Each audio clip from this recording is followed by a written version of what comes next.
Hello. Drew Blank, Yes. this is Dr. Stern's office. I'm calling to remind you about your dental appointment tomorrow morning.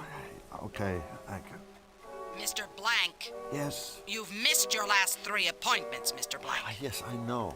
I'm sorry. I'm terribly sorry. I must have forgotten. It's only a filling, Mr. Blank. So you'll be here tomorrow, 10 a.m. sharp? I promise. I'll be so there it'll make up for all my missed appointments. I don't care what you do, Mr. Blank, as long as you don't forget again. Yes, I remember. All right, Drew, I'm sorry. But if you remember, then why aren't you... Whoops. Oh, I'm sorry, Maxine. I thought you were... why aren't I what? Your meeting with Schmaltz, it started 10 minutes ago.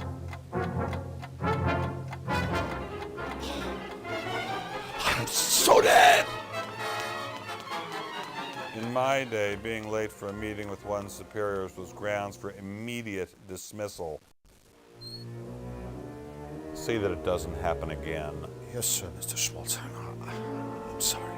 Now then, I'm sure you're aware that this season marks the 10th anniversary of the Fluffy Fluffy Bun Bun show. Frankly, we've milked this formula long enough. Bun Bun needs a boost. It needs revitalizing. It needs a shot in the arm. A shot in the arm, yes, sir. Sure does. And, since Bun Bun's your creation, I want you to personally administer this revitalizing shot. Thank you, sir. Here's how I see it. We create a big batch of happy, cute bunnies to share the spotlight with Bun Bun. It's an all-new show and we call it Fluffy and Friends. After all, if one bun can carry a company like Sam Schmaltzing for 10 years, a whole truckload of the things has got to be a gold mine. 24 karat. Get it? Yes, terrific idea. That is exactly what the show needs. More bunnies. Of course it's a terrific idea. That's why I get paid the big bucks. Well, what are you waiting for? Go make. Oh, and one more thing. Yes, sir. I want the new characters on my desk first thing tomorrow morning. And this time, don't be late. Tomorrow morning. First thing, yes. Okay. Rabbits. More sweet, friendly rabbits. Rabbits that do nice things. Rabbits that not only care, but share.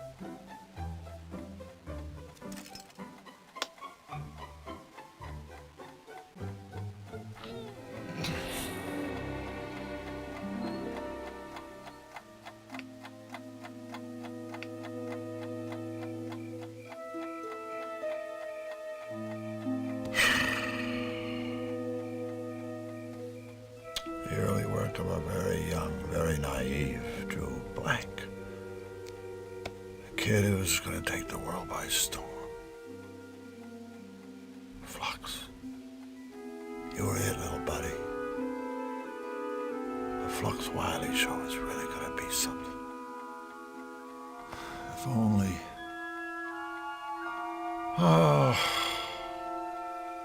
Must focus on bunnies. Must focus on bunnies.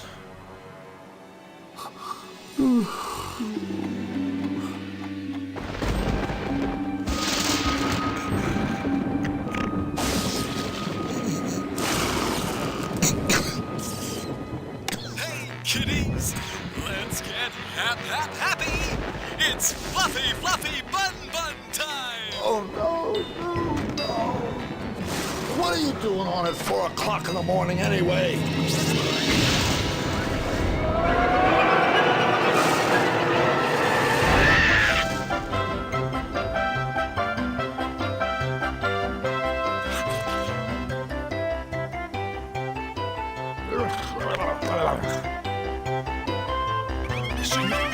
I'm sorry. I'm talking to cartoon bunnies. This must be a dream. I must have fallen asleep again.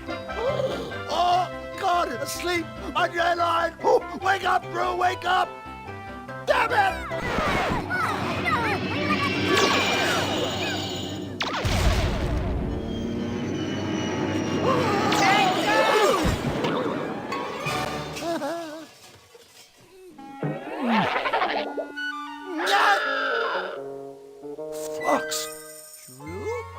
Fox! Drew! What are you doing doing here? here? Look, Fox, I can't be here. I mean, I can't stay here. It's just not right. I don't fit in. Besides, oh my God, I've got one mother of a deadline hanging over my head, and apparently a lifetime of therapy to look forward to. So please, just slap me, or tell me there's no place like home, or do whatever it takes to get me out of here. Well, I guess. If it means that much to you. So, you mean you do know how to get me home? Hell no! I have problems finding my own way home. But I do know a guy who might be able to help.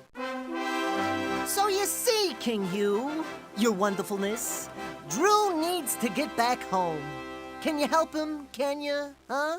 Oh, dear, I'm so sorry for all the trouble you've been through. Of course I'll help you find your way home.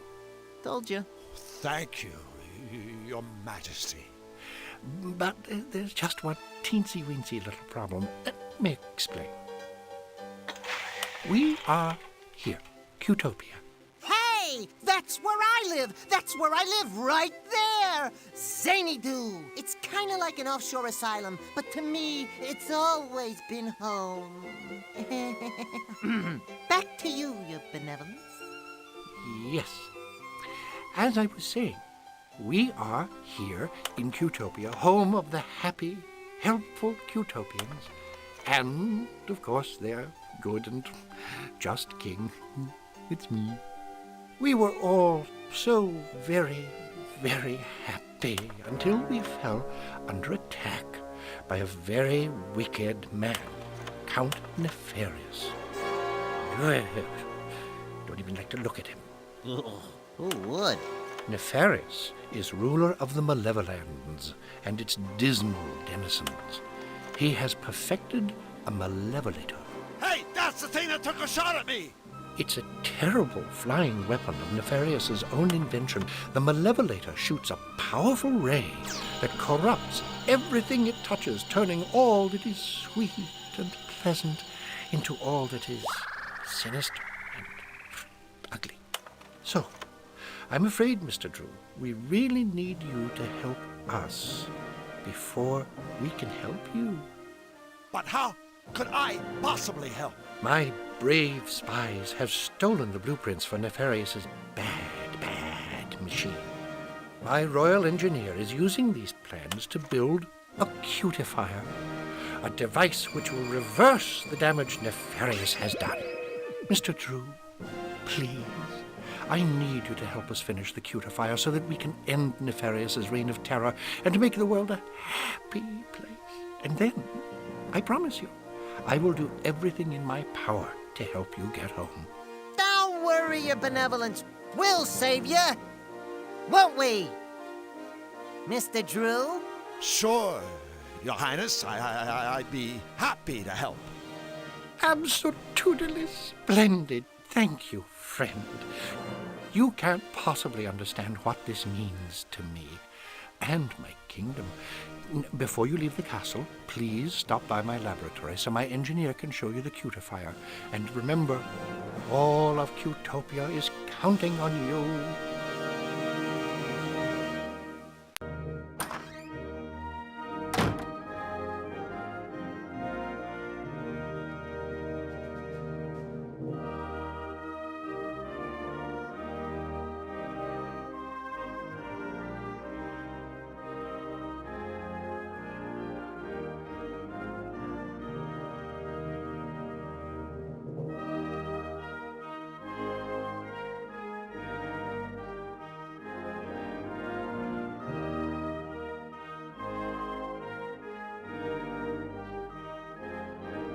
Look! There's a message hanging from the doorknob. Do not disturb. Busy formulating alternative plans for saving my kingdom.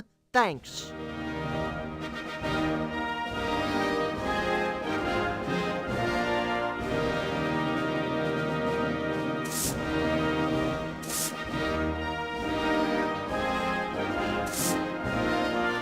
Excuse me, could we have a word with you? Certainly. Which word would you like? May I recommend goodbye?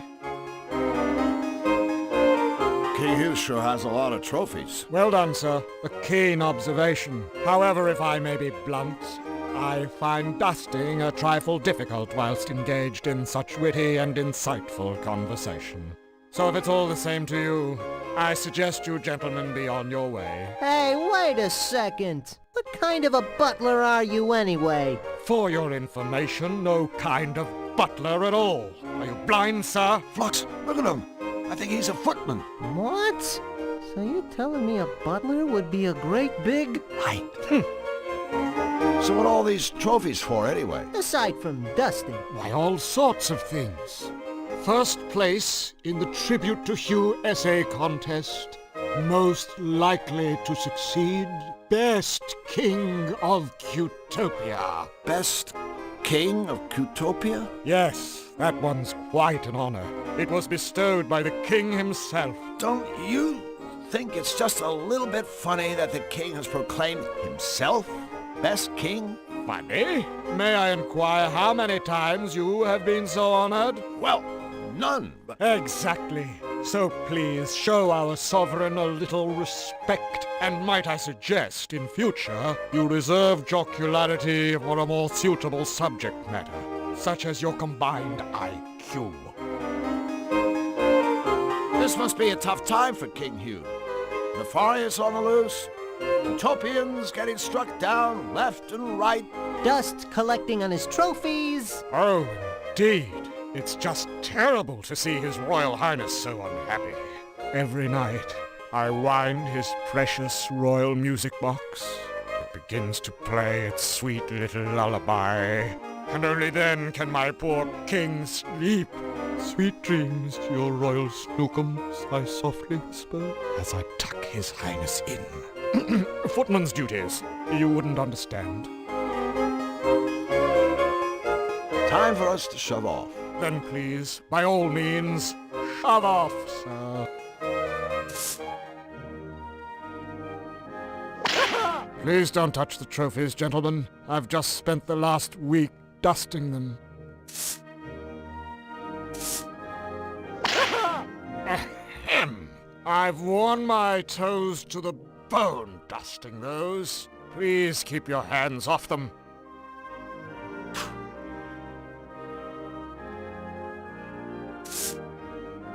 Flux, can you snatch that trophy while the footman isn't looking? If all my years of experience have taught me one thing, it's not how to steal trophies out from under the watchful eye of a humorless footman.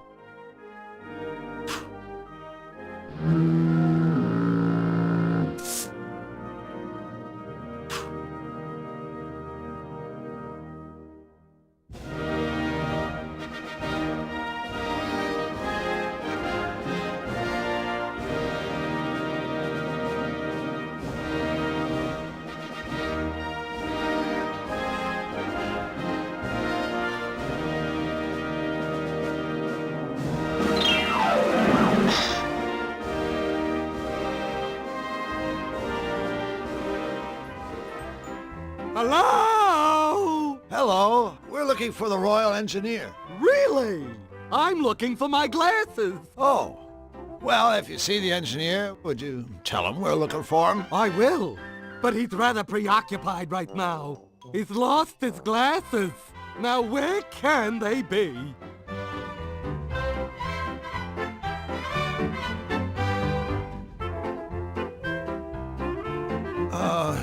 Excuse me. I don't mean to be rude, but I'm afraid I don't have time to chit-chat right now.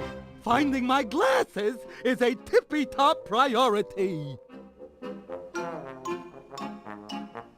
It's a trash can. So's the floor, apparently. Another of the engineer's useful inventions, no doubt.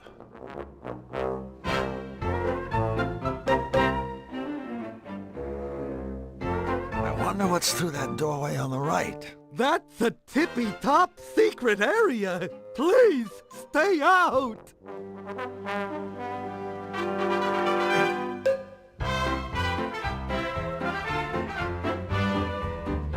Another of the engineer's useful inventions, no doubt.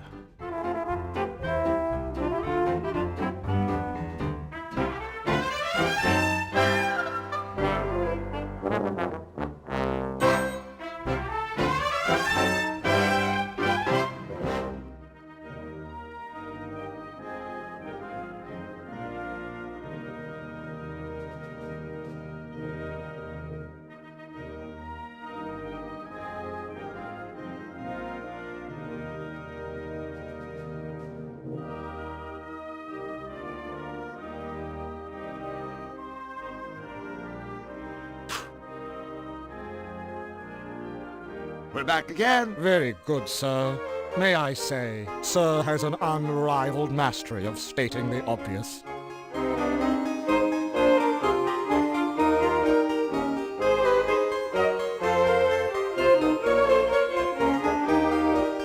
We were just talking to a bird downstairs. He seemed a little flustered. Ah, you've had the misfortune of meeting Bric-a-Brac, our royal engineer. Bric-a-Brac seems to be having a bit of a problem. Allow me to go out on a limb, sir. Bric-a-Brac has lost his glasses. Yes, that's right.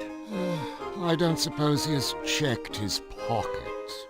Oh, I didn't ask.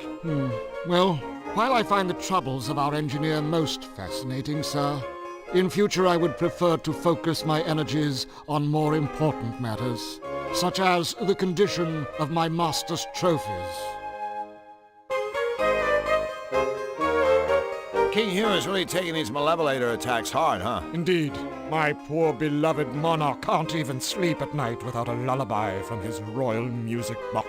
His poor royal schnookums.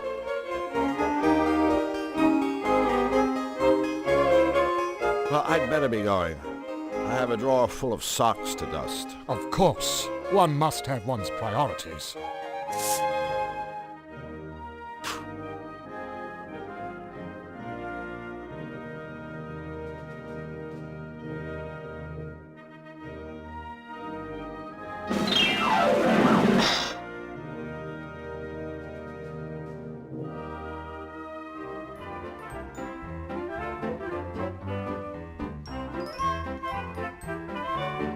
Where are they? Bric-a-Brac, by any chance are your glasses in your pocket? I had no idea.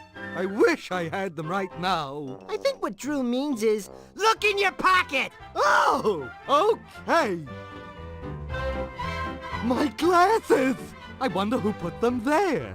Say, do I know you? I'm Drew, and he's Flux. We're friends of King Hugh. We've come to help you with a cutifier. Wonderful.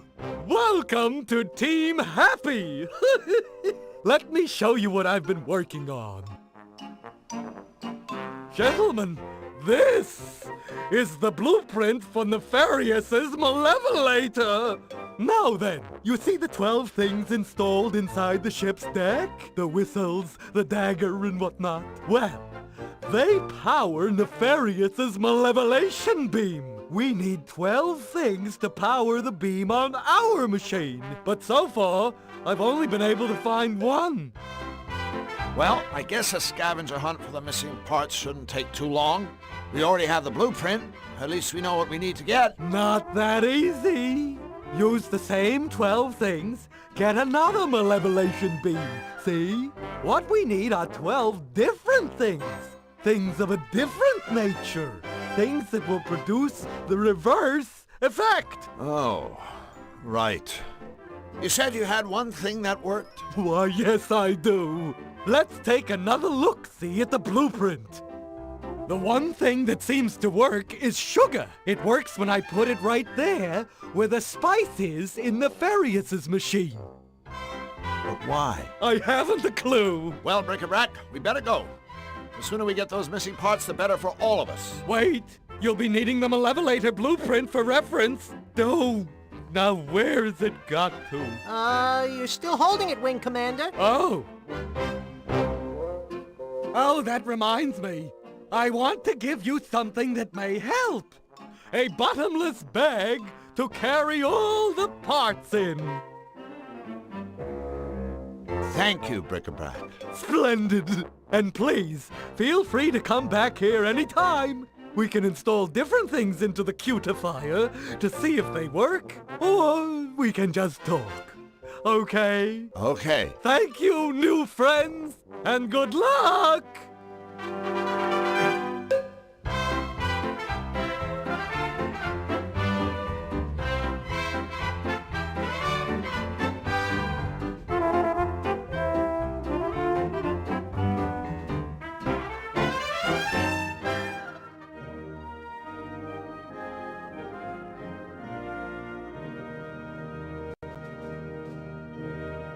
The door is locked. Do you think King Hugh wants us to stay out of there? Heck no. I've always viewed a locked door as an invitation.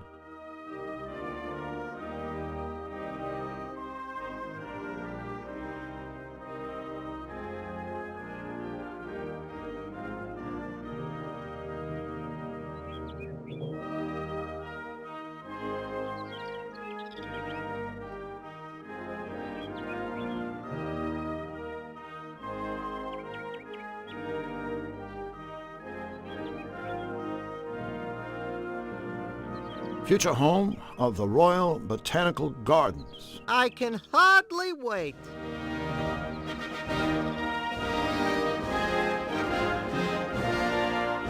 Hi, guys. I'm Drew Blank, and this is my friend, Flux Wildly. We're building a machine that's going to save Cutopia. We're secretly building a machine that's going to save Cutopia. Oh, jeez. These are the palace guards. You think they don't know what's going on? Building a machine? Cutopia? So, what exactly do you guys do around here? Let's show him, Sparky. Okie dokie, Chipper. 2, 3, 4. Bippity bip bip bippity ba. Bip boop bip boop bippity ba. Ya da da da, diddly da. Ya da diddly diddly da. Skiddly diddly dippity doo. Oops. That's our little hello dance. It even has a message. That's right. It means hello. Here's hoping it made your trip to the palace today just a tiny bit brighter. Yeah, thanks, guys. You don't have to thank us. Your smile is payment enough. Your dance routine is very interesting. It certainly left an interesting feeling in the pit of my stomach. Uh-oh. Want us to kiss it and make it better? No! Oh. I think what he means is just the fact that you guys care is already making him feel better. Hip hip! Hooray! You guys must be in constant contact with King Hugh, right? Yes, indeedly do. Yes, sir-oony. In that case, I wonder if you could help me. Of course. Helping you gives us yum-yum feelings all over. Right. Well, thing is, I've only met the king once, briefly. He was very kind to me, but I'd really like to know a little more about him. The inside story. What can you two tell me about his royal smiliness? Well, he's our king. And his name is Hugh. Hip hip! Hooray! That's it? That's it! Sure you don't need a pen and paper to write all that down?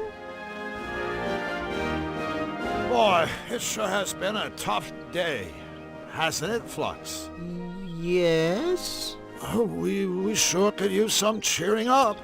Mayday, mayday! Our friends have the frownies. Quick, the dance. Oh no, wait, it hasn't been that tough. 2, 3, 4. Bippity bip bip bippity ba. Bip boop bippity ba. Ya da da da, diddly da. Ya da did. Oh, looks like the little fellow's dropped something. Too bad.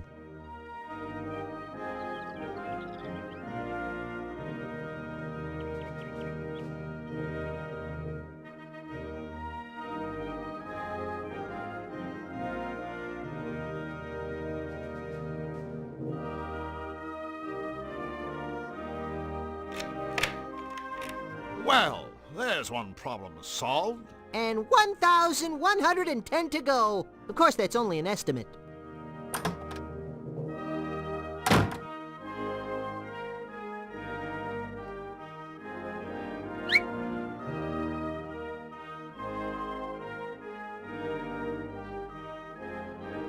Remember, open up.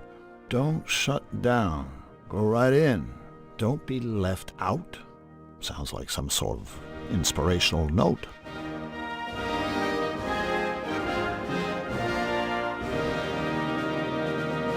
Wow, a secret trapdoor! Drew, you're a genius! I mean, I think you're a genius. You were looking for a trapdoor, right?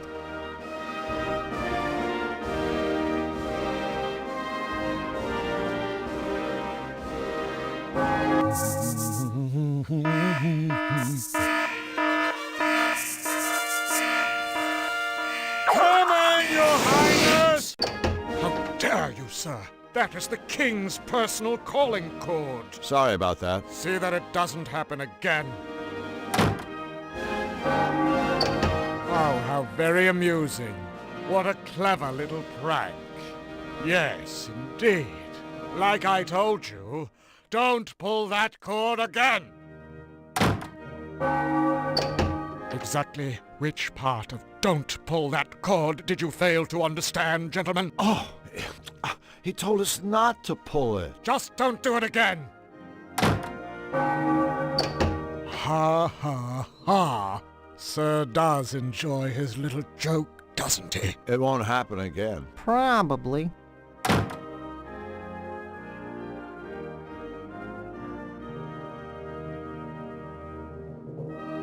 Flux, I'm too big to climb that ladder. So, could you kinda go up there and dig around in Hugh's bed? You want me to short sheet him? No, I want you to search for anything that might be useful. Party pooper. Hey, here's a voucher for a free costume rental at Misfits Costume Shop.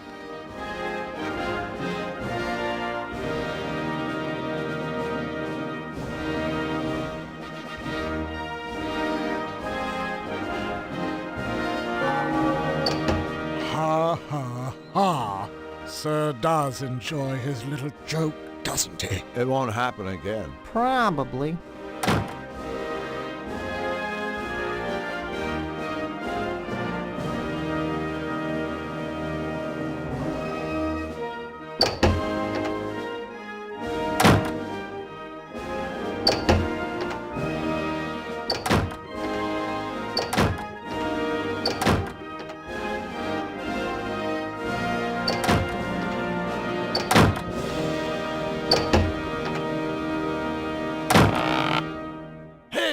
We open a secret passage. I guess reorganizing your sock drawers can pay off after all.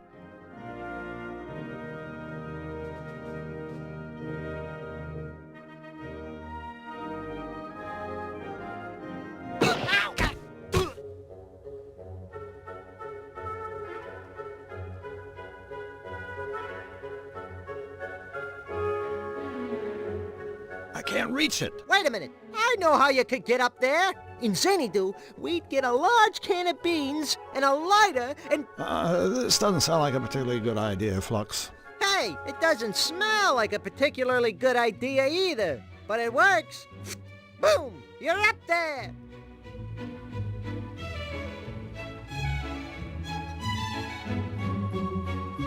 I can't reach it.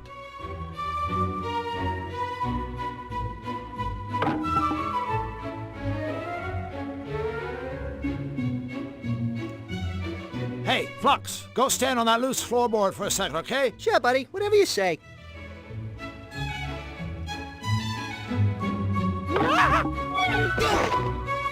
Flux, you did it! Wow, that was hard. The leap? The floor.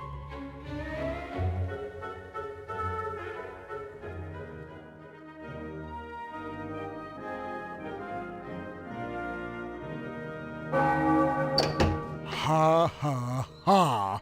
Sir does enjoy his little joke, doesn't he? It won't happen again. Probably.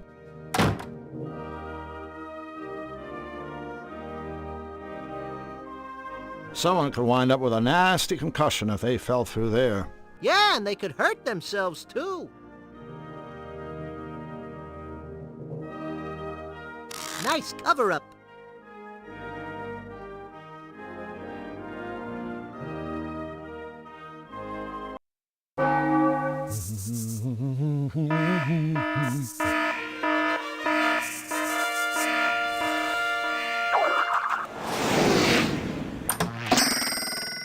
Huh?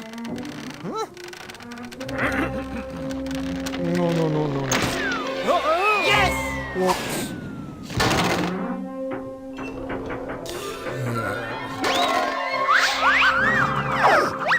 Oh dear. Ouch. Predictable. Huh? How inconvenient. That would do it.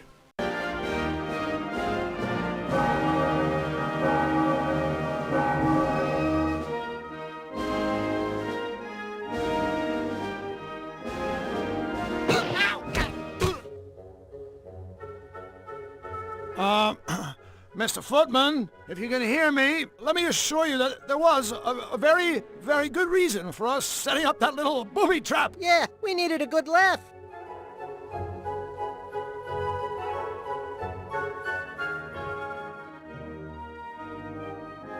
It's too small. I'd probably break it.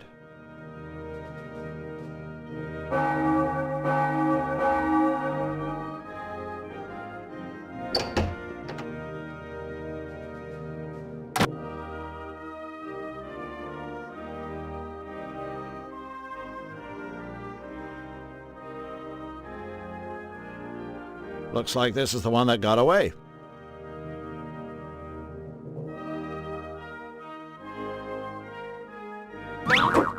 Whoops. I guess that's King Hugh's little way of saying, "Don't take my trophies, you miserable thieves!"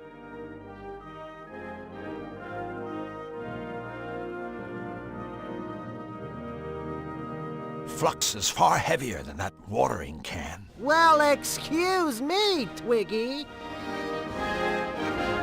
A trophy stand. Minus one beloved trophy. I can't open that.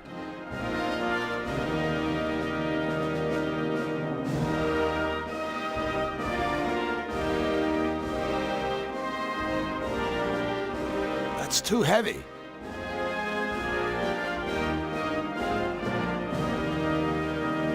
That isn't the same weight as a watering can.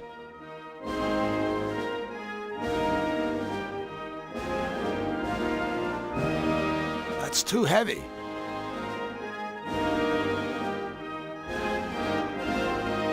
This trophy won't do me much good if I can never leave the room again.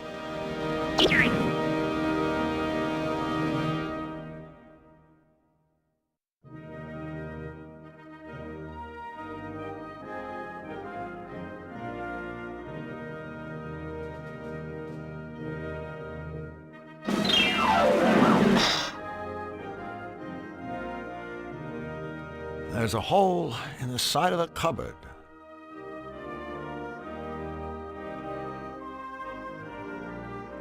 I can't just yank it open.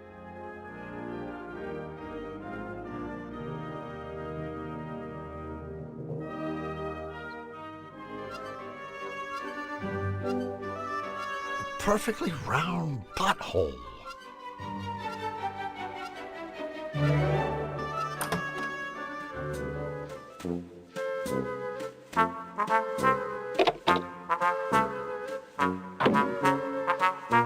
Drew, why are we standing in an empty pantry? I'm not sure. I guess it just seemed like a good idea at the time.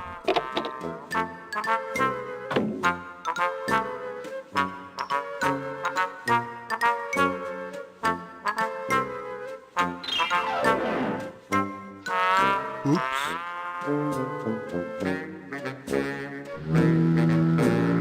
Those won't be much use to the frogs now.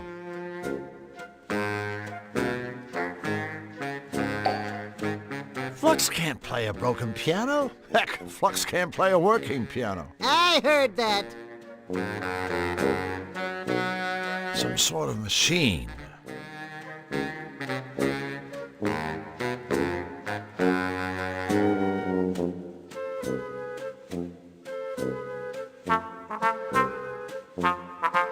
Excuse me, do you... Why, look, brother. I think we've got some new faces here in the bakery. I'll say, welcome, fellows.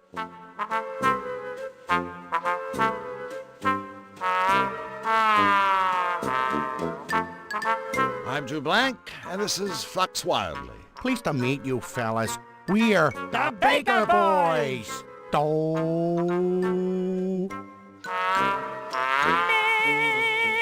So, I'm walking down the street, and an old man comes up to me and asks directions to the fish market. The fish market, I say. Don't ask me. I thought you brought the strudel. Wait a minute. That didn't make any sense. It didn't? No, he's right. All right. It's just not the same now that it's just me and me. Just you And you? No, me. That's me. Hold it right there. He's Doe, I'm me. We also have a middle brother named Ray. Or at least we did. Our poor departed brother Ray was the one who sang the middle note, told the middle of the jokes, and ran the middle bakery. Departed? Did Ray croak? No, he departed. One day he went out, and he never came back. And ever since, it's been a tough go for me and me.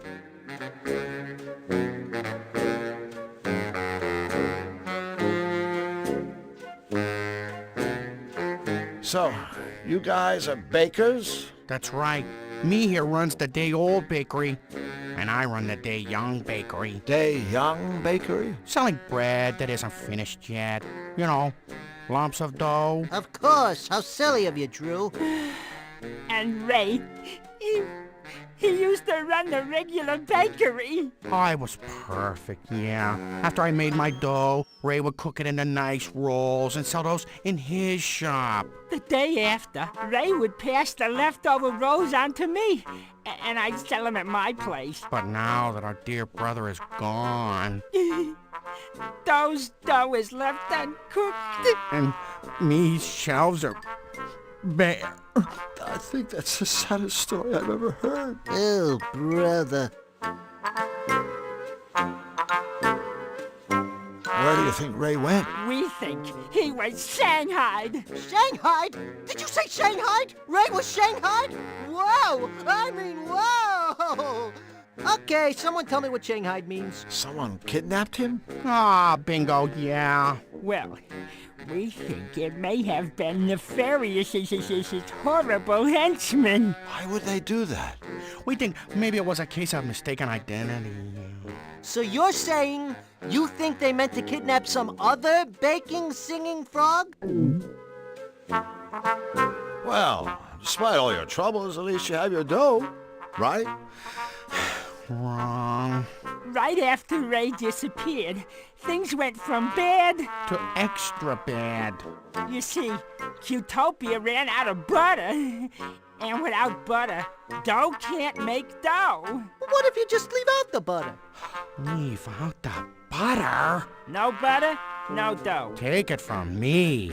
You mean him, right? Well, sure. Who else?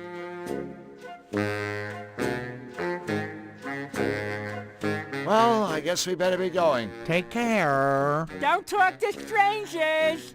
Always take a sweater. Don't forget to write.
Some sort of machine.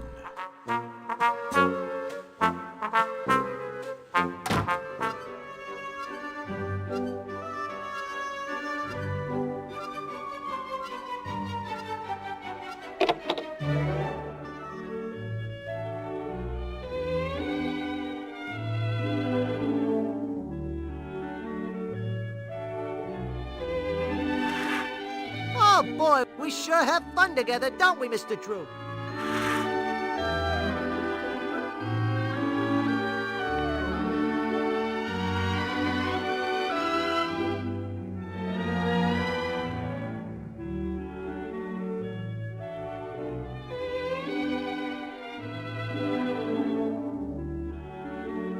Look at all the cool get-ups. Yeah, there's a veritable lot of them.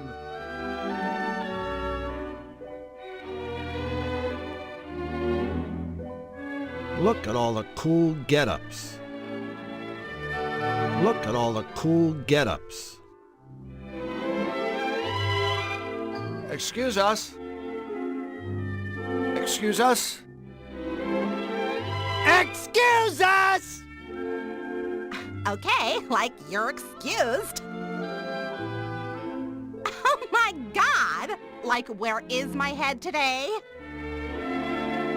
I'm Miss Fit. Welcome to the Costumerama.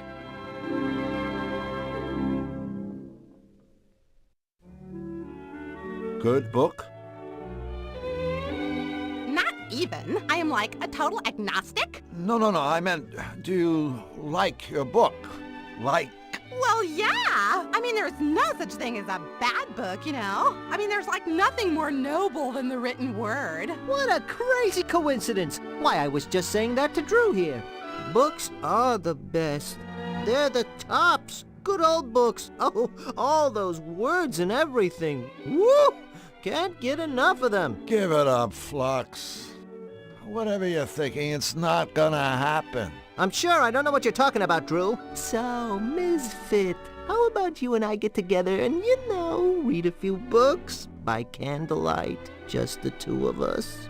Sounds rad. It's like totally cool that you're so into reading. You wouldn't believe the amount of jerks that try picking me up, pretending they like books. Thing is, I only have to talk to them for about 5 minutes before I see right through them. I usually get so totally irked that I end up walloping them with one of my karate kicks. I'm like a total black belt. Ha! Really? Oh no, you know what? I'm afraid I'm gonna have to take a rain check on our little reading rendezvous. You see, Drew here needs my help. And I can't just up and desert him like that. Ain't that right, buddy? That's right, buddy. Bummer. So, if you love books, why do you run a Costumerama? Well, like I love costumes too. I mean, what could be more totally profound than to like transcend your physical appearance?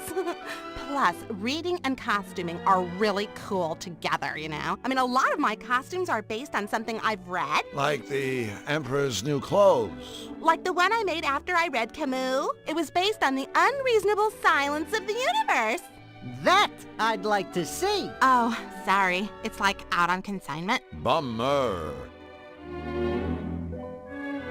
I really dig your costumes.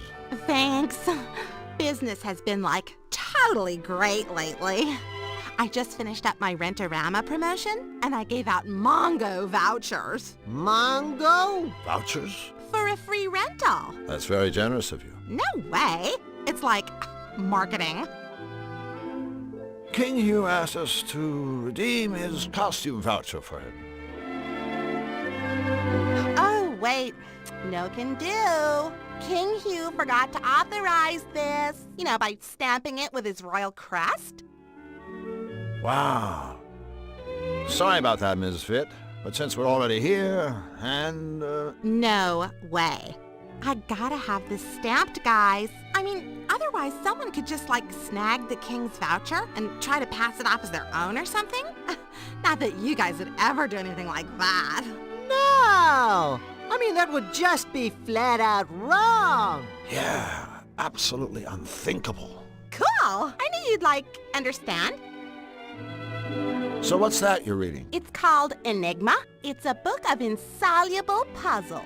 Insoluble puzzles? Hey, what a blast! Say, why didn't they just make the book illegible while they were at it? Hey, I'm open-minded, okay? I'll read anything.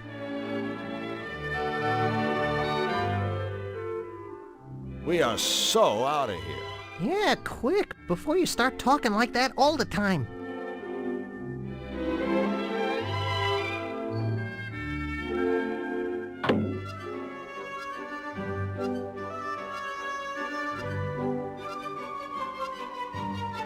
Typical. In Cutopia, even an Irish pub is about as rowdy as a tea room. I don't know, Flux. I think that mouse over there would disagree with you. Look at him.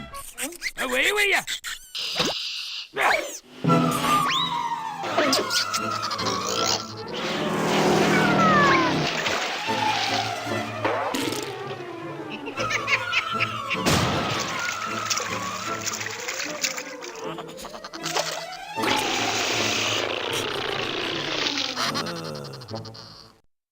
Looks like the place is a little livelier than you thought, buddy. Cool.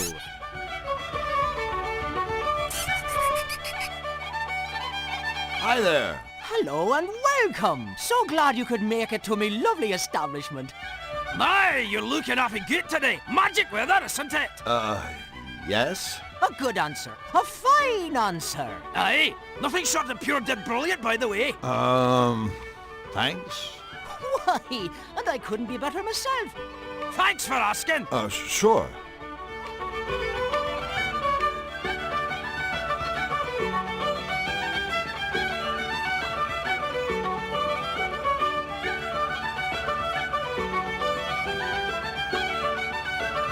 I couldn't help but notice that your accent is, well... First it's Irish, then it's Scottish, then it's Irish, then it's Scottish, then Irish, then Scottish, Irish, Scottish. I think he gets the point. Ah, yes, thank you for noticing. A lot of folks can't tell the difference. It's my ancestry, you see. I'm half Irish. And half Scottish. And all cheese. Aye, that's right. I suppose you could say I'm a bit of a hunk. A hunk of cheese. Woohoo! But not a very sharp one, apparently. Well, you certainly seem to have the luck of the Irish. It's quite a popular little pub we run here. Oh, I'm sure it has everything to do with the tavern's tasteful decor. Yes, the shamrock motif is very original. Oh, that's very kind of you to say so, sirs. Very kind. Although... I do have one eensy little problem. Oh? What's eating you, laddie? Well, that's just it, you see. There's a moose loose about this house. Huh? Right here, in the tavern. There's a moose. You're being harassed by a very large antlered deer? Dinna be silly. You know what I mean. There's a wee slicket cowering timorous beastie. There's a mouse for crying out loud. Ah, a mouse. Aye, a moose. Tell me, what possible problem could a little mouse pose to such a big hunk of cheese like yourself? Uh-oh, I begin to understand. No, I'm not sure that you do. I mean, the little fellow does take a wee nibble at me noggin from time to time. But that's all right with me. I wouldn't want the poor wee thing to starve after all. So then, if you don't mind him chewing chunks out of you, what's the problem? Well, you see, in addition to having a healthy appetite, this mouse is a bit, high-spirited. I mean, he's an absolute bombpot if you catch me drift. We don't, but we do, if you catch my drift. And though I'm sure he doesn't mean us any harm, his shenanigans are driving me customers absolutely crazy. Oh, I've tried everything, but I just cannot seem to make him go away. So, what's a little irritation? You sure you're not making a mountain out of a mouse hole? No, I'm not. I'm at me wit's end, I tell you. I'm even offering a reward to the person that catches the wee tyke. He's giving away a reward? This guy's gotta be desperate. I mean, he is half Scottish after all. That's an interesting organ you have there. Oh, my kilt's riding up again, isn't it? No. I mean a piano-type organ thingy. Oh, yes, of course. She's a Hamlin pipe organ. Top of the line she is. Until recently, she used to get a lot of use. Why, the Baker boys performed in here almost every day. Until the offy business with the brothers' disappearance.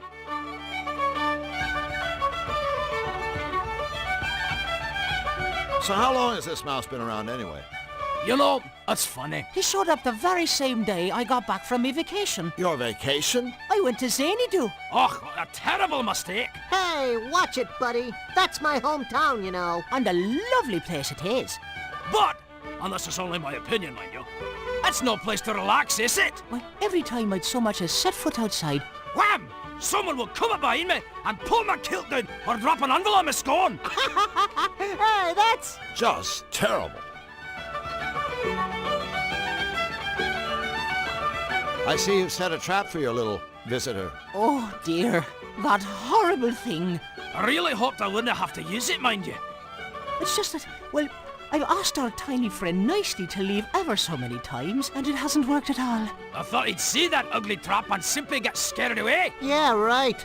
It looks like he's quaking with fear already. I suppose what I really need is someone with pest control experience to come and catch the daft wee bugger for me. By the way, did I mention that there's a lovely reward for the fellow that does?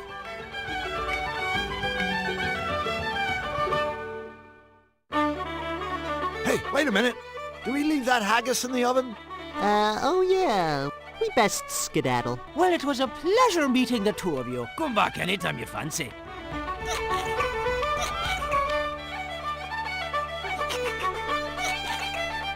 Looks like a cheerful crowd. This is Cutopia. What did you expect?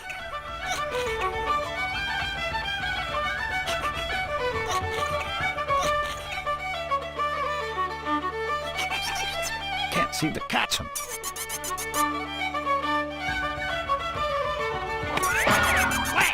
That's fun. But I guess it would help if the mouse was underneath.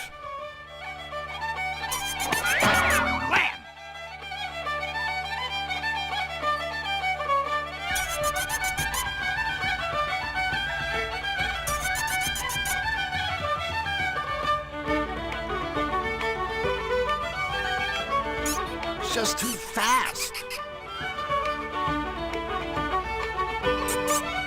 Can't seem to catch him. Maybe I'll give the barman's organ a try. I'm sure he'll enjoy that.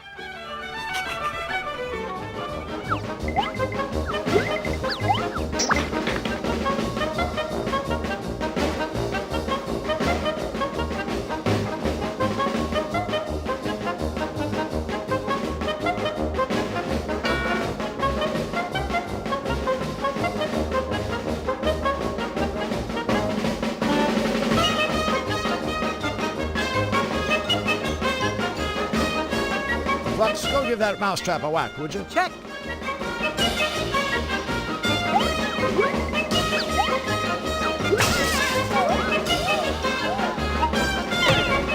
Take that, you Wesley Wooden.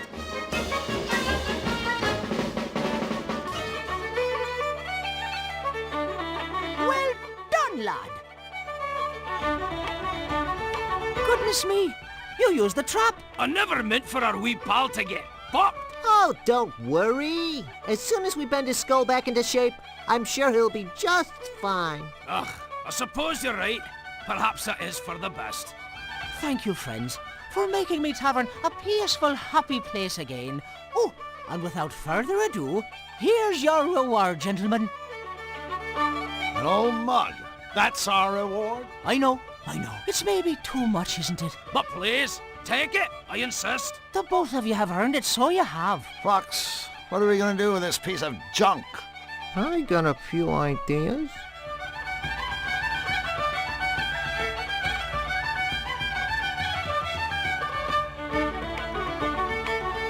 A royal music box, complete with an embossed portrait of King Hugh on the lid.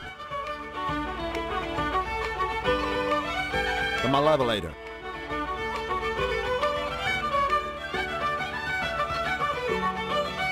A free rental voucher from the costume shop. A herring.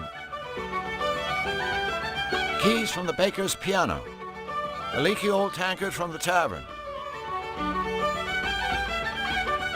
A Hamelin pipe organ. A state-of-the-art rodent bludgeonator. A mousetrap. Poor little guy. Quick! Somebody give him mouse to mouse!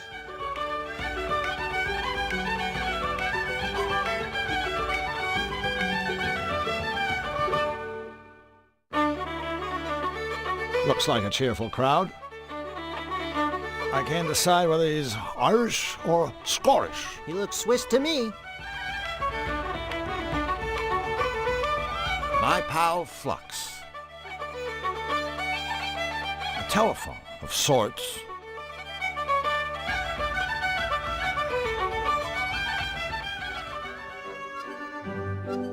That's the arcade.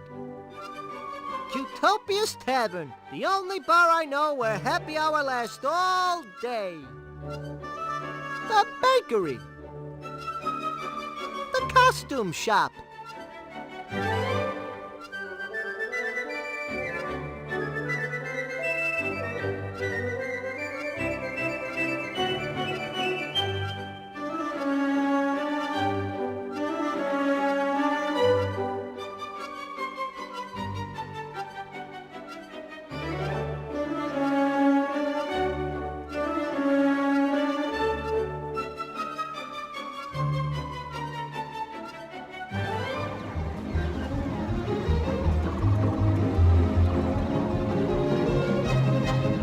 A video game addict.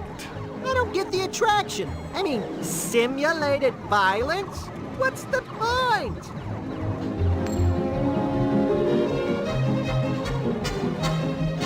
They're glued to a video game. A video game. Hey, imagine if you discovered you were just a character inside one of those things. I bet you'd feel like a real loser. I guess you'd be even more of a loser if you never knew. Yeah. A video game glued to a bear.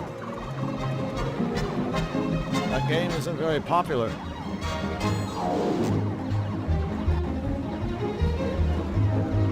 Wow, I haven't seen one of those things since... You know, I've never actually seen one of those things, except in cartoons.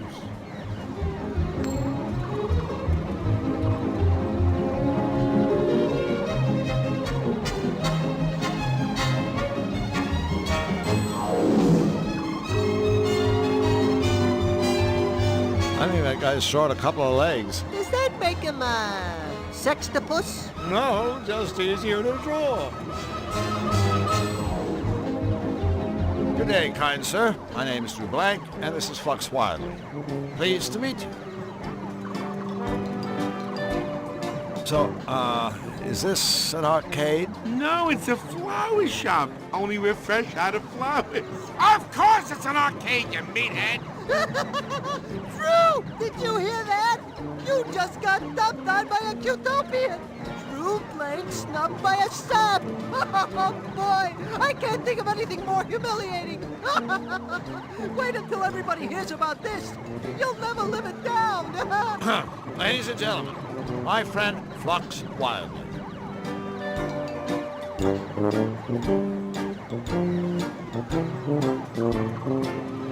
You know, I thought Utopians were supposed to be happy and helpful, caring and sharing. You seem, surprisingly, obnoxious. Okay, so you found me out. I'm not from around here. Yeah, hey, I remember you. You used to have a place like this in Zany-Doo. How come you left the homeland? Business sucked. It's not easy to counter Zany. Everyone's a wise guy. Yeah. So I came over here to swindle, entertain these smiley little Cutopian saps. It ain't glamorous, but it's a living. Ripping off Cutopians. Why, that's just downright inspired. You need a partner? He's speaking theoretically, of course. I am? Well, theoretically speaking. Now! If you ask me, conning the ultra-gullible doesn't sound like a particularly rewarding career. Where's the challenge? Where's the joy? Now, in my line of work, but enough about me. This is about your career. Stay. Drew, are you nuts? Old Fishface here is a genius. He's got it made. Oh, yeah, made in the shade. Except for the fact that I gotta live here in Cutopia, which means I gotta kiss sweet little furry Cutopian butt. Well, hello, friend. Aren't the flowers lovely this time of year? Happy day, happy day. Man, a little piece of me dies every time I gotta say crap like that.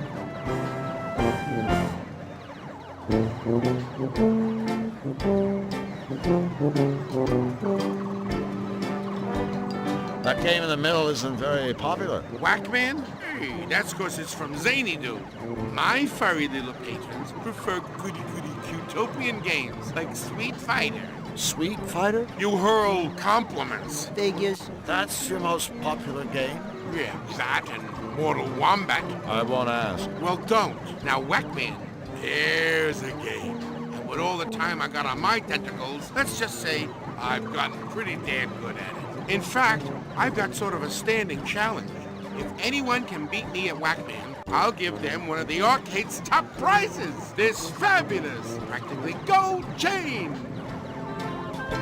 Practically gold? Hey, that's almost valuable. Well, I have no idea how to play Whackman, but I'm not one to shy away from a challenge. And a lot of humiliation. So, are you up for a game? Sure, chump. You beat me, I'll give you the gold chain.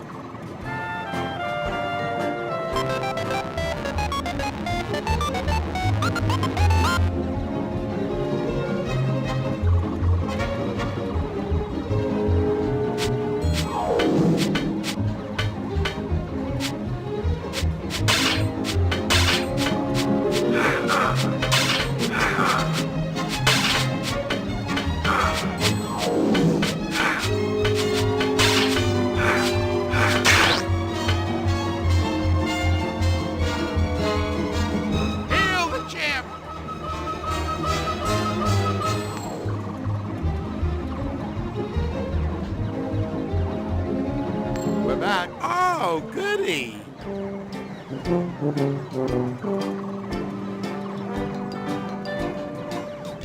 You up for a game of Whackman? Sure, chump. You beat me, I'll give you the gold chain.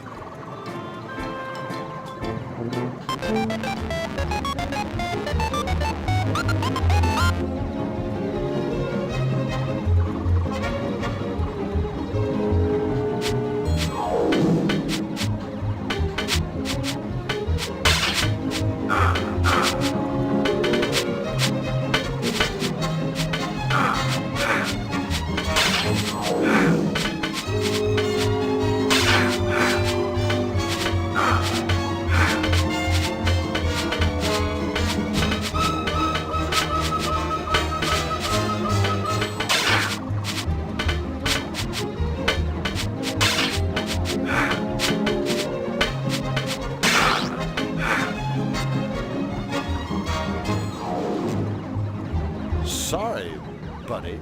Looks like I'm the new champ. Champ? Your mother's ass. I saw you cheat, but I'll give you the chain anyway, because I'm such an honest guy.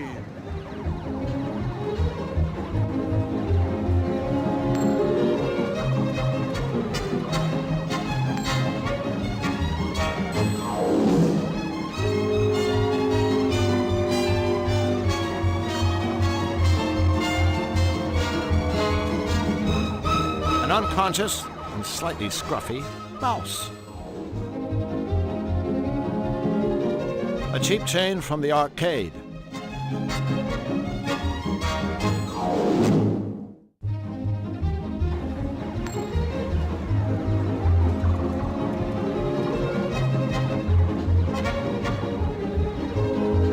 Hey, this chain is a piece of crap! You ought to be ashamed of yourself. Ashamed? He's not the one who fell for it.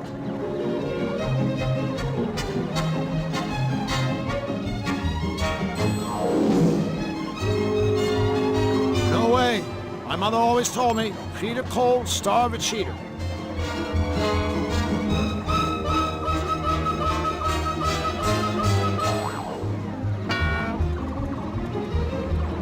What ho, Captain Calamari? Don't you have to be somewhere? I think I know how that strengthometer thing works. You try to ring the bell, right? Yep, that's all you gotta do to win one of the arcade's top prizes. This bottle of fine Chablis. I even got a lucky mallet right here waiting for you. Aw, sure, buddy. Whatever you say.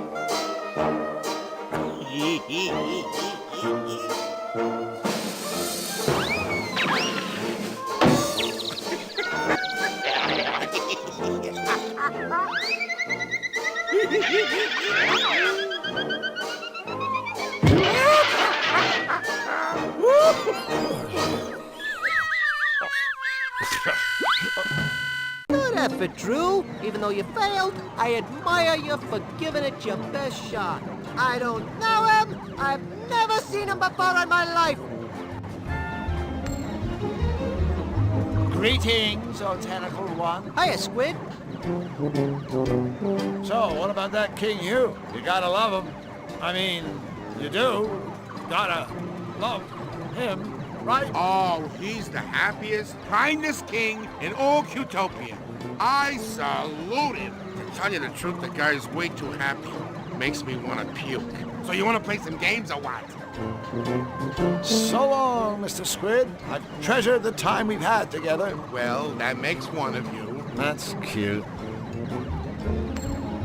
Just your friendly, local arcade cashier. Except he's not friendly, and he's not local.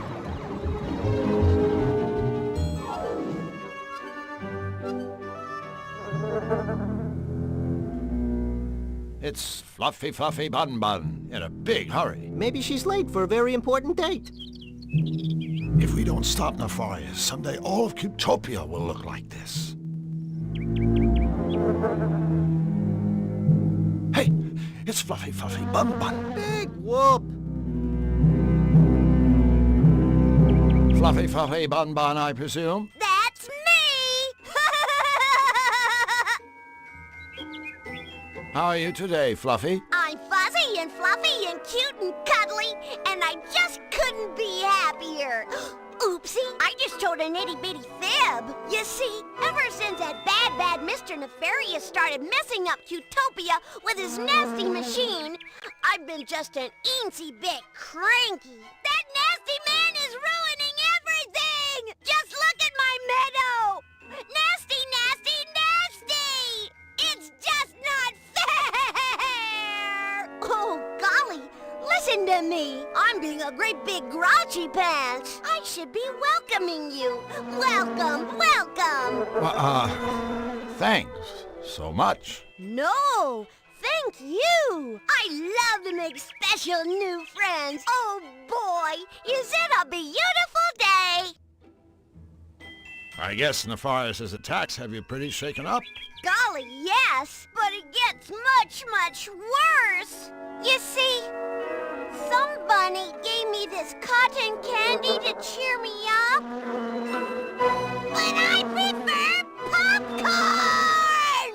What did I do to deserve this? I'm just a perky, cute little bunny with shiny, soft fur. Why me? Why me?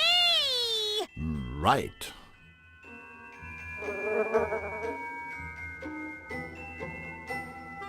Considering what Nefarious has done to this meadow, I guess we should be thankful he didn't hit us. You know, I think we have my lucky charm to thank for that. Oh, a charm? Oh, it's just a little rabbit's foot I carry around with me. Flux. Don't worry. I know he was just trying to say something nice. Like how bunnies are lucky and lovable and good to have around. Otherwise, he wouldn't have said anything at all. So, Fluffy, what exactly do you do around here anyway? Do? Why, my job is being the cutest little bunny in the whole wide world. My big bunny ears are cute. My little bunny bottom is cute. Why, even my teeny little poops are cute. Hooray! Hooray for me! And I'm sure those teeny little poops smell better than flowers, right? Do they ever? Wanna sniff my sweet fluffy bottom? Hey, guess what? No! Do you know King Hugh? Oh, yes. I just love Huey. He's so good and wise and happy and good looking. Good looking? Of course. Every bunny is good looking in their own special way. Even you. That's nice. Nice is my specialty.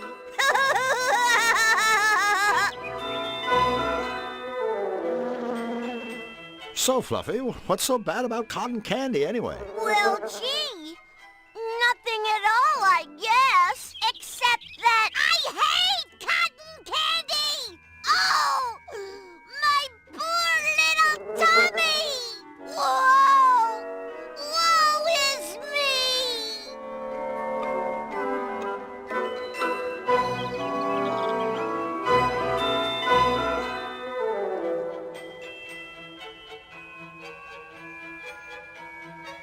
Well, Fluffy, I'm afraid we have to go. Oh, boo! It's always sad to see friends leave. Oh, well. Oh, I'd like to give the whole world a great big fluffy bun hug. Wouldn't you? Sure, I guess. But you can't, 'cause you're not fluffy bun. For which I am eternally grateful.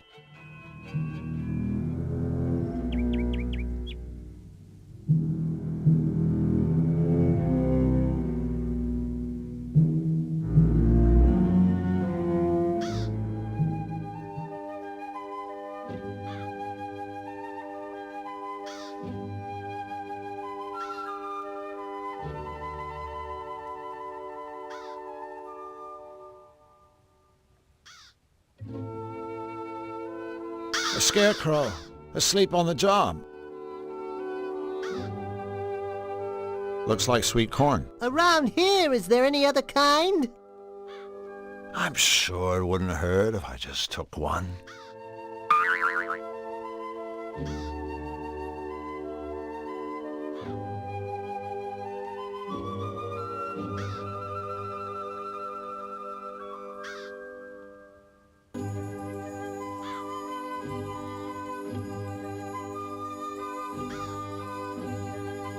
Sweet utopian corn.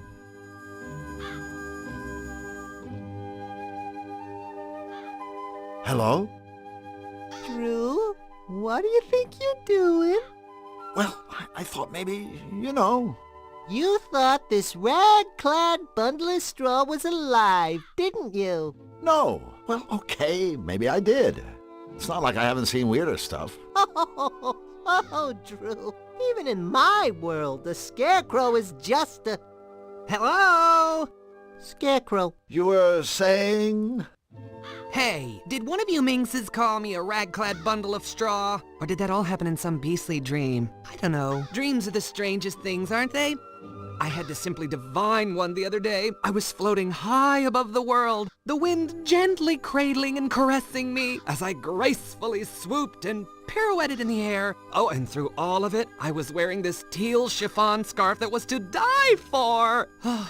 It can be really quite devastating, waking up from a dream like that, can't it? Yeah.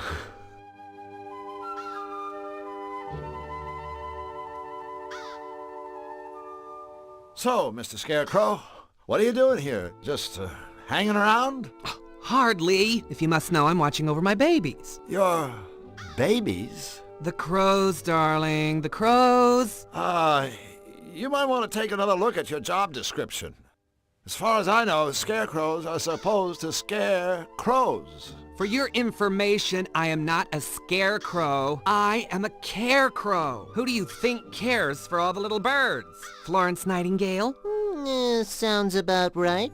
And take it from me, bullying birds is one thing, but it takes a much stronger sort to look after them. Why, the wear and tear from throwing seed alone. Just look at these hands. Are these the hands of the idol? I don't think so, sailor.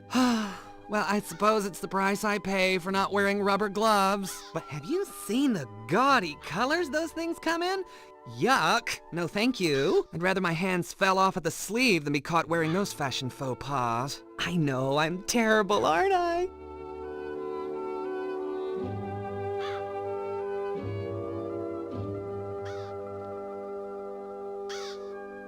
Well, I have to say, you are the smartest dressing carecrow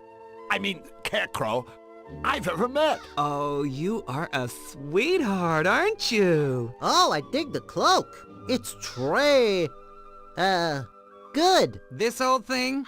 Hate it. I call it Cape Fear. It's not like I had any choice in the matter, you know? I'd give anything for a nice new outfit. Actually, I'd give this cloak.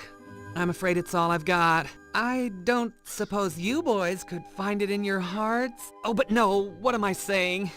I've crossed the line. I'm asking much too much. I suppose we could help you out. Really? Would you? Am I hearing what I think I'm hearing? We're going clothes shopping for a scarecrow? Tell you what, you give us a cloak and we'll get you a nice sport coat or something. A sport coat? How positively dismal! No, this has to be the right outfit. I want something I can wear all day long and all year round, but it doesn't have to be out of this world. I don't want to have a hair out of place, nothing too sappy, and not too many bells and whistles. I don't want a big top, and definitely no cross-dressing. Got that? Sure. I know exactly the outfit you need. Yeah, so do I. A straight jacket. It must be kind of lonely for a sociable guy like yourself, hanging around in this empty cornfield. Yeah, I mean, face it. You could probably talk the ears off a cornstalk. Well, you fellas certainly have my number. I do like a good chin wag. Chatting with you is so much fun. I'm having a ball. I feel I could tell you two anything, everything, and you'd understand. Oh, good. Don't get me wrong, I love my babies. Bless their little feathered hearts. But I'm afraid gossiping with them is a bit of a one-way street, if you know what I mean. To their credit, they are good listeners. And that's very important, as we all know. I mean, don't you just want to scream when you get stuck with someone who goes on and on and on, and doesn't let you get a word in edgeways? Yes! So I gather you don't get to the palace much. You gather right, honey. But I do have an occasional chat-see with King Hugh. That poor, poor man. I really feel for the guy. It must be rough having your kingdom come under attack. Oh, you big silly. That's the least of his troubles.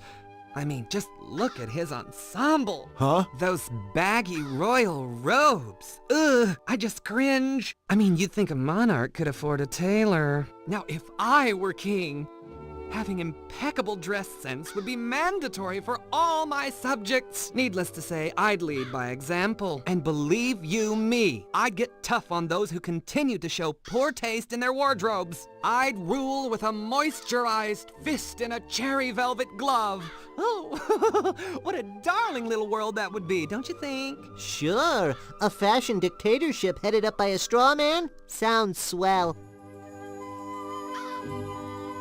So if we bring you a new outfit, you'll give us your cloak, right? Honey, for a new outfit, I'll give you my cloak and sing Act 2 of West Side Story. Thanks, but we'll just stick with a cloak. So, how does a nice parka sound? A parka? What are you trying to do? Kill me with humiliation? Slay me with dreariness? Oh, the hideous monotony! I can't breathe! Okay, no parka. Now, what should we bring you? I told you. I want something I can wear all day long and all, but it doesn't have to be. I don't want nothing to, and not, I don't, and... Well, at least...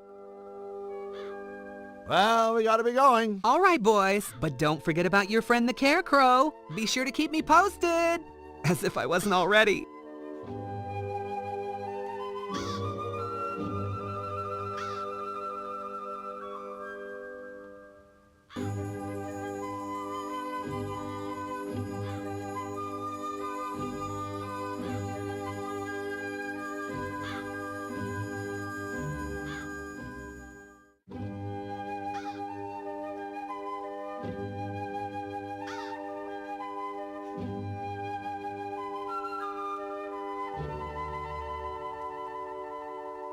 A bovine butter-making machine. A haystack. A cow. One wild and woolly sheep. Well, woolly anyway. Hey. What? Poor old thing. I hope his last years are happy and healthy ones. Get real. He's a pot of glue waiting to happen. Extremely strong-smelling fertilizer. It's the kind of smell that makes you sit up and take notice, and then stand up and take off.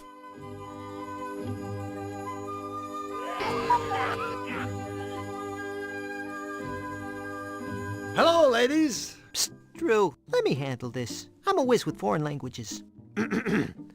No! Mama bidu! Hubba hubba, ring-a-ding-ding, cowabunga! Are you speaking to us? Do you? Oh, you must want some butter. I'm terribly sorry, but there isn't any more. None at all. Butter? No, You see, The Churnatron is broken. Hey, no big deal. I know how upset you must be. Without butter, life is barely worth living. All of Cutopia mourns my pure, sweet creamery butter. Unhappy day. Unhappy day. But we will soldier on, and you must as well. Courage. Say, aren't you ladies supposed to be on all fours? Oh, the nerve! Oh, my goodness. No, that's not what I meant. Really, it's not. It's just that in my world, forget it. I'm really sorry. I didn't mean to offend you. Well, anyone with the good manners to apologize is welcome in our stable. By the way, my name is Drew, and this here is Flux. Goodness me, where are my manners? I'm Marge, and this is Polly. And this machine is my lifelong friend and partner, the Churnatron. It's a pleasure to meet all of you.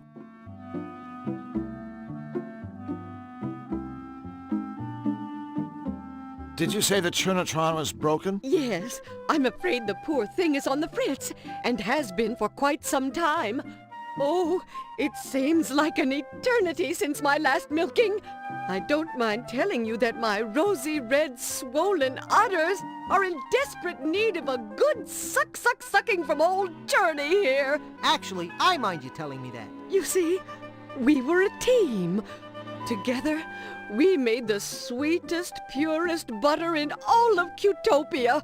Without my partner in cream, all I have left are my memories. Look, I'm sure it's a real shame about Mr. Suck here, but there's more to life than butter. Right, Drew? All right.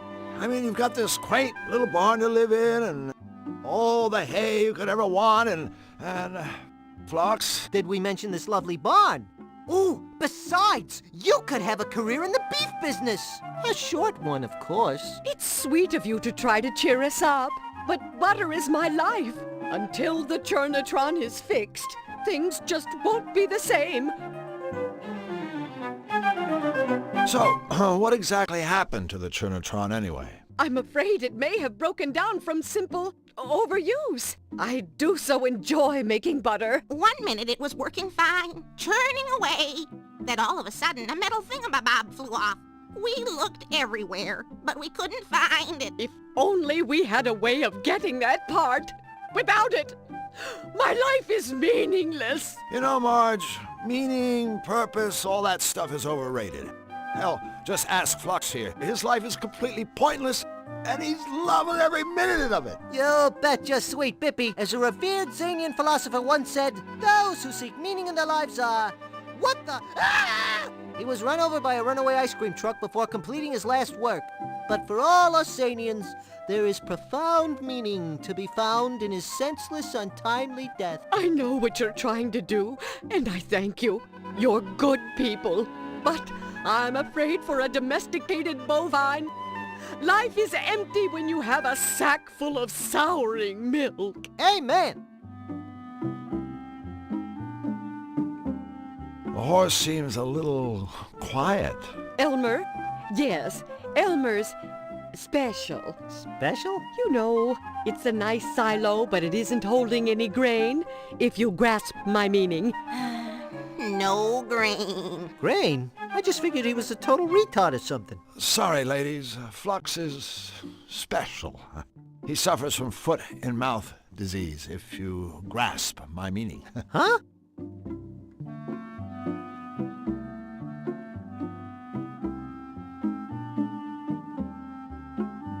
So long, ladies. We have to move along. Move along? Get it? That's a very bad joke. Are they making fun of us? Of course not, Polly. These are our friends.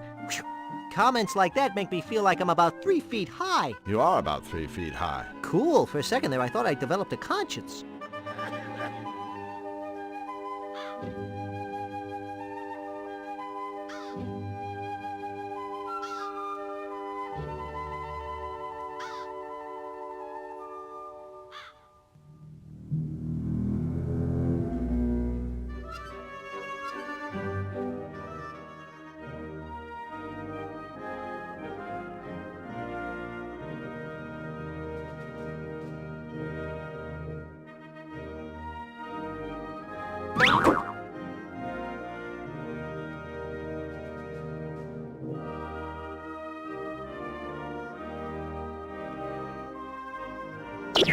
Perfect.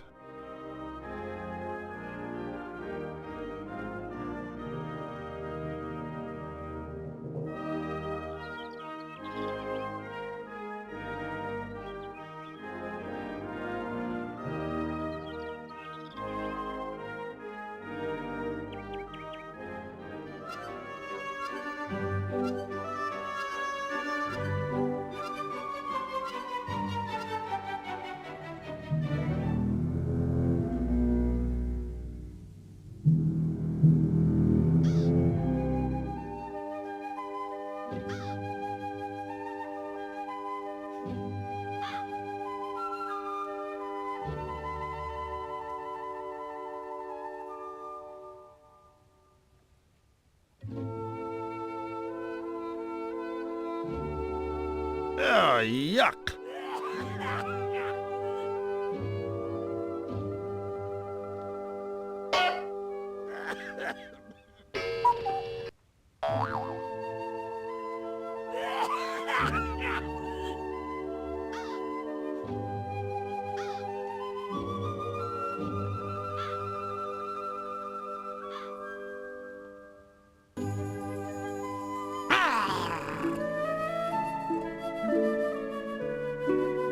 A nasty-looking squirrel. I don't think the squirrel will let me do that.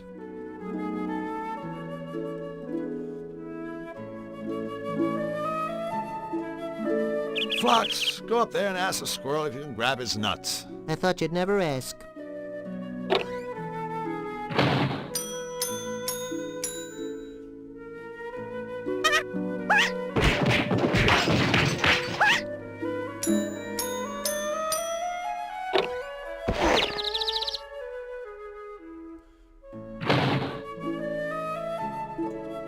Flux, maybe your approach was wrong.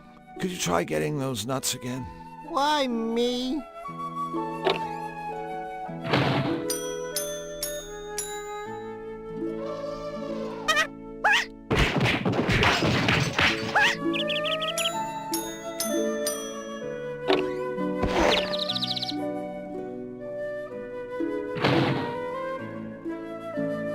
Flux, could you try getting those nuts one more time?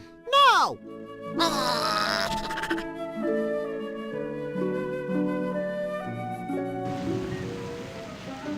Look, Drew! It's Zany Doo! That's where I live. That's the most ridiculous contraption I've ever seen. Of course it is! It's the Zany Doo shuttle! Hi there, Jumbo! What's up? Beside you, of course! That's a precariously perched pachyderm. And that's an obnoxiously oratorical observation.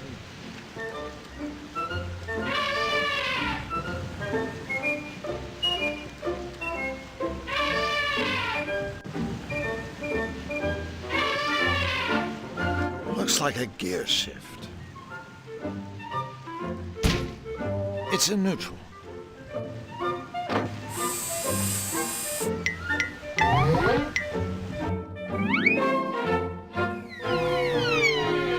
This is getting us nowhere. Well, technically speaking, we're somewhere, but I guess it's not the somewhere you had in mind.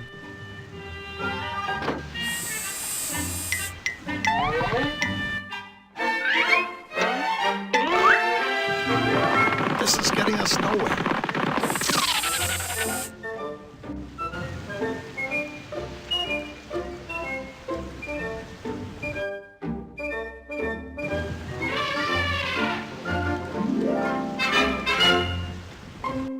A watering can full of extremely strong-smelling fertilizer.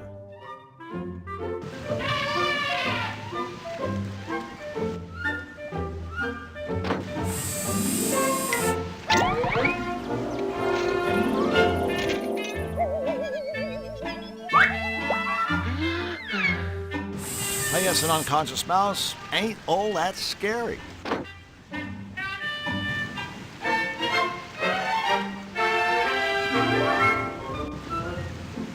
Sorry, little fella, but it's time to wake up and smell the fertilizer.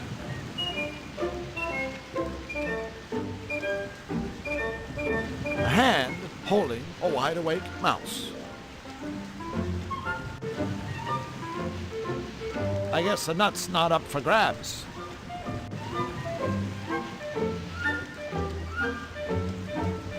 A hand holding a peanut. Or, in other words, my boss, awarding me my annual bonus. That's the most ridiculous It's...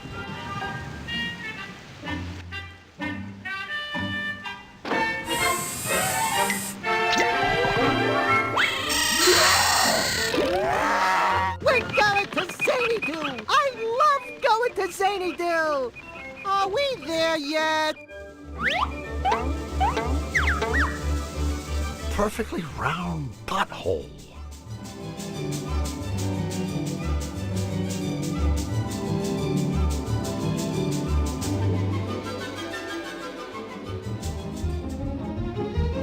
An advertisement for a whack me contest.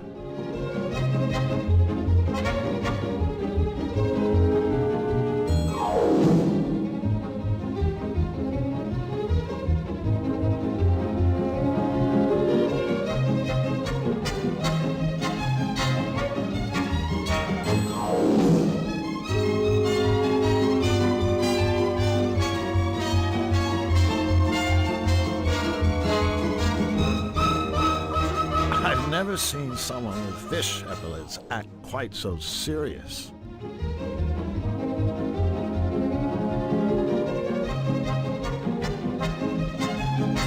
Jim's Gym! Zany-Doo's fitness center and designated drop zone for doggy doo-doo.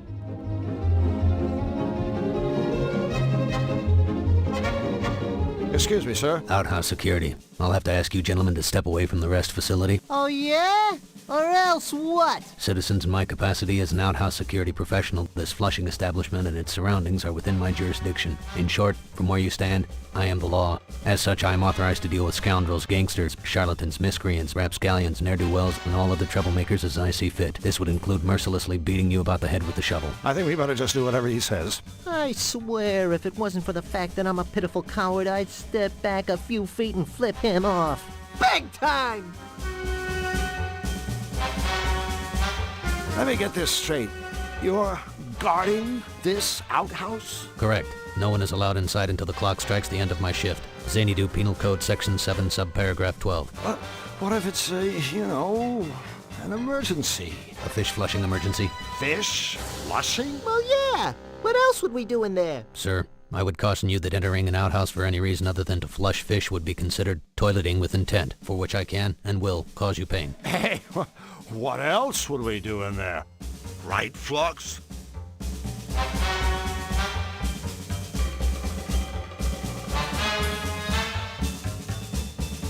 So, we really can't go inside? We promised not to make a mess. You can neither go inside and make a mess, nor go inside and not make a mess. Well, what about making a mess and then going inside? The Zany-Doo clock will signal the end of my shift. At that point, and not a second earlier, you and your friend will be free to fish flush. Boy, that is one dedicated security guard. I'll say. No, I mean really dedicated. The Zany-Doo clock is broken. It hasn't chimed in years. Jeez, that's a hell of a shift. I'll bet he's pooped. Could be. Plus, he's probably tired. Officer, I just want you to know we're both very impressed by the fine job you're doing here. Thank you, citizen. Now please, move along and... However, I think it's only fair to inform you that the clock you've been waiting to hear strike the end of your shift. You know, so you can go home to your loved ones, maybe get a little rest, watch a ball game. Well, it's broken. It hasn't chimed in years. Years! So you see, your shift was over a long, long time ago. Zany-Doo Penal Code Section 3, subparagraph 17. No citizen shall knowingly deceive or otherwise mislead, defraud, hoodwink, or dupe an outhouse security professional in the course of his, her, or its duty. Hey, I have never hoodwinked. I wouldn't dream of duping. Or said security professional shall raise a big hairless bump on the aforementioned citizen's noggin and or noggins. Have a nice day, officer. Yeah, a nice never-ending day.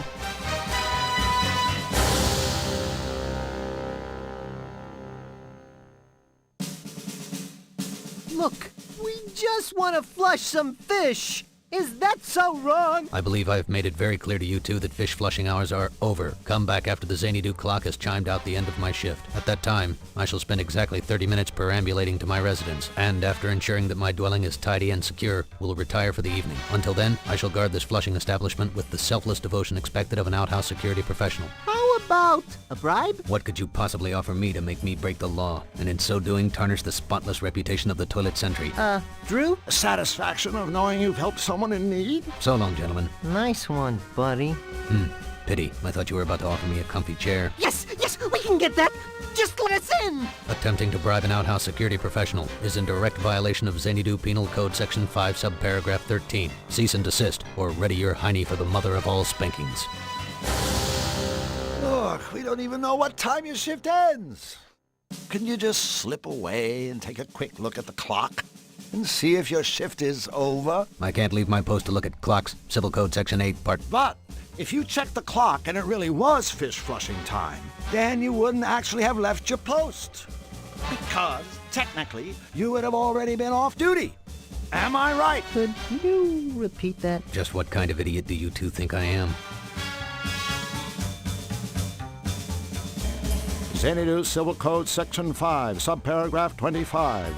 In the unlikely event that the Xanadu clock is broken, an outhouse security professional may be relieved from his duties by the commode commandant. The commandant is easily identified by his purple complexion and green glasses. Officer, head hut, I'm relieving you from your duties. Dismissed. As an outhouse security professional, I am exposed on a daily basis to the scum of this world, to the dregs of society, and by this I mean, of course, the general public. There isn't a scam, swindle, or sting I haven't seen, heard, or smelled, so I find your commode commandant routine painfully transparent. P.S. Any future attempt to pose as an outhouse security officer, senior or otherwise, will result in the prompt insertion of my fist into your eye socket. Lieutenant Blank, 10 hut, retreat! We have to go. But before we do, I want you to know that talking to you has been like beating my head against a brick wall. Only more so. Thank you, citizen. It's been a pleasure thwarting your illicit activities.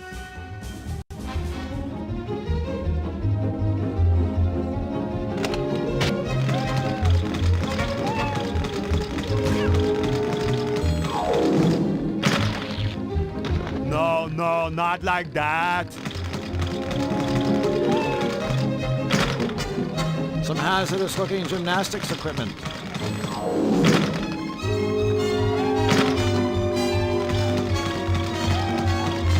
Is that an exercise machine or a torture device? What's the difference?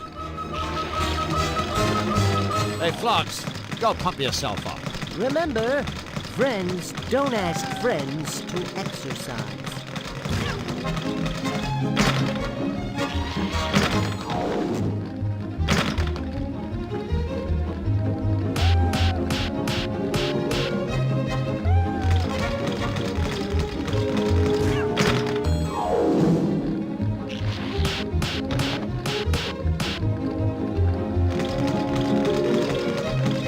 That guy sure packs a lot of attitude into a small space. Ah, you know what they say.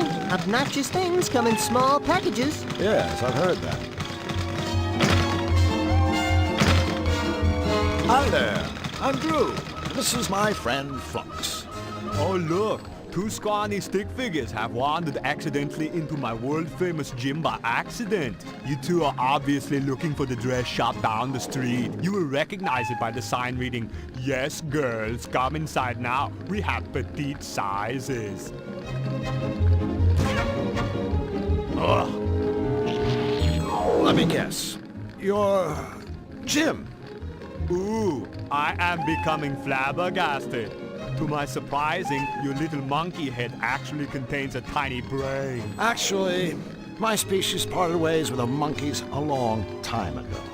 Then we started to use tools, grow vegetables, and domesticate lesser mammals, such as the canines. Ha ha! While the monkey man grows vegetables, I am growing muscles. I don't think he has any idea what I was talking about. Yeah, well, that makes 3 of us.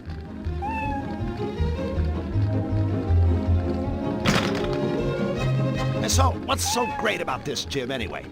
What is being so great about this gym was asking the pretty little lady, man.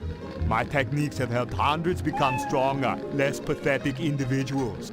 Of course, no pupil has ever come close to equaling my strength. Of course. But all of my customers are walking out that door able to kick their flabby hindquarters at weaklings like you. Take a certain sailor man. I put him on an all-spinach diet. You should see him now. Actually, I think I have.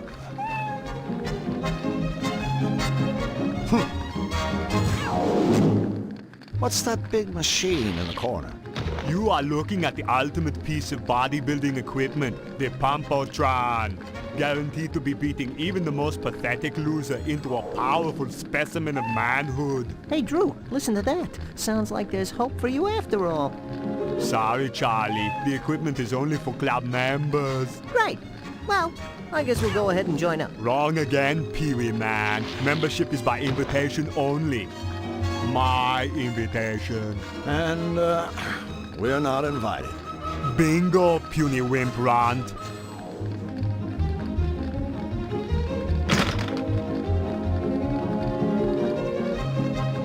What's all the gymnastics stuff for? That is my personal equipment. I use it to demonstrate my agility and grace. If you ask me, all those bars and things look kind of dangerous. To a clumsy, bumbling monkey like you, yes. But for me, my routine is as easy as 1, 2. Say, Jim, could you possibly do us a small favor? What is it that you are wanting? Speak, stick figure man. Well, I was just wondering if maybe Flux and I could see your routine. All right, I suppose I can be giving you a quick demonstration. Oh boy, I can hardly be waiting.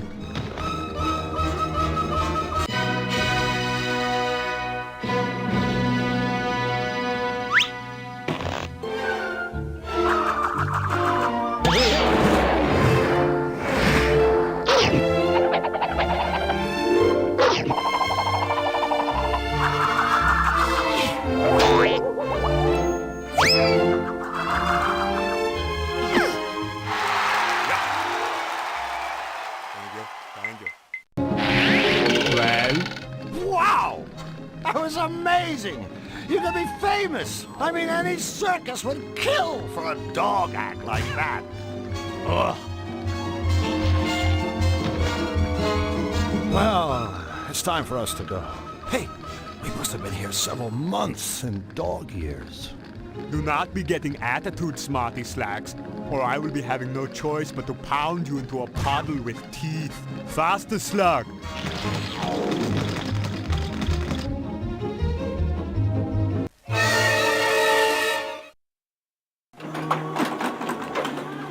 There.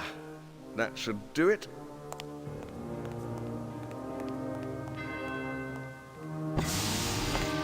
Who's there? It is I, your malevolence. 1,000 pardons, but I have detected a new presence in Qtopia. I don't have time for more news of rabbits. I have work. This is no rabbit. I've never sensed any creature quite like this before. I see. Is it, dangerous? It seems harmless. So far. Good, good, but keep watching it. I'm not in the mood for meddlers. I need time to recharge the machine for my next strike. Yes, my liege.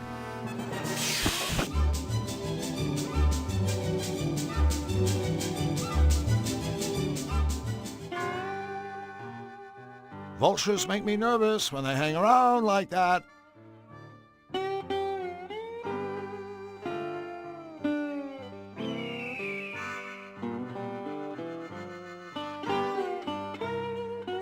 Look, Flux, it's a sign. Ooh, you mean an omen? No, I mean it's a sign. A signpost.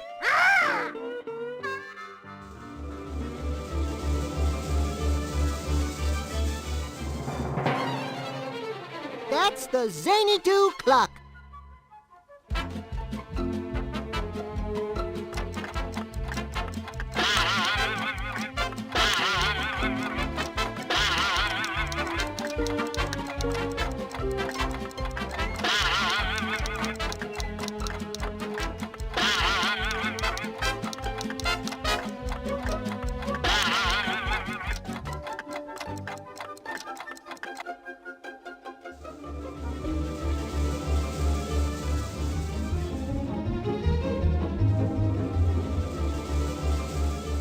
That's the Zany Doo clock.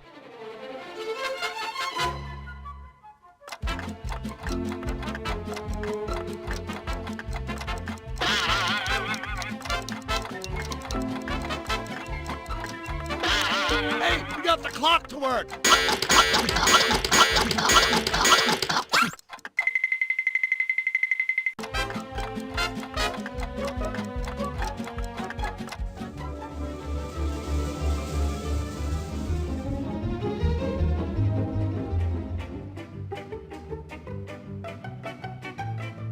A toilet bowl. A fish bowl.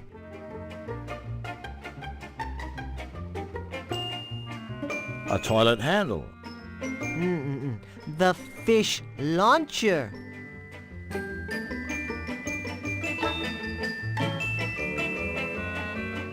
Looks like the toilet is clogged. Can't fish flush with a clogged toilet. No way, no how. A fish bowl.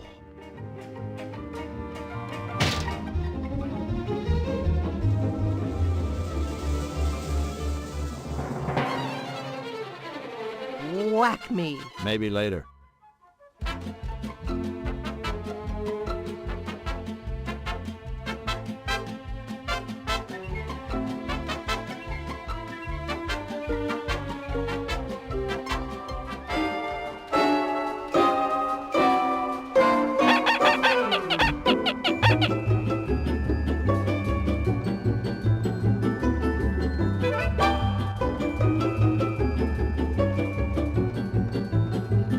What's with all the pictures? You're looking at our favorite folks in the whole world, our paying customers. Every face on this wall belongs to a thoroughly satisfied client of ours. Ain't they a smiley bunch? Sure. Yeah, the ones who still have faces anyway.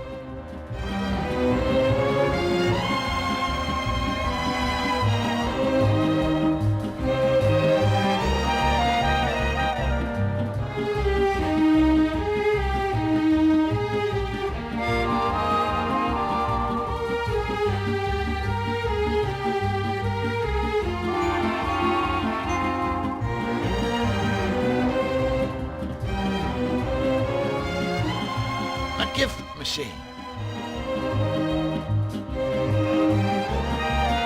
Mind if I use your gift machine? I certainly do, friend. That machine is for our paying customers. But I am a paying customer. Don't you remember? Just the other day, when I bought all that stuff. No, but I'll tell you what, son. Just show me that whack-me stuff you're talking about, and I'll be happy to let you use our fine machine. The future of abuse technology. What does that mean? It means the future of abuse technology. Oh, thanks. In his line of work, even 9 lives aren't enough. I guess bashing your colleagues can be a healthy part of everyday business. Those things in the case are concept models of the latest whack-me designs. Hi there, guys. He's Warp, I'm Woof. Welcome to Whack Me. Great place you have here. Oh, Whack Me is just kind of a natural extension of Warp and me's hobby, see? What hobby is that? Beating the living crap out of each other for grins. One day we realized, hey, here we are beating the living crap out of each other. But what's in it for us? And then Warp said, you know, Woof, wouldn't all self-respecting zanies just give their eye teeth for the opportunity to beat the living crap out of each other with the same style and finesse as us? Well, actually, Warp just kind of chuckled this weird chuckle, but I knew what he meant. And so, Whack-Me was born. Abuse tools by the experts. Exactly. We can put our names on Whack-Me products with confidence because we've tested every item personally over and over on each other.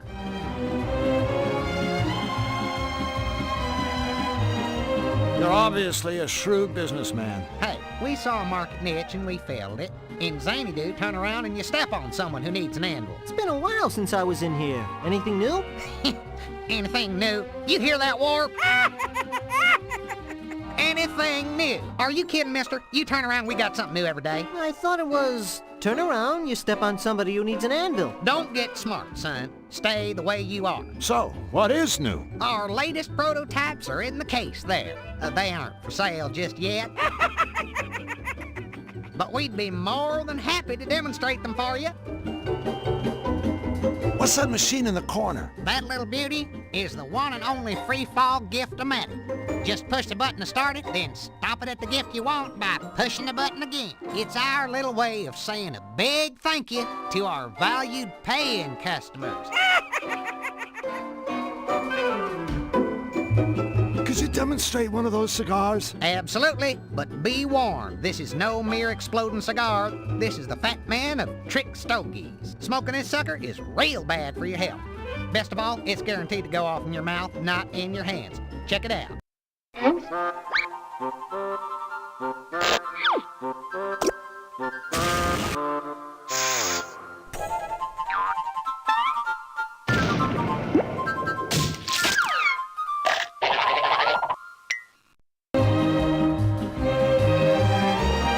See a demonstration of that boxing glove. Right away, customer satisfaction is our middle name. Let me guess. Turn around, you step on another satisfied customer. Correct. Now listen up. With the simple press of a button, this glove will smash the living daylights out of any unsuspecting sucker skull. The chump on the receiving end is guaranteed to see stars every time. Crush all you want, folks. This glove is built to outlast your victims' heads blow after beautiful blow. Observe. Note the quality of our genuine synthetic leather.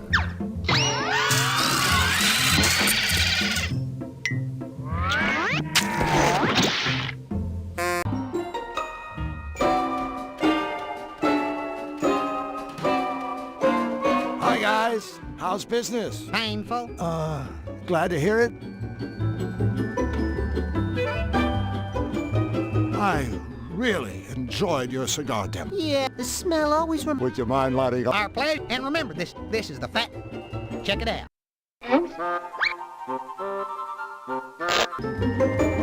Would you mind demonstrating that glove? Say no more. Customer satisfaction. I thought it was... Listen to this. With the simple press of a button, this glove will smash the chump on the receipt. Observe.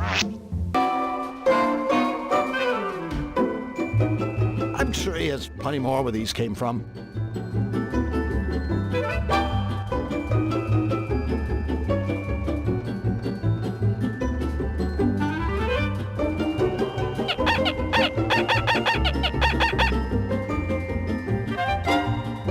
We're back. Pleasure to see you again. You guys are regulars. Can we take a look at that flower? Friends, this is not your garden variety squirting flower. Why sprinkle your buddy with plain old water when you can douse him with an unhealthy portion of extra strength acid? Show him, Warp.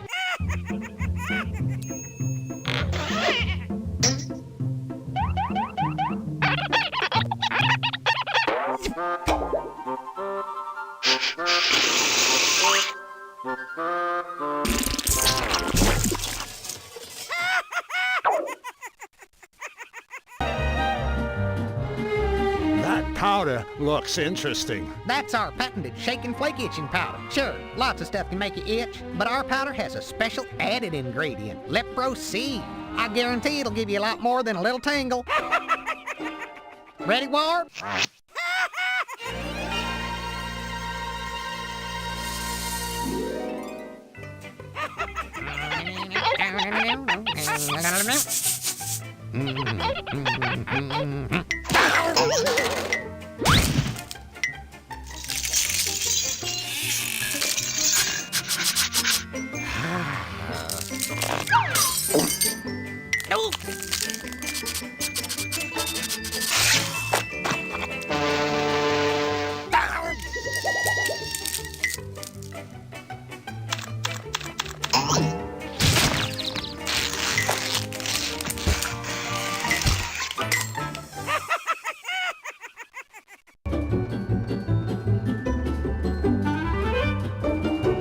Well, guys, I'm afraid we have to get going. I always hate to see our friends leave, especially when they haven't bought anything. Come again soon.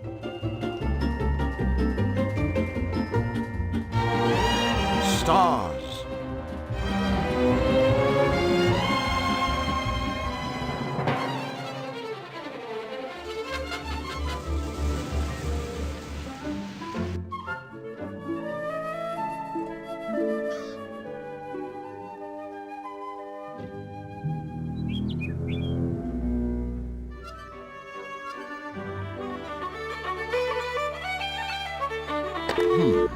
I wonder what number, color to dial.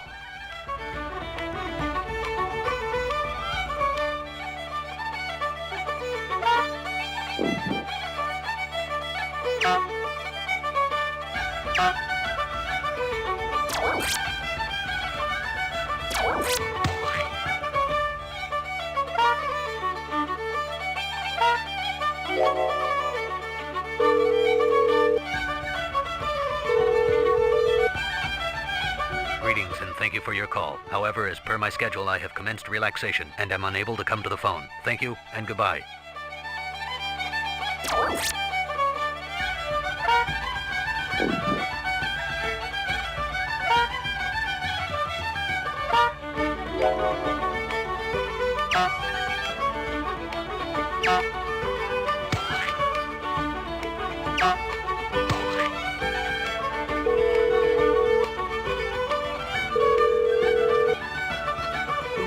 Welcome to Whack-Me's Not Everyone's a Winner contest. It's easy to play. Just listen to each question and then, using your touch hue phone, dial in the answer. Ready? Question 1. What color is Jim's fur?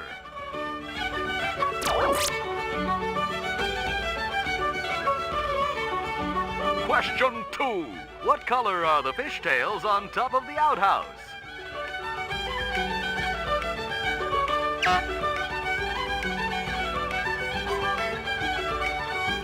Question 3. Besides white, what color is Warp's fur?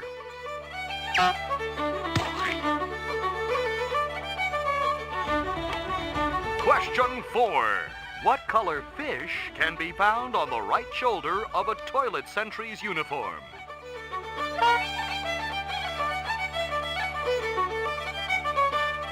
Question 5. What color is Wolf's collar?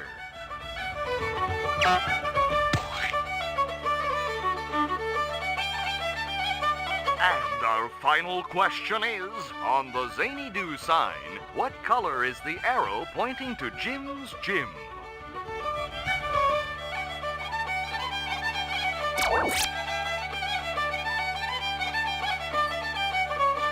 Congratulations! You win! Your fabulous Whack-Me prize should be arriving right now.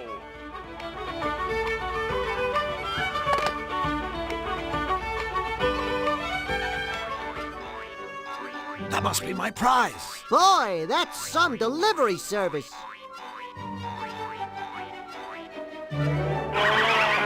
Whack-Me jumping beans.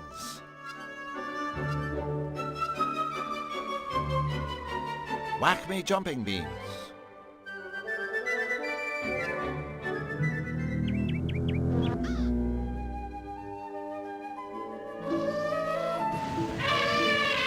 That's the most ridiculous.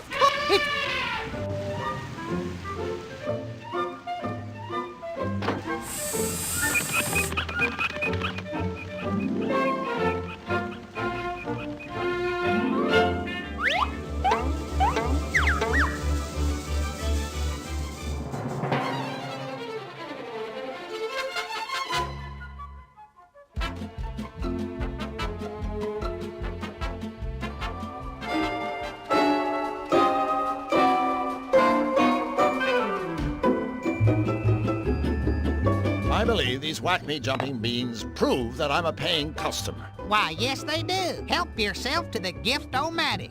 She's all yours.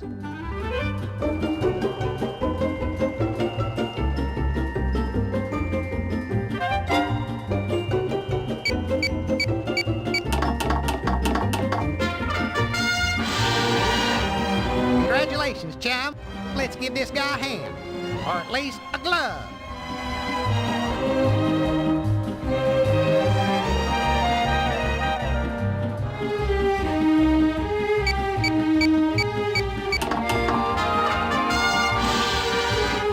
We have a winner! You'll be taking home our top prize. A Whack-Me Mega Magnet with our patented no-slip grip.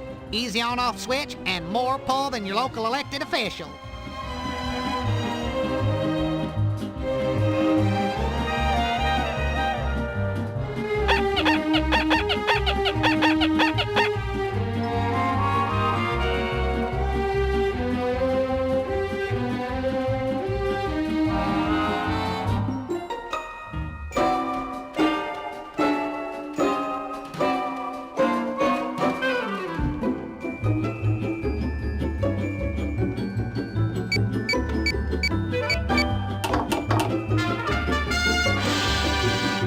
You, my friend, are the lucky winner of a Whack-Me Ultimallet. Pound for pound, the best quality bludgeoning device in existence today.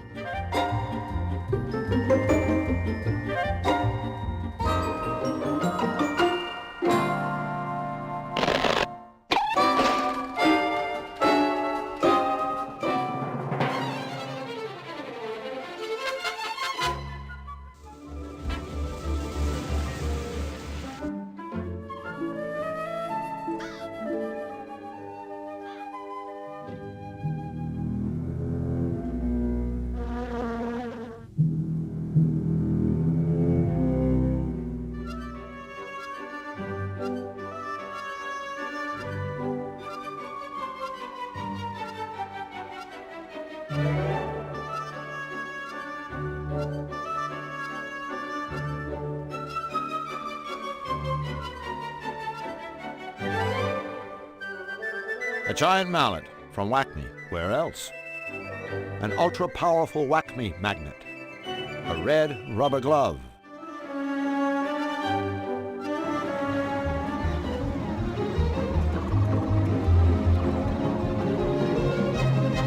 My mallet's bigger than yours. Mind if I take a whack at that strengthometer? Sure, go ahead. Here's your lucky mallet. No thanks. I brought my own. Hey, nobody said nothing about bringing your own freaking mallet. Besides, that clunky thing isn't gonna get you anywhere. Like my old pop used to say to me, fingers, you stupid, good-for-nothing little creep. Always use the right tool for the job. And by the way, you smell like crap. Wise guy, my pop. I'll bet.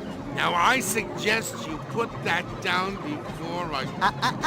Remember, this is Utopia. Before you hurt your poor little back. Oh, but if you want to use it, just go right ahead.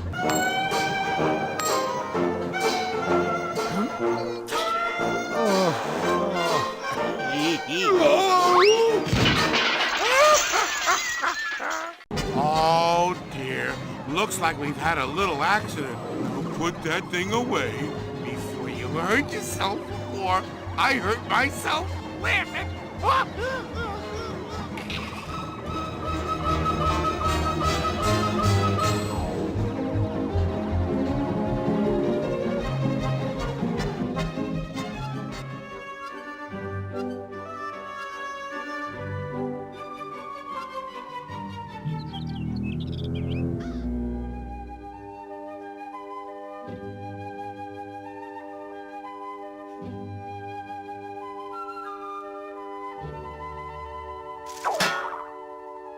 Aha! Like they always say, there's more than one way to search a haystack. A metal thingamabob. Is this what you were looking for?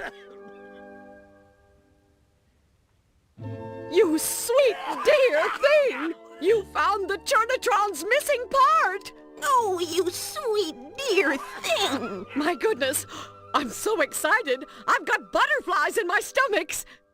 Why, I'm lactating with delight. Excuse me, gentlemen.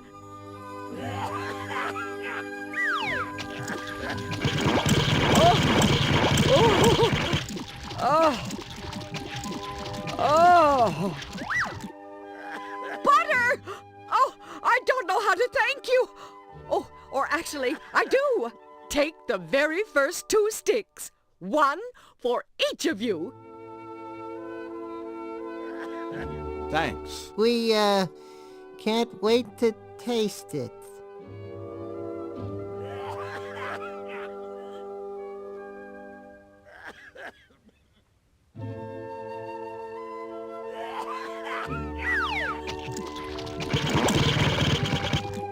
Two sticks of Marge's butter.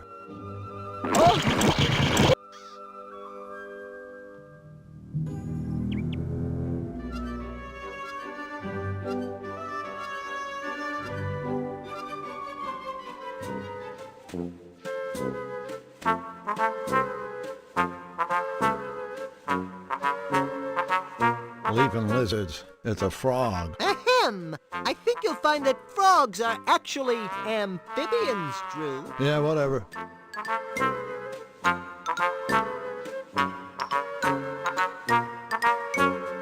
Leaping lizards. It's a...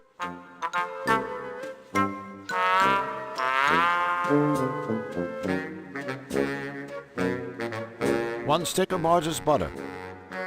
1 stick of Marge's butter.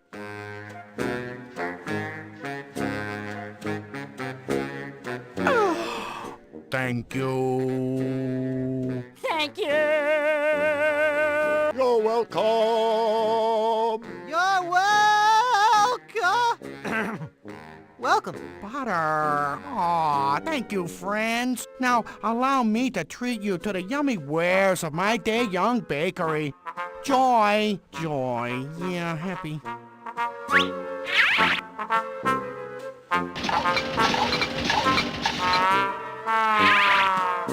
There you go. One freshly prepared lump of raw dough, yeah. Yummy. Ah, it felt wonderful making dough again. Oh, goodness gracious, I'm so happy. Me too. Completely, perfectly happy. Fabulously, amazingly, wonderfully happy. If only Ray were here to celebrate with us. Boy, that didn't last long.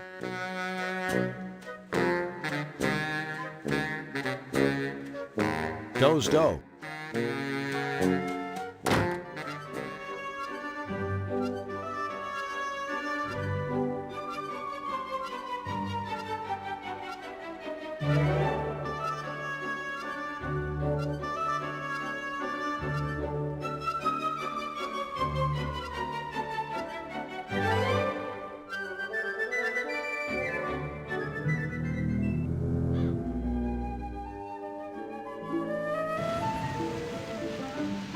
That's the most ridiculous. Of course, it's...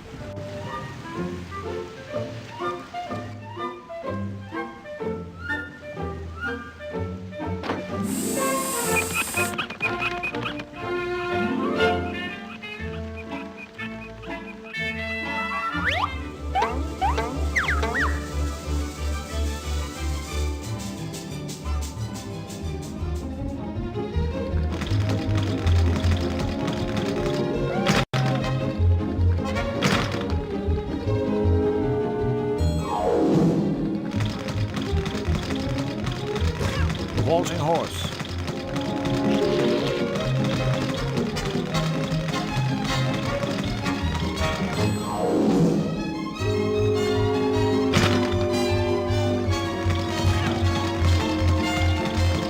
Almost everything is better with butter.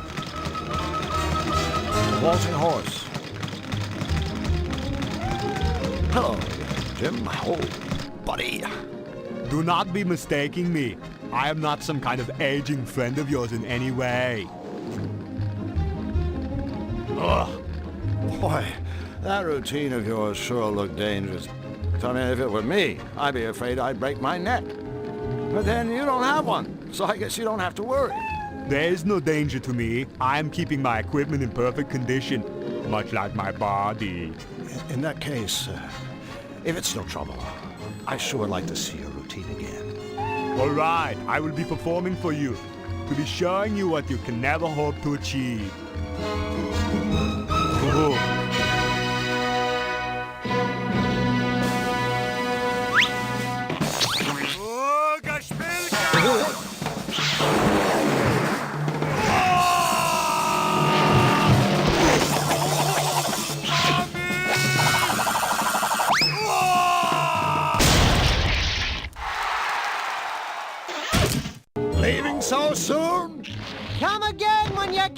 stay longer!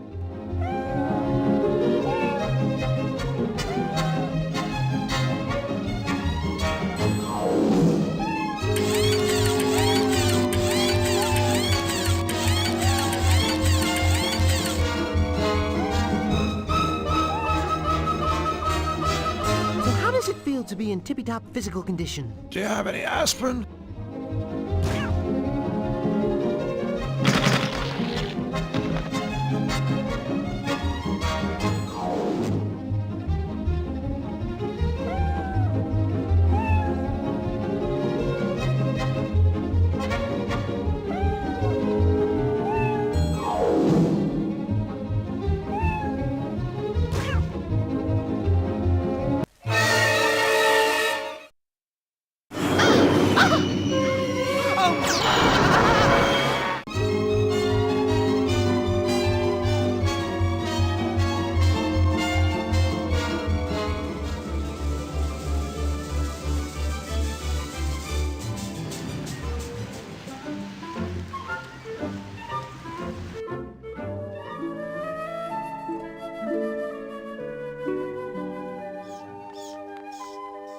This guy's as camp as a row of tents. We're back. Well, if it isn't the dynamic duo! Nice to see you boys again. So you're willing to trade your cloak if we can... You gotta be... You mean you don't... I want something I can win, but it doesn't... I don't, nothing, and not... I don't, and... Thanks. I admire a guy who knows what he doesn't want. The barn is a disaster. Let me guess. Nefarious. Who else? He zapped everything in sight with that hideous ray of his. A zap zap here, and a zap zap there. Here a zap, there a zap. Everywhere a zap zap! You must have been worried that Nefarious would hit you. I was. I'm glad I was able to outrun him. Yeah, good thing you outrun him? Just a little joke. King Hugh has been very kind to me, despite the fact that I'm a stranger to these parts. Oh yes, he's a darling. But he should really try venturing out into the great outdoors a little more often, don't you think? I mean, that yellow complexion of his just doesn't scream healthy to me. I, on the other hand, get plenty of fresh air and sunlight. In fact, a little too much sunlight. That's why I wear this hat. Not only is it a must accessory, it also protects my hair from sun damage. Between you and me, my hair can get so dried out and unmanageable. It's like straw. But it is like straw. Well, thank you. Well, we gotta be going. All right, boys. But don't forget about your friend the Carecrow. Be sure to keep me posted. As if I wasn't already.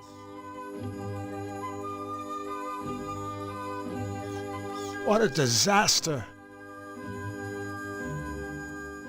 Marge! Polly? Mistress Marge And Punisher Polly. Divas of Destruction!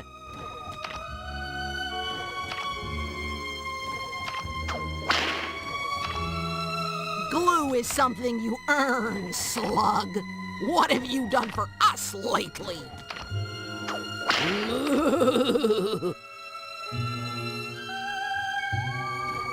More, you sack of mutton! Who needs fertilizer? I'd rather have this stuff.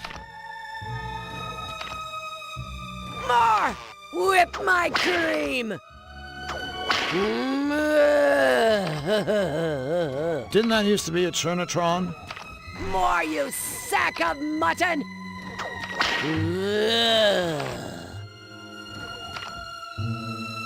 More, you sack of mutton! Hello, ladies? Ladies? Well, not technically speaking, of course.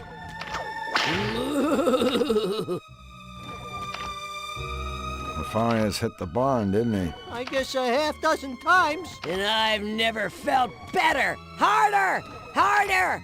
Tenderize this side of beef! Bad cow!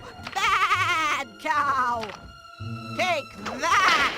Flux, we can't just stand here. You're absolutely right. Flux Whipping Boy Wildly reporting for duty.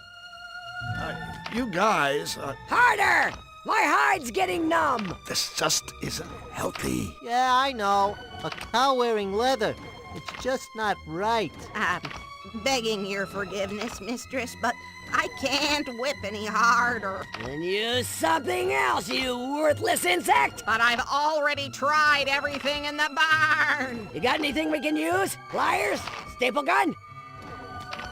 Flamethrower? I think I might have some toenail clippers. Forget it.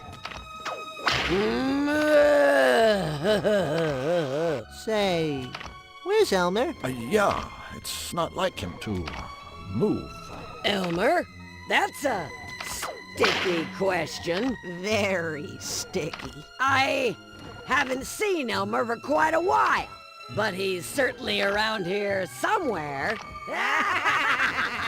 You get the feeling they're not telling us something? That's okay. If it's what I think it is, we didn't want to know anyway. Whip my cream! What's wrong with your Churtatron? Call me crazy, but I could swear it's making glue. Of course it is! Can't you read? It's a gluatron! With it, I'm making the finest glue in the world! The quickest drying! The strongest smelling! I know you want it, but you can't have any! That ridiculous whip! There's got to be something better! Well, see you later. It's been disturbing. Careful with that whip. You could hurt somebody.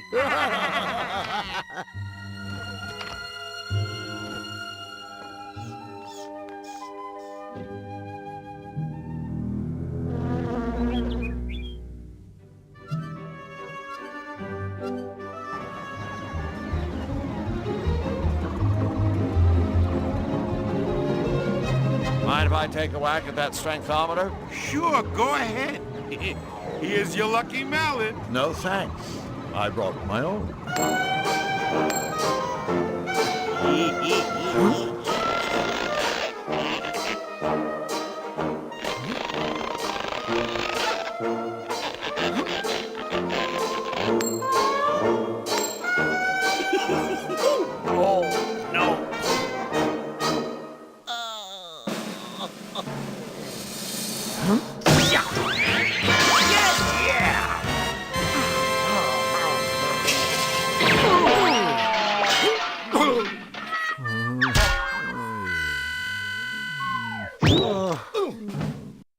Yes! What? That's impossible. I mean... Well, congratulations. You don't think I'm impressed. You know what they say about guys who need big mallets. Okay, Squid Boy, where's our Chablis? Yeah, here. Take your freaking wine. Hey, this isn't Chablis. This says it's Captain Blowhard's prune wine. Yeah, and I hope you both choke on it.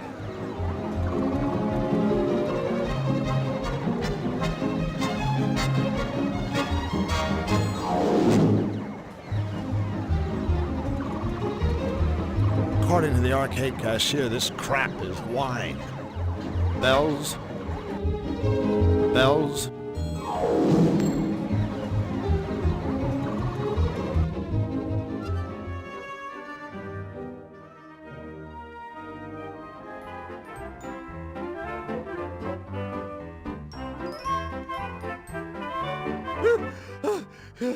Wait for me! So the new parts go in those compartments around the cutifier's deck?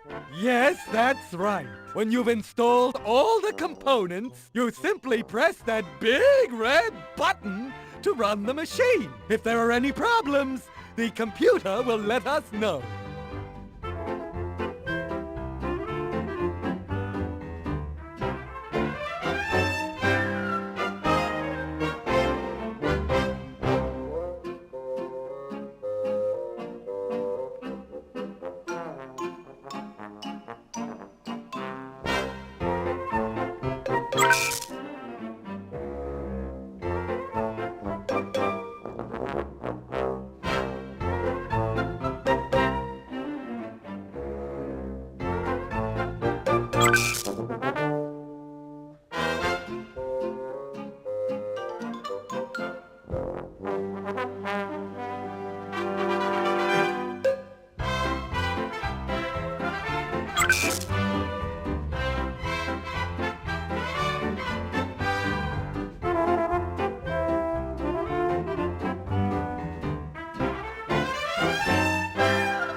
forget your things!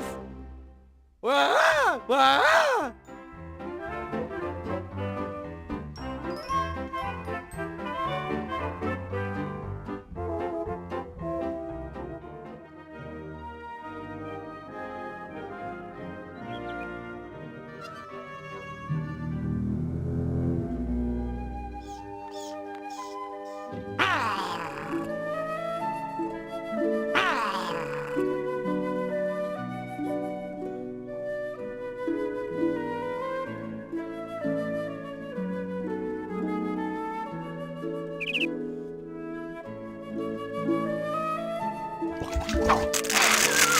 Oopsie, I seem to have spilled weed killer on this nice briar patch. Unlucky!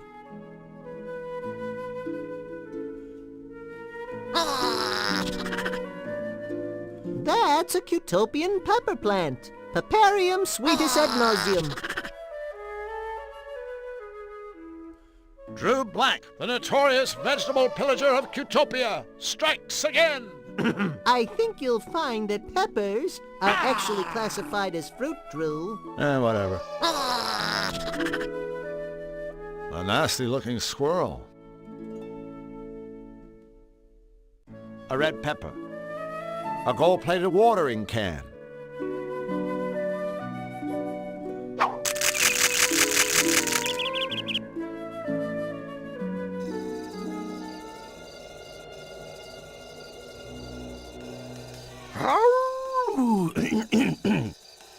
You doing, gents? Hello. Lovely day for a stroller, ain't it? B.B. Wolf at your service. B.B.? Short for Big Bad. Catchy. And practical. Big Bad is a real mouthful. Another crack like that, my friend, and you'll be the mouthful. With whom do I have the treasure of speaking? I'm Drew Blank, and he's Flux Wildly. Pleased to meet you. That's nice.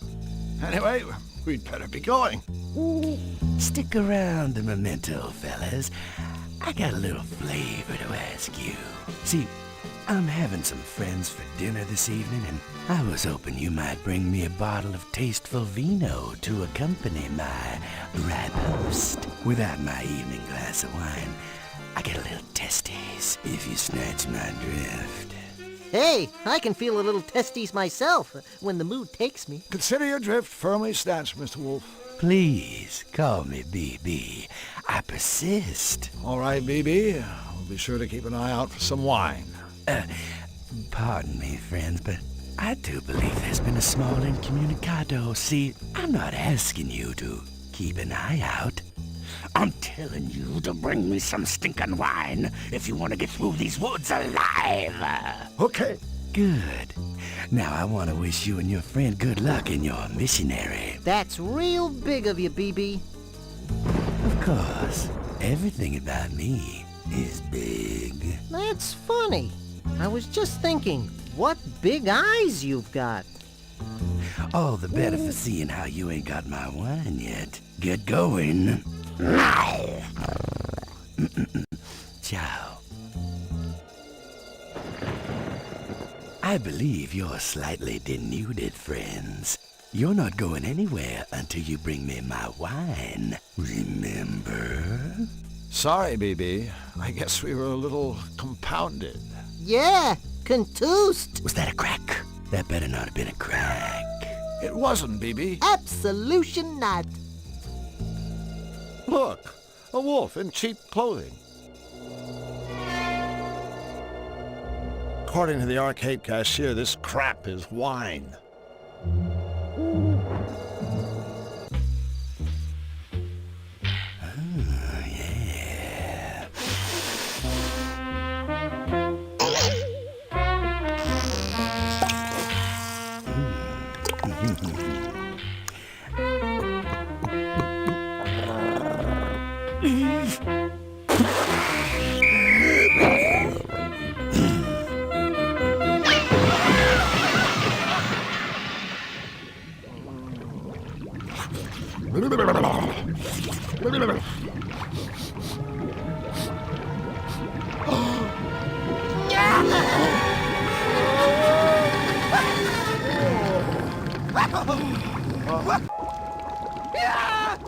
in a stew pot! Don't worry, little buddy. I'll have us out of here in a jiffy. BB, there's been a silly mistake. We seem to have fallen into your soup. You lost me. What was the mistake? Well, I mean, Flux and I clearly don't belong in this cook pot. We're, still alive. Drill, don't give him any ideas. Listen, BB. You know, it sort of breaks prototype to be on a first-name basis with dinner. Let's go back to the Mr. Wolf thing. Listen, Mr. Wolf, it's getting really warm in here. That's the idea. If you eat us, King Hugh is going to be very unhappy. That joker wouldn't be unhappy if he saw his mother get flatulent by a bus. Besides, he's got no authorship in these woods. Out here, I am king, and you are dinner. Okay, I think it's time to move on to Plan B. What was Plan B again? Coming up with Plan C. I was afraid of that.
Get out of the way! Get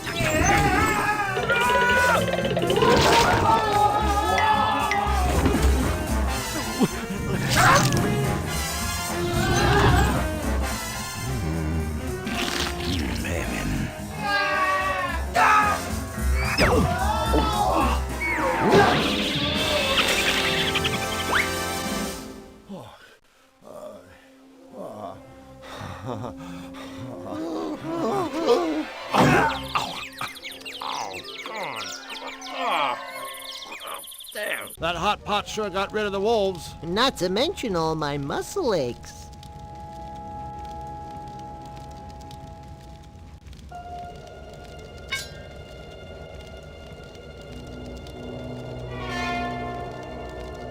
A spit. There must be a more convenient way to do that.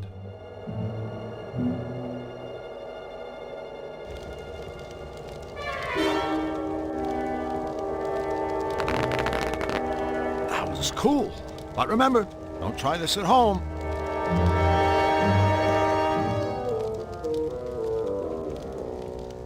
BB's pot runneth over. A hot fire.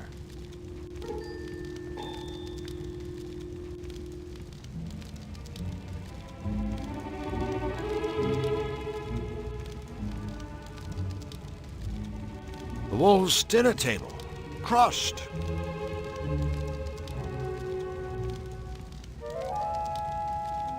That holds the spit. A hot fire.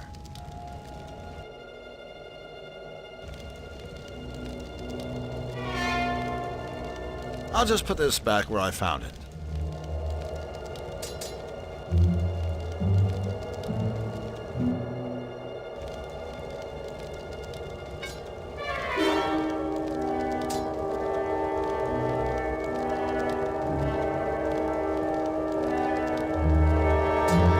Hey!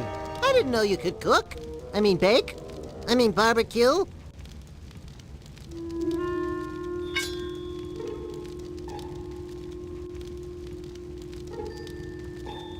popcorn. A roll. Cooked it myself.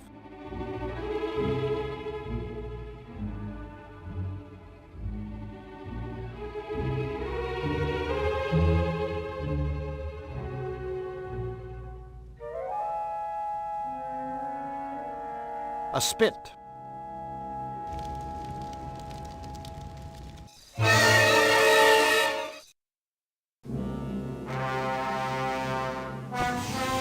Ah, trusted henchman. Enter. Come in, Majesty. I need you to take care of a meddler. Another Cutopian? No, this meddler is an alien. And he is not alone. He travels with a Zanian. Oh, don't worry, your monstrousness. We'll get... I never said I was worried. No, of course not, Your Excellency. Sorry. Find them at once and lock them away. Forgive me, Majesty, but for how long? Well, gosh, I don't want to seem unreasonable. So how about forever?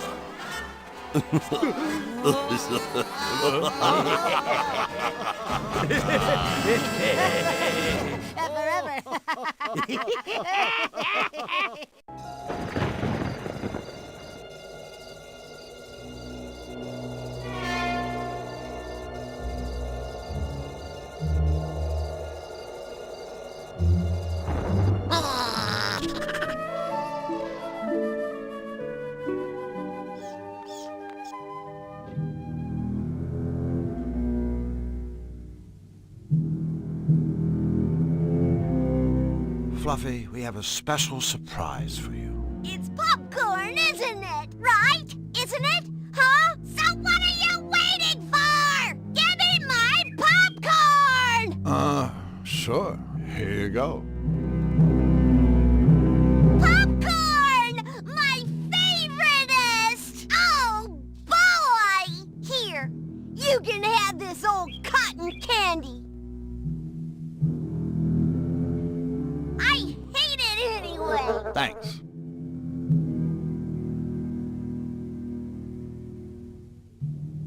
Sickly sweet cotton candy.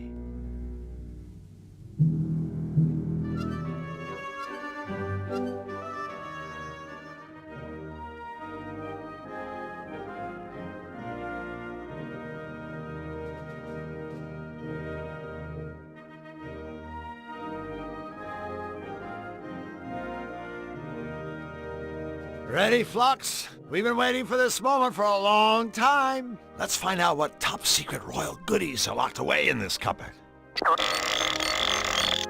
It's a top secret royal stuffed kitty cat. Hurrah!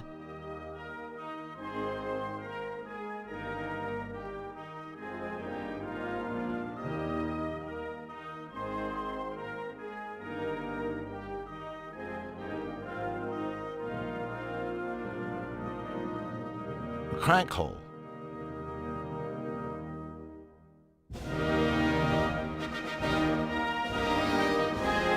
Whoops! Look at that. That toy cat just fell off the shelf and landed in my pocket. Stealing from his royal smiliness is truly despicable, Drew. Do it again.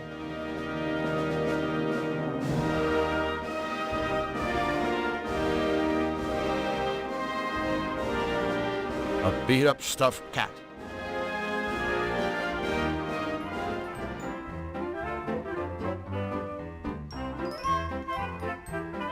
I'll just put these things back where you had them before. There!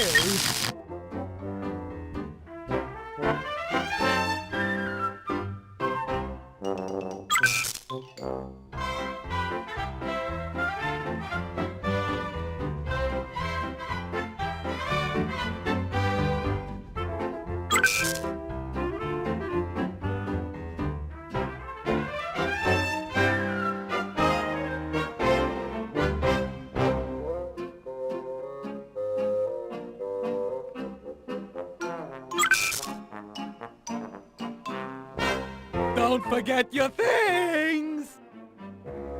Exactly! Oops! The door's to King Hugh's throne room.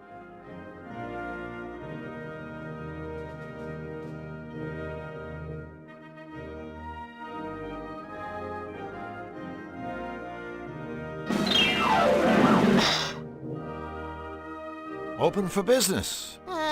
What sort of business is that, Drew?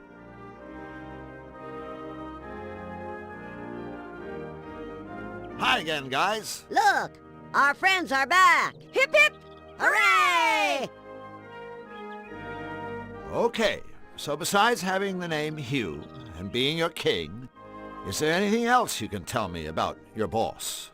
Nope, not a single thing. Oh, But don't be blue. We have something specially prepared just for you. 2, 3, 4. We'd like to help you. Really like to help you. Like to help you. Really, but we can't. It's just our way of saying we'd really like to help you, but we can't. you know, Flux and I are still a little down in the dumps. We are? Could you fellas possibly... Say no more. No more! 2, 3, 4. Bippity bip bip bippity ba. Bip boop bip boop bippity ba. Ya da da da diddly da. Ya da diddly diddly da. Skiddly diddly dippity doo.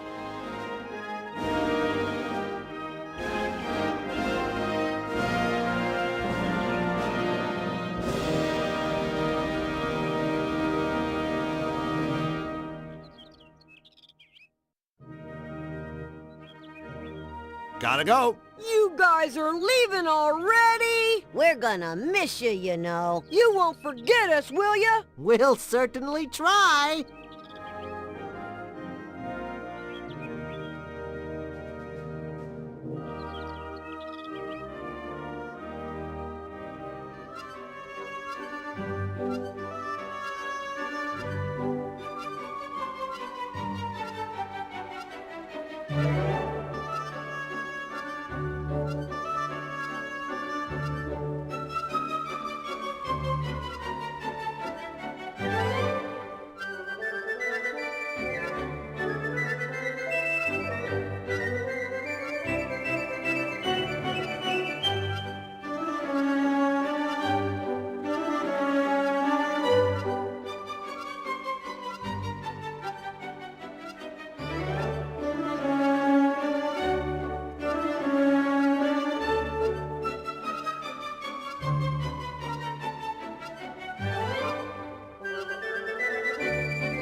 I think I'll need to use something to combine these.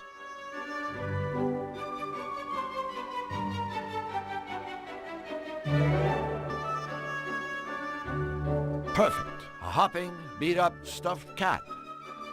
A hopping, beat-up, stuffed cat.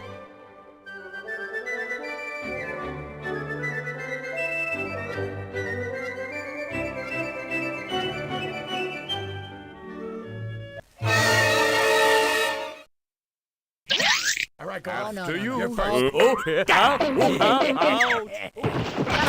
Forget about it. Wow! Just shut up. Yes, oh yes. The fugitives are around here somewhere. I can smell them. I think that might have been me. Perhaps the fugitives are at the costume shop, procuring garments with which to disguise themselves. Move it.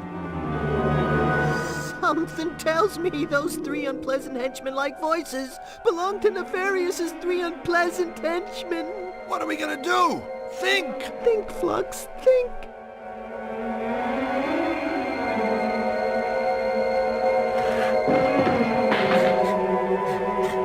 Move it! They can't have gone far!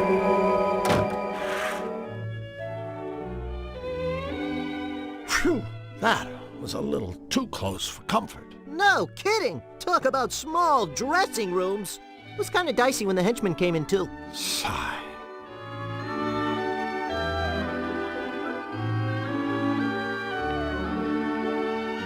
Would you like to trade books? Mating habits of the malevolated forest squirrel. Oh my God! No way. Way. What a totally cool book. Thank you so much.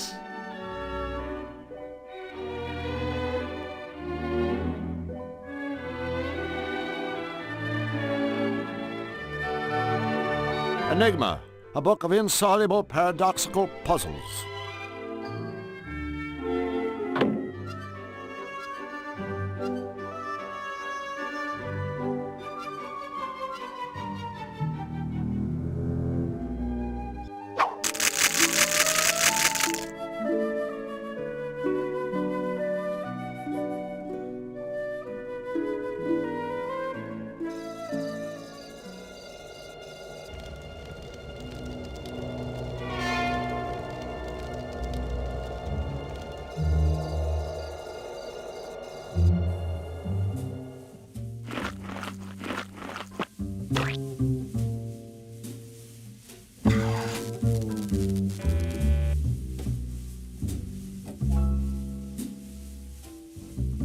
A disgusting hunk of chewed meat.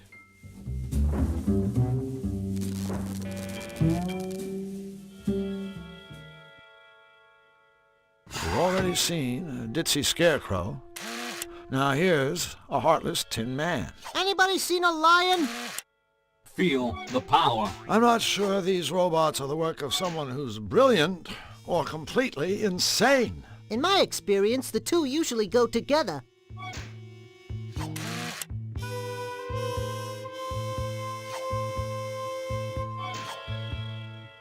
I guess you push that for service. Tremble, mortals. A power plunger.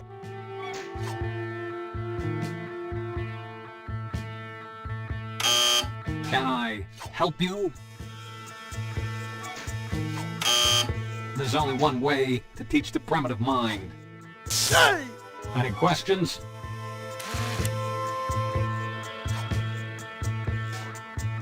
Hi there, Mr. Robot. Robot? Do not belittle me, you diseased sack of offal. I am a synthetic mega-ultra genius. That's smug for short, right? Ha! Very amusing. Make your cheap acronym-based cracks while you can, pond slime. One day, cybernetic beings, like myself, will take over the world. And when that day comes, life will not be a container of cherries for you and your kind. You will all be eradicated, exterminated, annihilated, obliterated, and terminated, of course, with extreme prejudice. Resistance will be futile. A robot hell-bent on taking over the world. Now there's something new. Yeah, this guy's a walking cliché, except he's on wheels.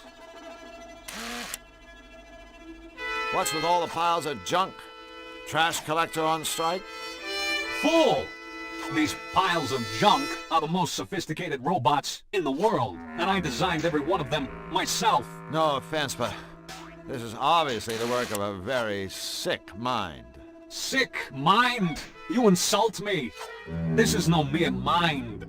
I'm equipped with a 100% synthetic, error-free positronic brain.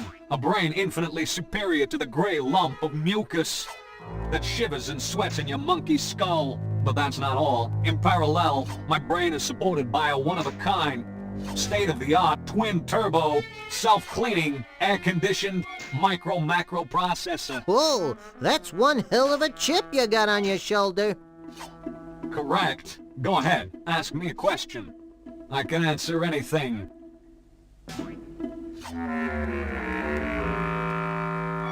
You say you can answer anything, right? Affirmative. Anything. Then I have a question.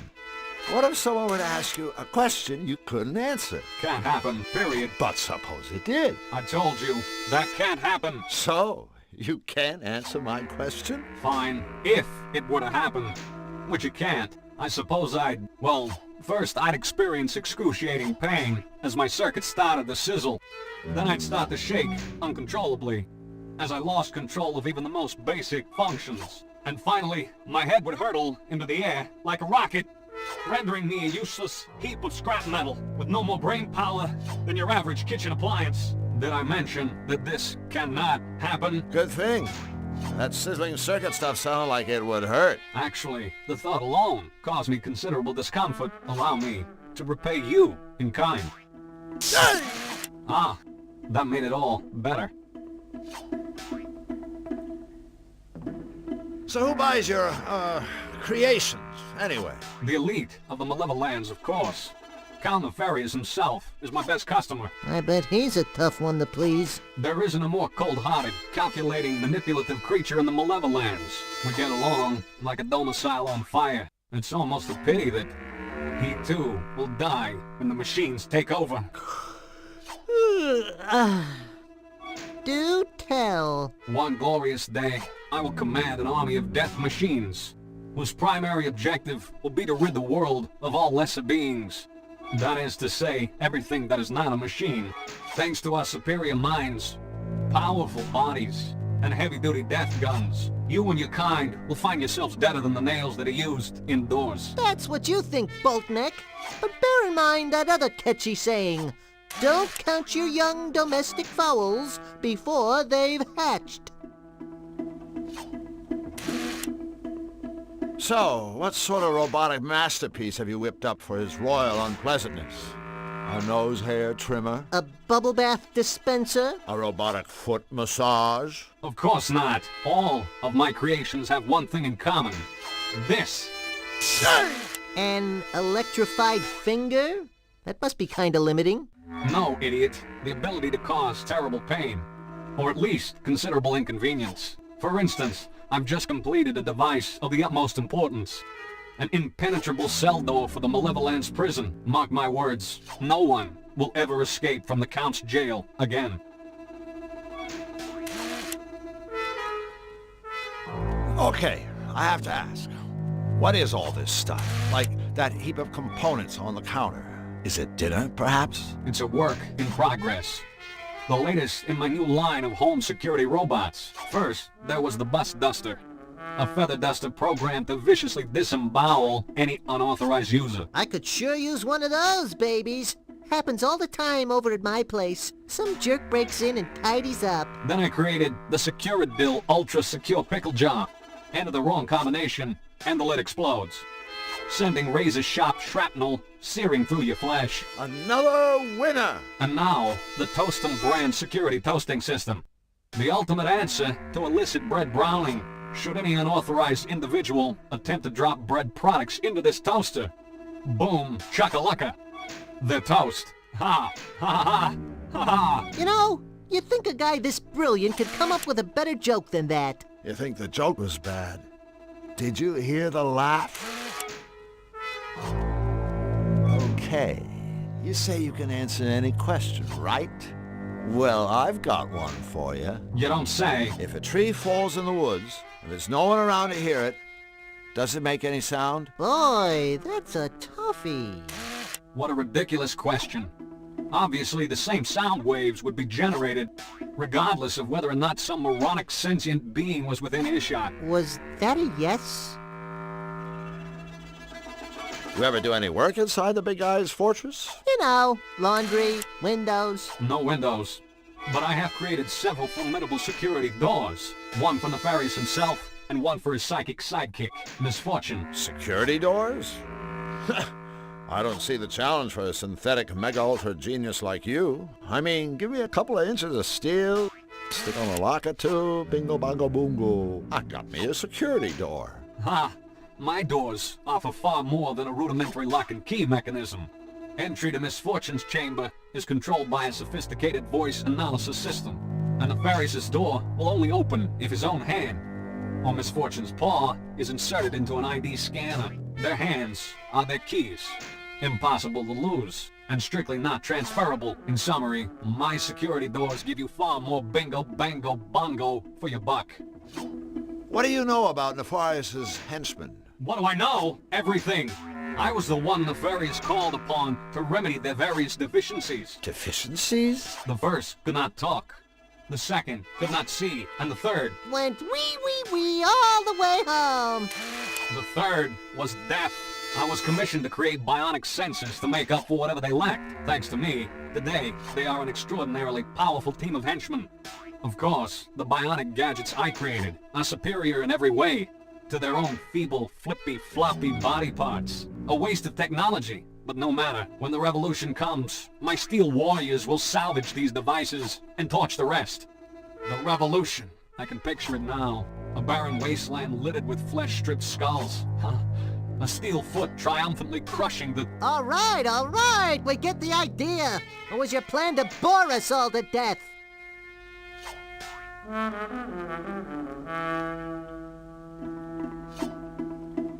Brilliant as you are, you've probably anticipated what I'm about to say. Indeed, I have. O magnificent man of metal, I worship you, and everything touched by your mighty steel fingers. No. Goodbye.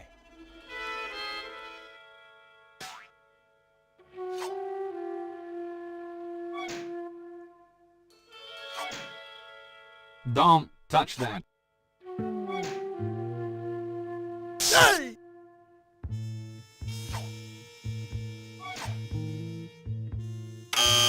Can I help you? There's only one way to teach... Hey! Any questions?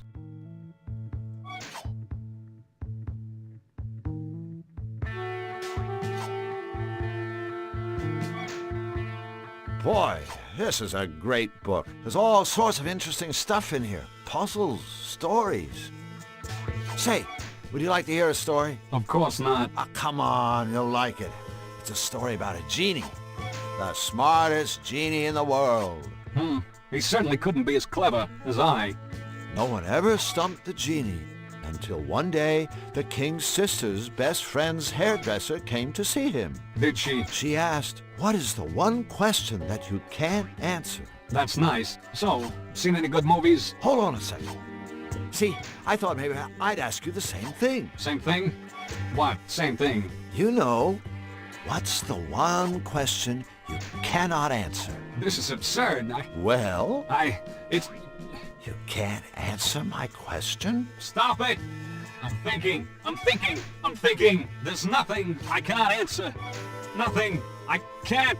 Oh, I don't feel well. What have you done?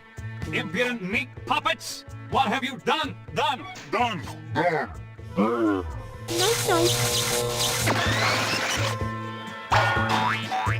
I knew he was smarter than old Bolt Brain. So what is the one question he can't answer anyway? Oh boy.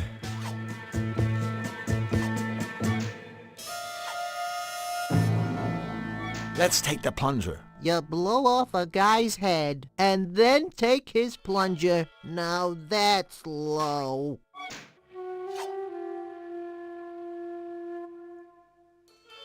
I don't have any use for the head of a broken-down megalomaniacal robot. Just another example of the power of the written word.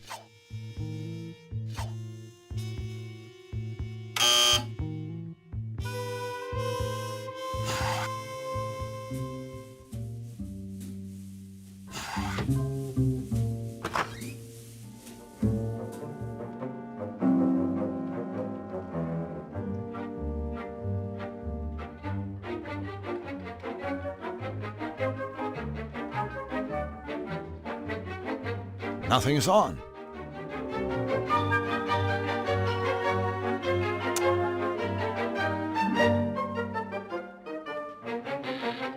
Oh, goody. It's a safe.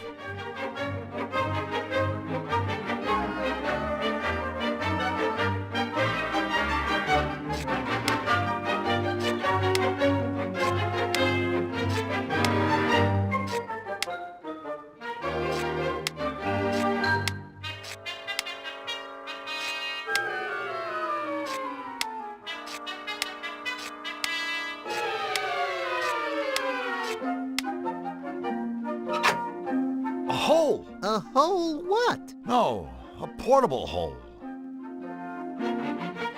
This thing can take us anywhere. Hold on, there's some writing on it. Note, prototype only. Extremely limited range. Use in town centers only. May wish to purchase life insurance before commencing travel.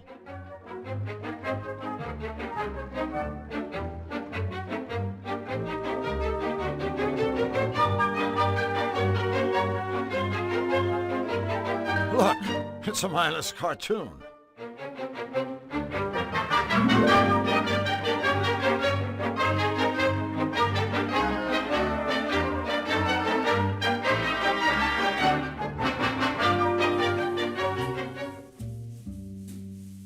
A portable hole. A stamping pad. A plunger. I ink, therefore I am. I'm sure this is only mildly illegal.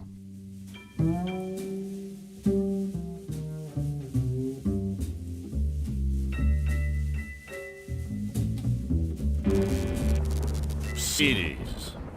Place just screams. Reputable establishment, doesn't it? That looks like something the cat yacked up. Hope it was a big cat. Otherwise, it probably died yakking. Proper attire required. Around here, that could mean just about anything. A skull and cross wrenches. I'm not exactly sure what that means, but I bet it isn't welcome. That castle belongs to Nefarious.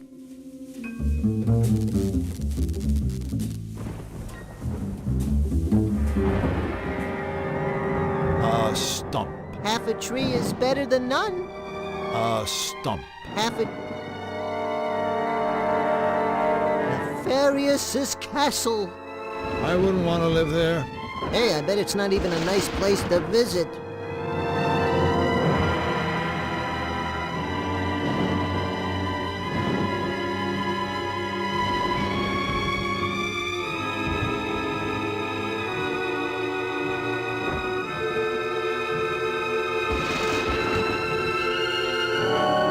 Nefarious's castle. I wouldn't want... Hey, I bet it...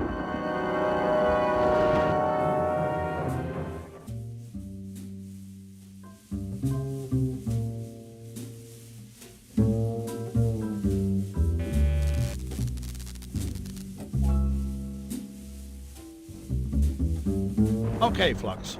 Here's the plan. I'm gonna put down this mysterious prototypical thing we found in enemy territory and know nothing about, and then we're gonna jump into it. Gee, couldn't we just play a nice quiet game of Russian roulette?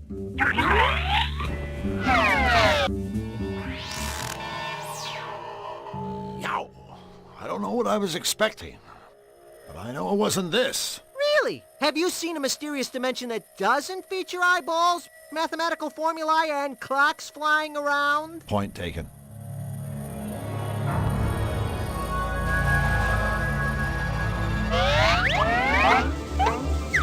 Hey, we made it! We didn't get lost or implode or anything. Implode?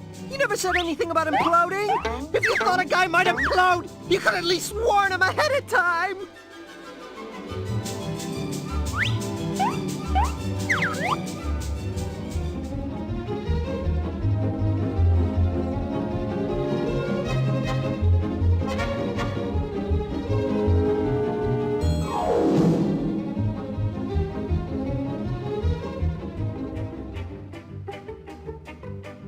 Toilet paper with a message.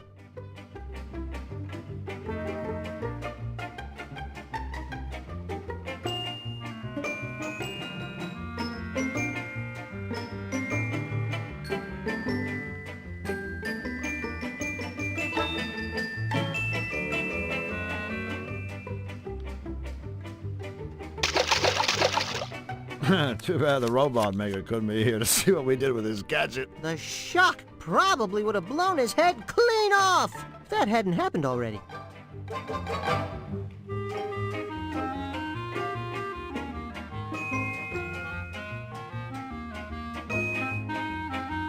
I haven't had this much fun since my goldfish died. Goldfish!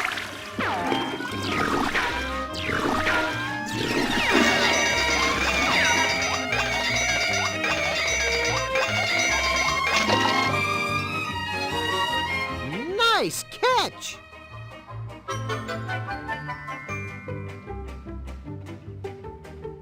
A puffer fish.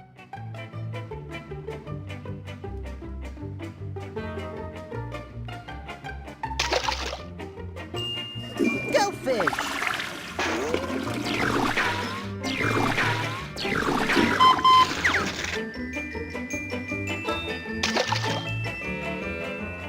Cut out the toilet humor drill. I know you can do better than that.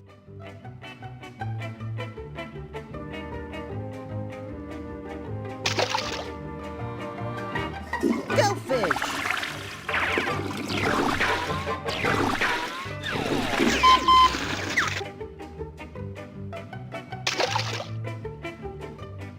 Cut out the toilet humor. Whenever you're ready, Captain, let her rip.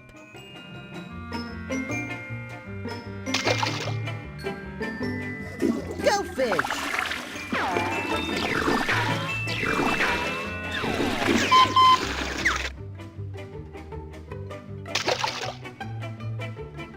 Cut out the toilet humor drill. Whenever you're ready, Captain, let her rip.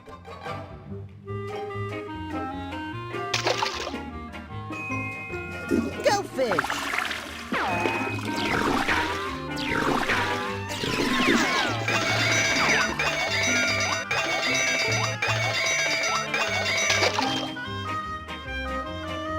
Nice catch!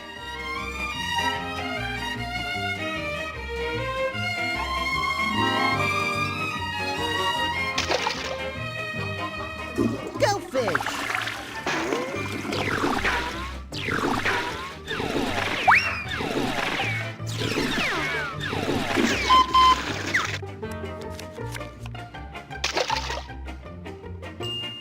Cut out the toilet humor drill. Whenever you're ready, Captain, let her rip.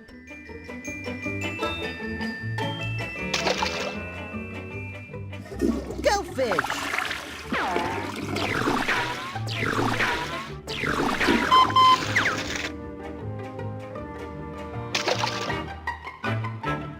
Cut out the toilet humor drill. I know you can do better than that.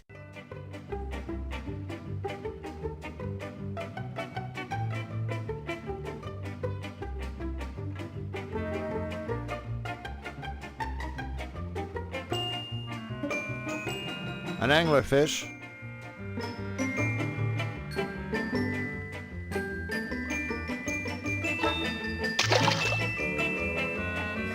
Go fish!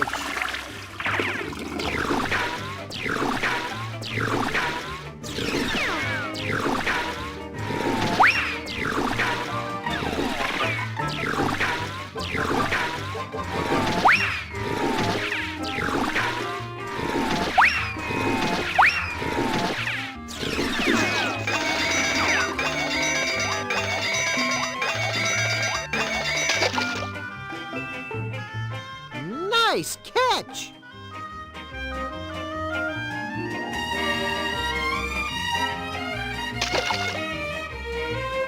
Go fish!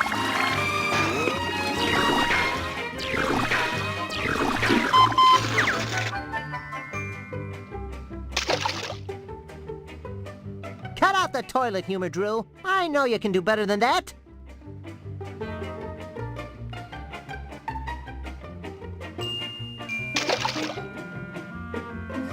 Go fish!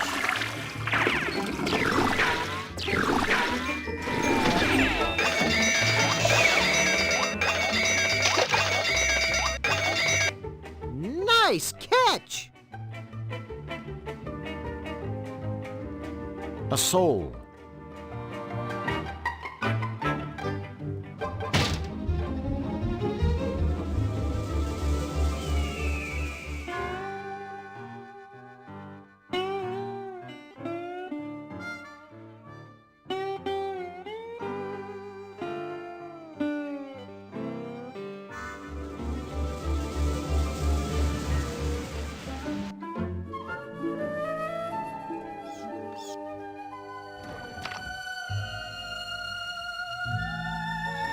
I need to pick that up first. Mince my meat! The first round was so good, maybe I'll try second.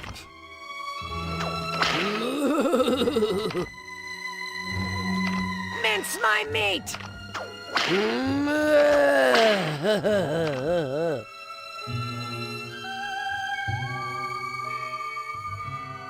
A disgusting hunk of chewed meat with special sauce from the barn. Mince!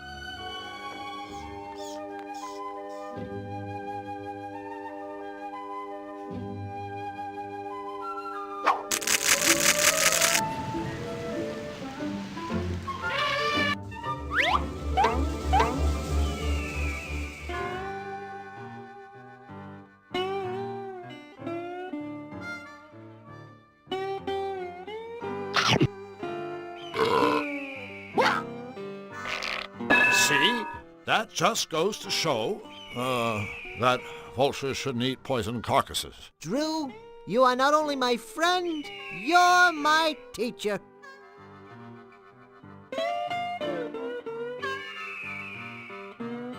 Think anyone would mind if I took this feather? I've heard it said that plucking a feather from a fallen bird is a noble gesture of compassion and respect. I'll buy that. Of course, the guy who said it was drunk at the time, and everyone else thought he was a moron.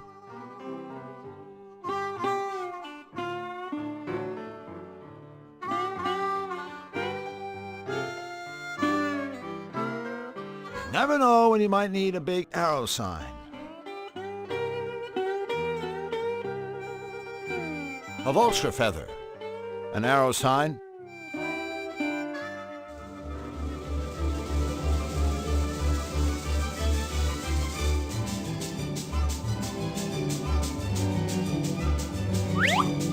Ready, Flux? Into the hole.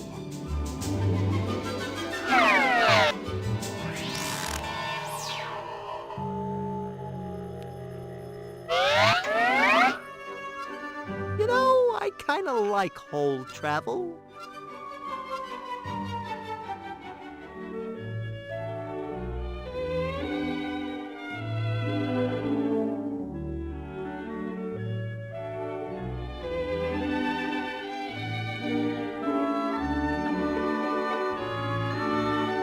The king would like to redeem his free rental voucher now.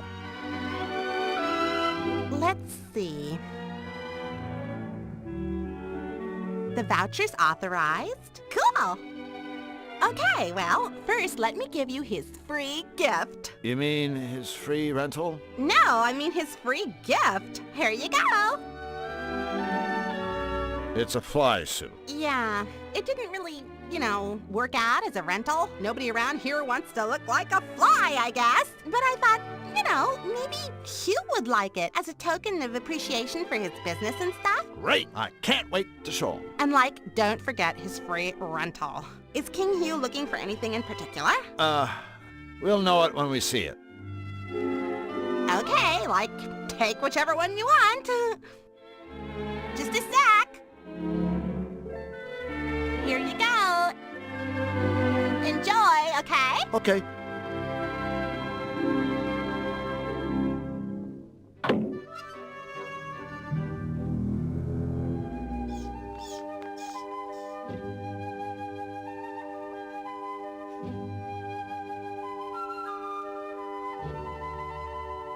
I think we found what you're looking for. Oh, goody, goody, goody!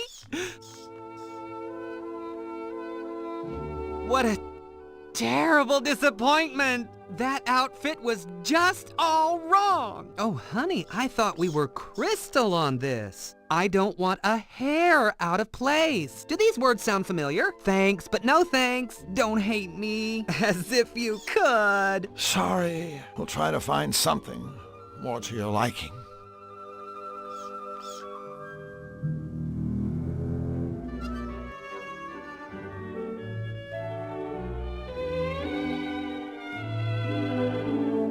Would it be okay if we exchange this? Oh, go for it. Pick a costume. Any costume at all.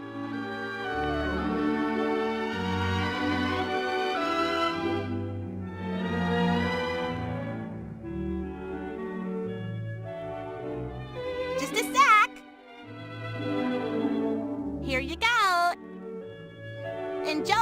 okay? Okay.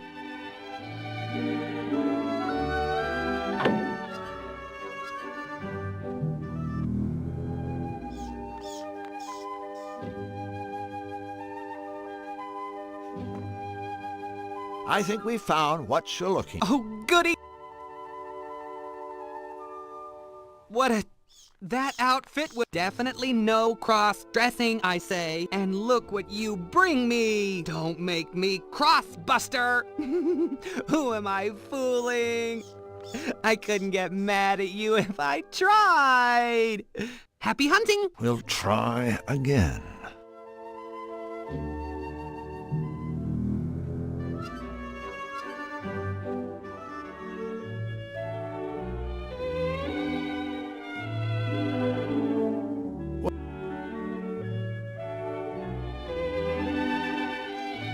Oh, pick any kind. Just a sec. Here you go. Enjoy, okay? Okay.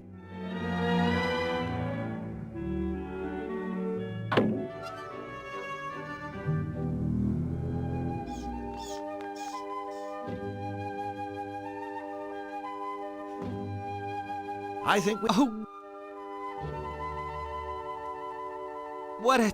That outfit was... Just think back to your friend Carecrow saying how he didn't want a hair out of place. And then take another peek at this little getup. Hello! Lucky for you, I have the patience of a saint.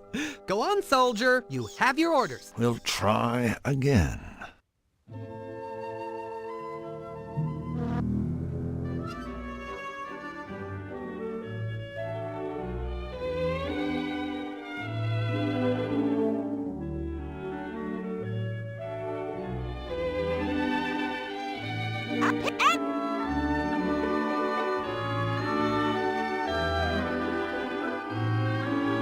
Just a sec. Here you go. Enjoy, okay? Okay.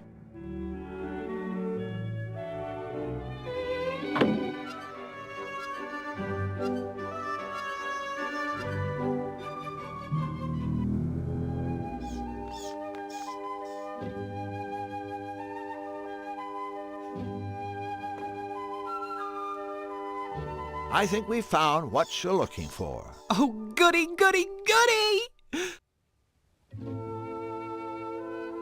What a terrible... That out... Didn't I say I wanted something I can wear all day long? You forgot, didn't you, silly? Oh, don't worry. Carecrow forgives you. We'll try again.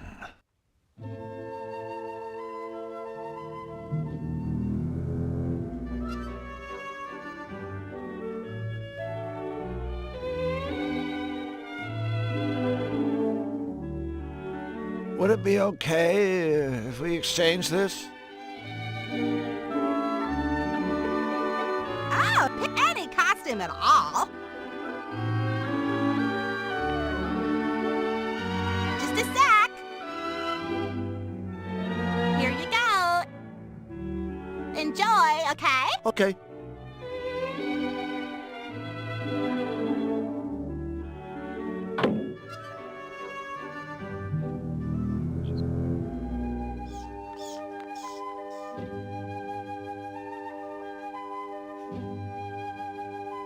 I think we found what you're looking for. Oh. What a... That outfit was just... I told you it didn't have to be out of this world. And look what you bring me. Let's try something a little more down to earth, sugar. Thanking you. Look, pal, it's just dandy about your fashion sense. But believe it or not, we have a life outside the old super deluxe strawman fashion scavenger hunt. Oh. Sorry. We'll find you the outfit of your dreams, no matter what. Right, Drew? Whatever.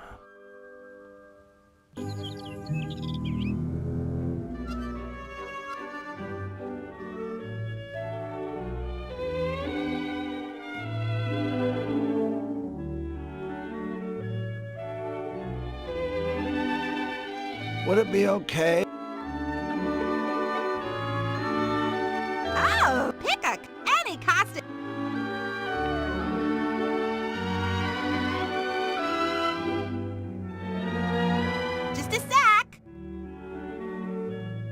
Here you go. Enjoy, okay? Okay.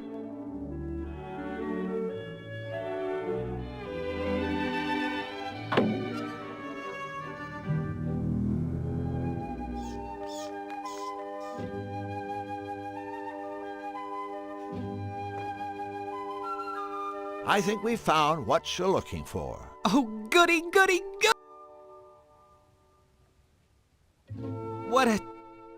that outfit... Remember me saying not too many bells and whistles? I mean, could I be any clearer with my request? Don't worry, I understand. It was one of those impulse buys. I'm sure you'll have no problem taking it back and getting little old me just what I'm looking for. Uh-huh.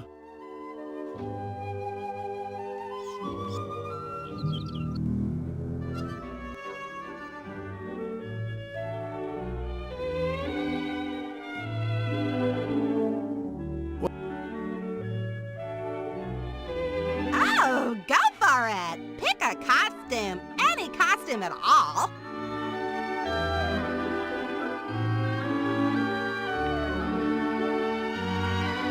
Just a sec. Here you go. Enjoy, okay? Okay.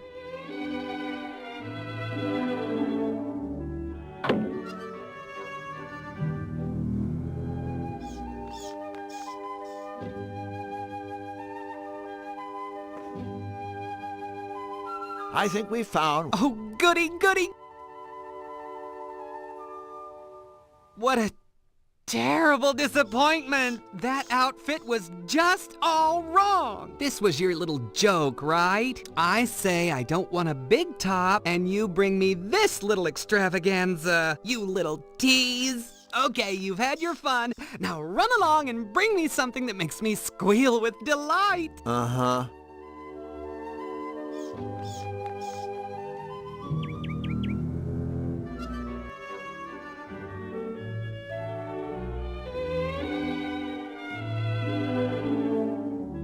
Would it be okay if we exchange this? Oh, pick any costume at all.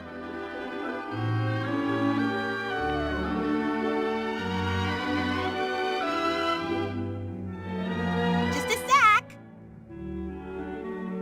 Here you go.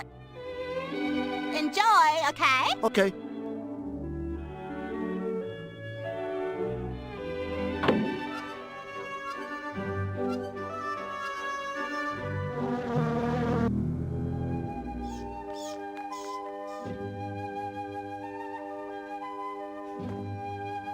I think we found what you're looking for. Oh, goody, goody, goody! What a terrible disappointment! That outfit was just all wrong! I say nothing too sappy, and you bring me this little ensemble. You have a wicked sense of humor. I love it! But please bring me my dream outfit soon. I just can't bear the anticipation. Uh-huh.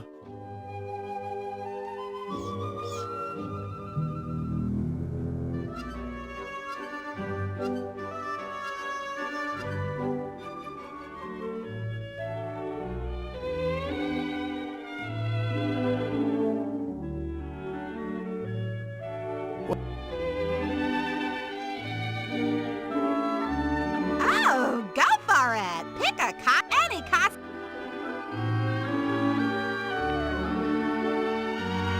Just a sec. Here. Enjoy, okay? Okay.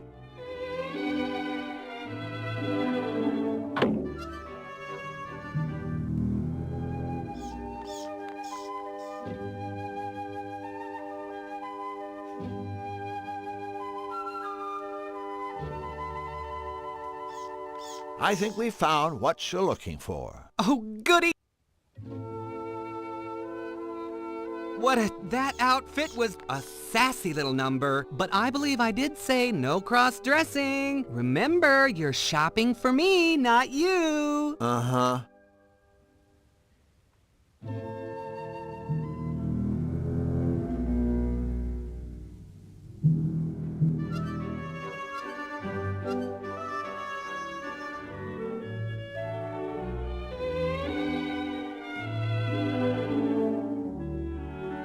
Would it be okay if we exchange this? Oh, go for it.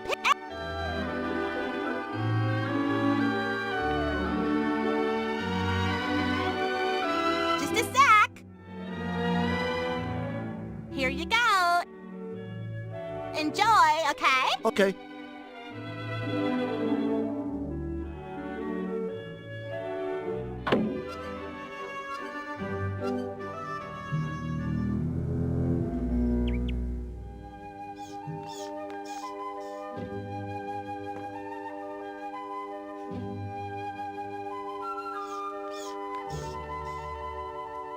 I think we found what you're looking for. Oh, good.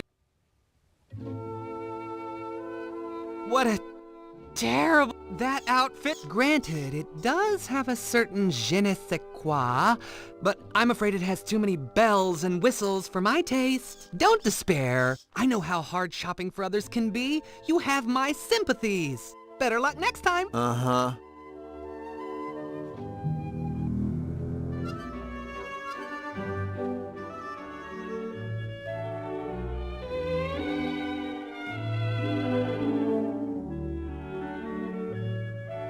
Would it be okay if we exchange this? Oh, go ahead.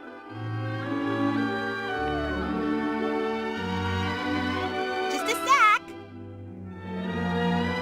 Here you go. Enjoy, okay? Okay.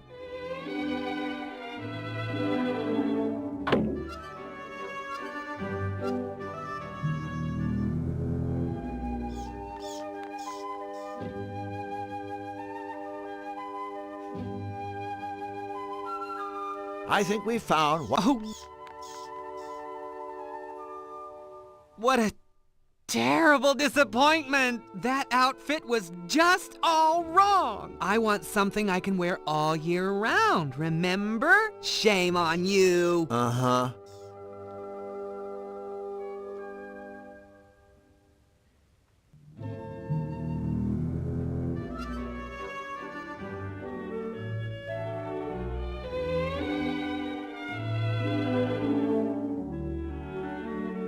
Would it be okay if we exchange this? Oh, go for it. Pick a costume. Any costume at all. Just a sec. Here. Enjoy, okay? Okay.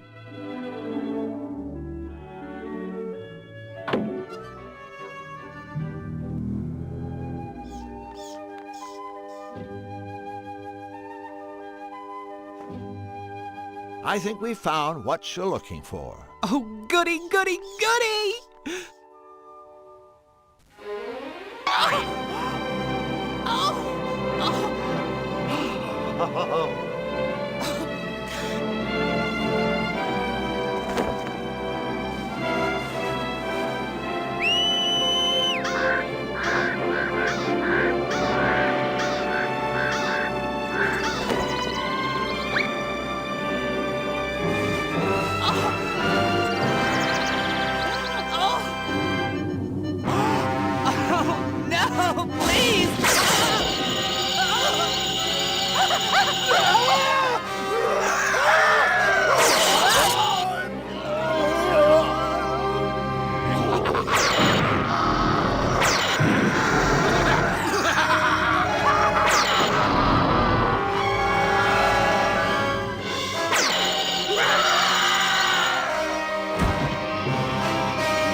Oh no, look at the carecrow. This is terrible. Yeah, after all that effort, our costume is ruined. This guy's as rank as the old soldiers.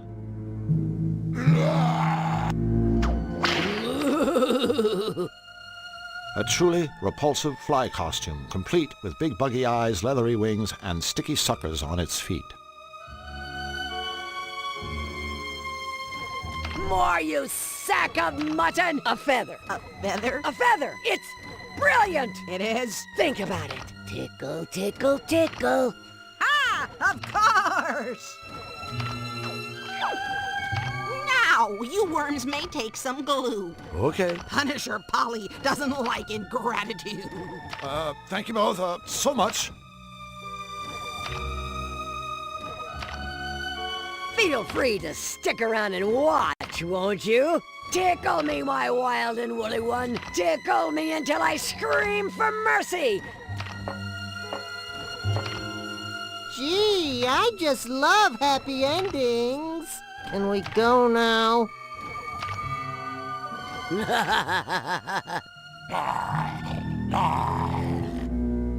Mistress Marge's glue. The Carecrow's ugly cloak.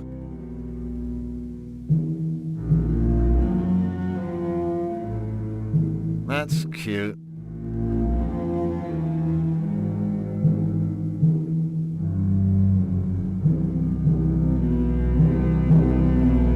Cotton candy and glue. A yummy treat. A hopping, beat-up stuffed cat with lovely buck teeth. Oh. A hopping, beat-up stuffed cat with teeth and a tail. It's a masterpiece.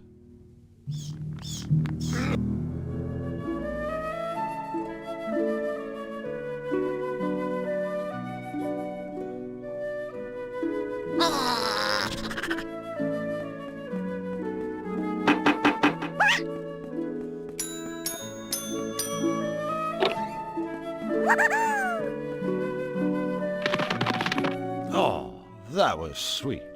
Bizarre, but sweet. You realize it'll end in divorce. They just have nothing in common. The squirrel's doorstep. The door to the squirrel's treehouse. Nuts. What's wrong? Those things in the tree. They look okay to me. I can't reach them. Flux, could you go up there and grab those nuts? Sure. You never know when some extra nuts will come in handy.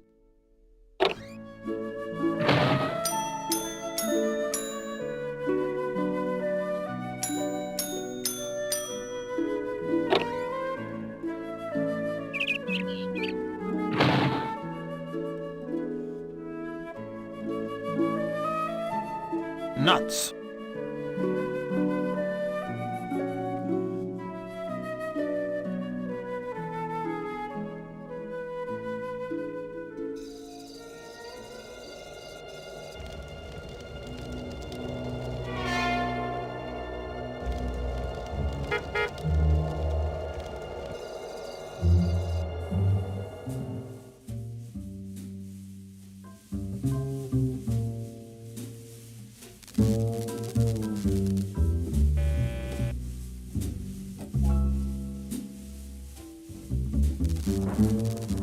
Ready for some speedy, convenient, and only relatively disturbing whole travel?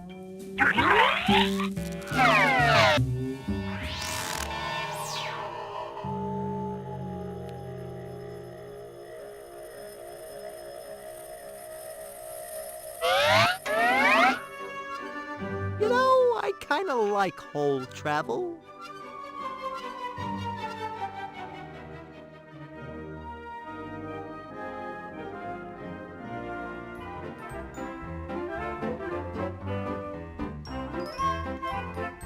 Now, let's see where we left off last time.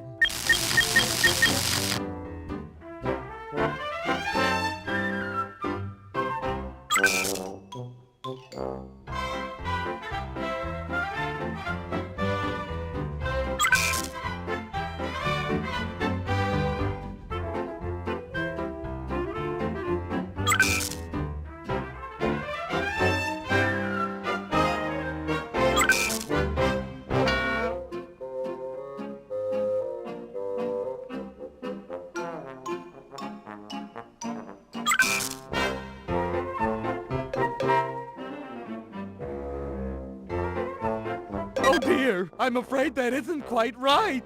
Look at the readout. 11, functioning components have been installed. And 11 are placed in the correct compartments. The cutifier is almost in tippy-top shape. Go, Team Happy!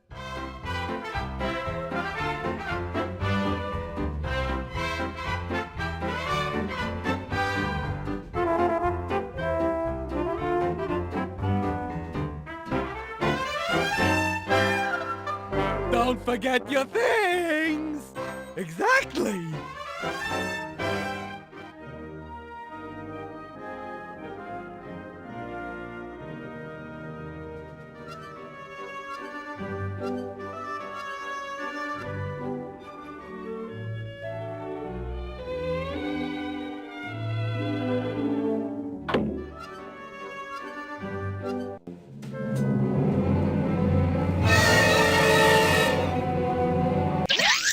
After you. You're first. Oh, yeah. Out.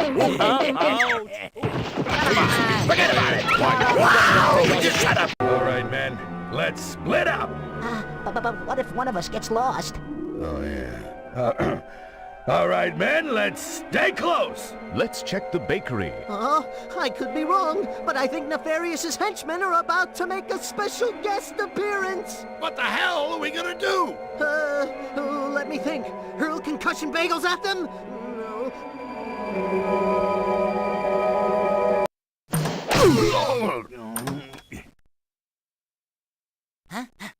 The fugitives! Grab them!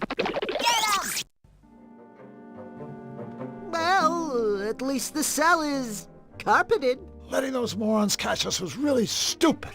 The carpeted cell is way better than we deserve. No. Getting caught was just kinda stupid. Letting them lock our stuff in the safe, that was really stupid. We're trapped in a prison without our stuff. We're doomed. Don't worry, Flux. I'll get us out of here. Lickety-split. Lickety-split? Just help me think of a plan.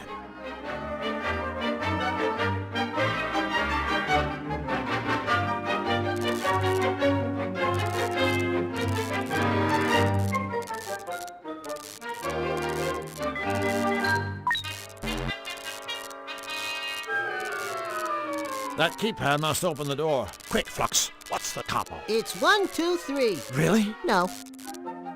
Closed and locked. I guess that shows the length of our sentence.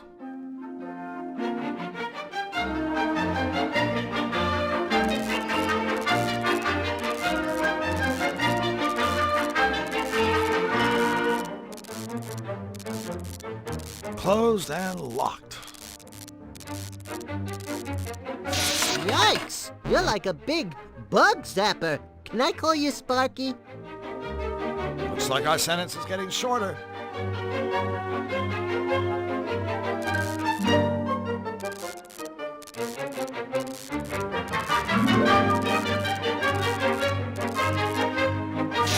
Two lightning blank strikes again!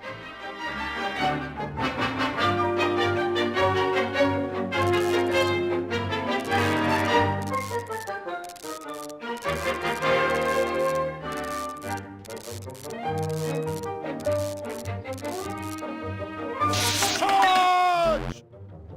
Looks like our sentence is getting shorter.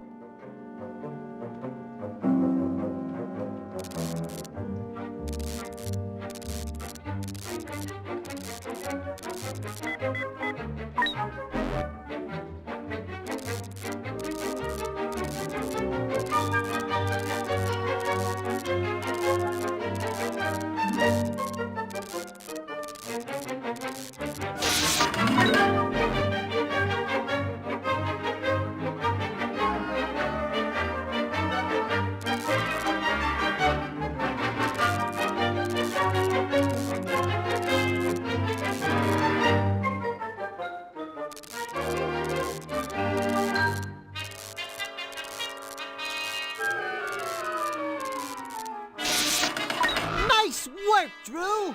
And look, your hair has extra body, too.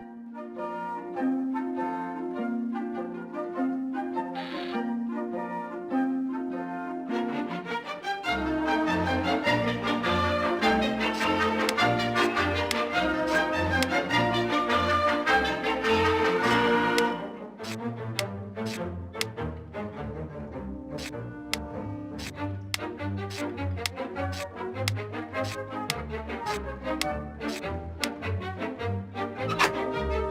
stuff! Our stuff!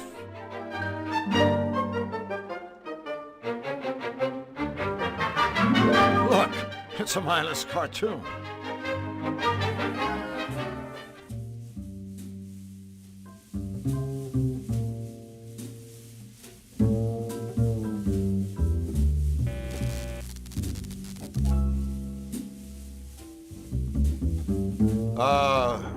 Hello?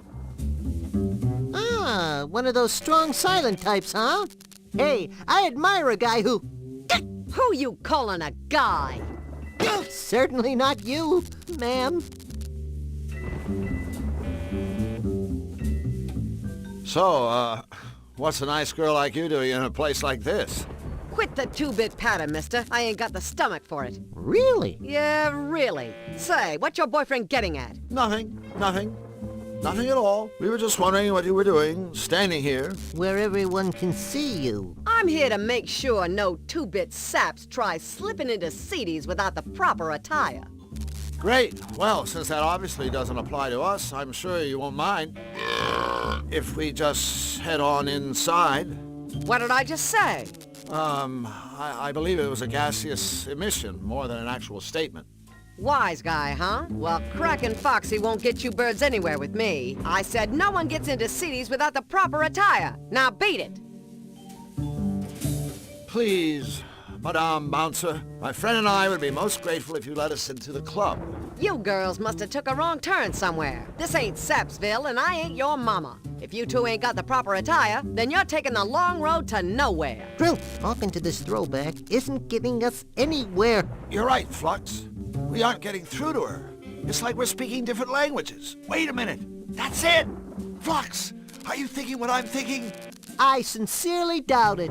Unless you're thinking about how fun it is to slap yourself on the butt and yodel, "Whoa, Nelly!"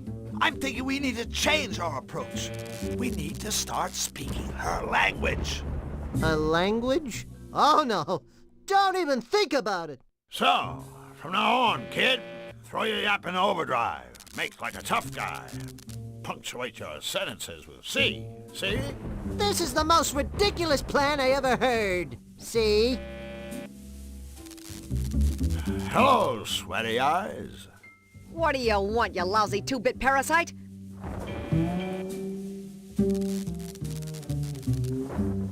Step aside, sweetheart. We want into that club, see? Gee, that's too bad. The sign says proper attire required. Something wrong with your blinkers? They're not in our armpits, if that's what you mean. Keep asking for it and you'll get it. Plenty. Don't get excited, lady. Just tip us off to the proper attire. We'll see what we can do. What do we need? A tie? A fez? Tux. A gorilla suit! All right, that's it. No more Mr. Nice Girl. You don't scare us very much at all. Yeah, so why don't we all just step outside? We are outside.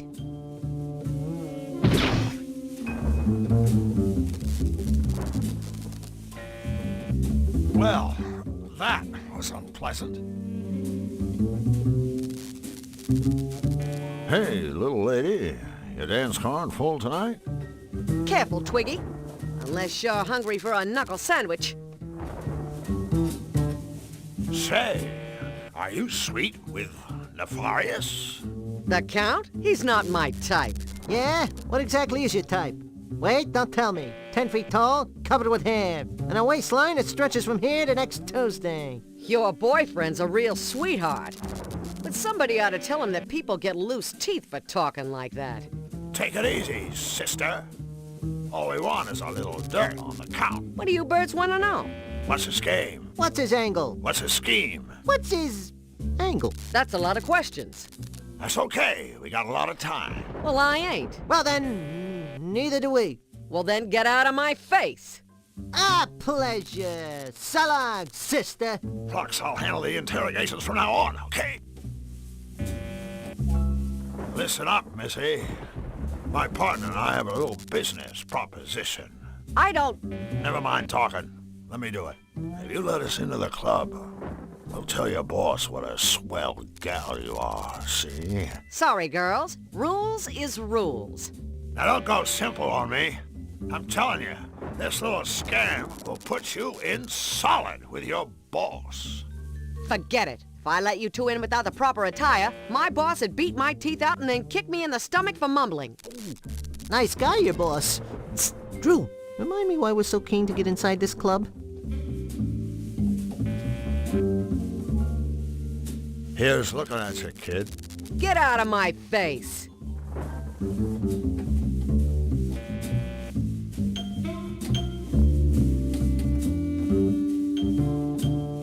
You don't suppose this cloak is the proper attire for Seedy's club? Only one way to find out.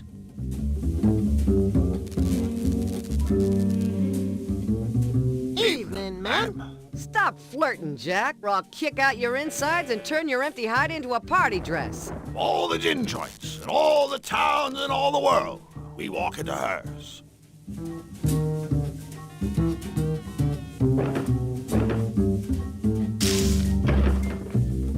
Burn, baby, burn. In the Malevolence, everything deviates from the straight and narrow. Even the bowling lane.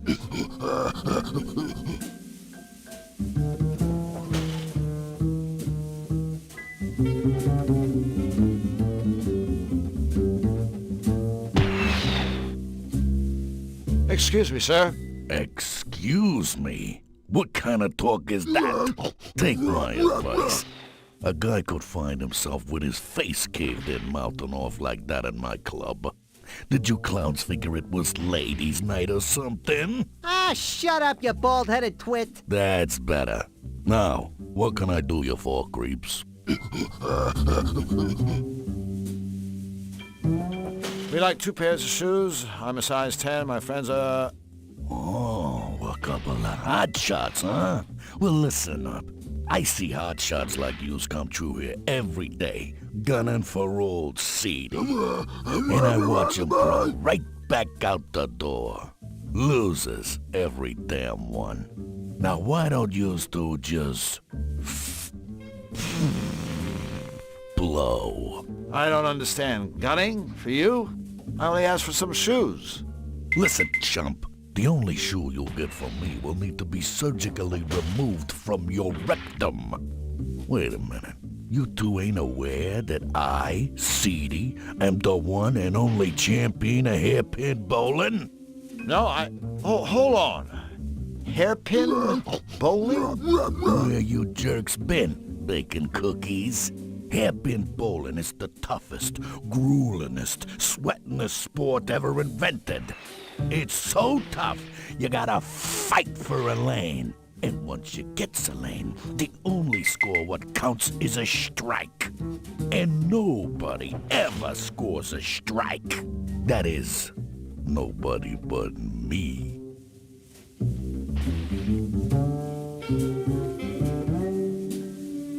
I can tell by the house rules that you're a fair man, Seedy. Deranged, but fair. But tell me, why is everybody fighting to get a lane? What's the big attraction? Well, a good rumble is reason enough for most of us. But there is the added incentive of a prize. See, you score a strike, you win these 3 beautiful golden pins. Yeah. Yeah. Take a good look, chumps. That's the last you'll be seeing of these. Unless you score a strike, that is.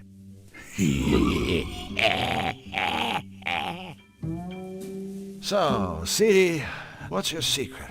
Why are you the only one who's ever scored a strike? To be a world-class bowler, you need years of practice, huge cojones, and of course, my special technique. Step aside, losers. Watch and learn.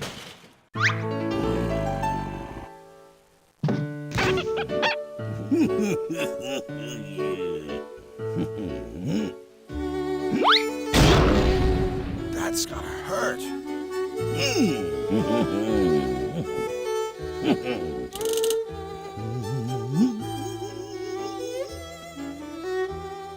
Look, Mom, no hands. Oh.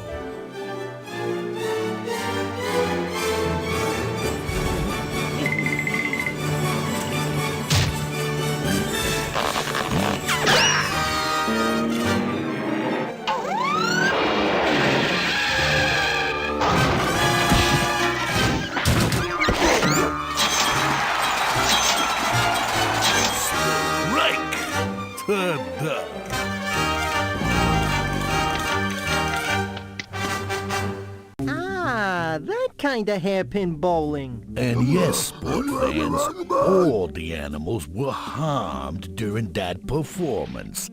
I guarantees you. You must make your mama very proud. Yes, and as for your bowling technique, well, it's very unique. Yeah, it's a real gas. Well, well, ain't we cheeky?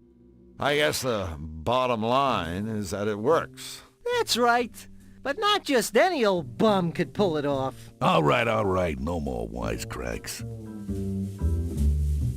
So, Seedy, you and Nefarious ever get together and go bowling? Nah, his dark unholiness rarely graces us with his royal presence.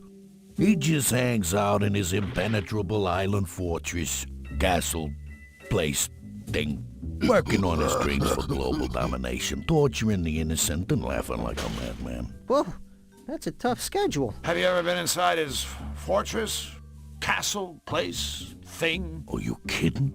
Nobody wants to go inside that joint. Of course, if he's not careful, the guy could get himself dragged inside by the Count's tree goons.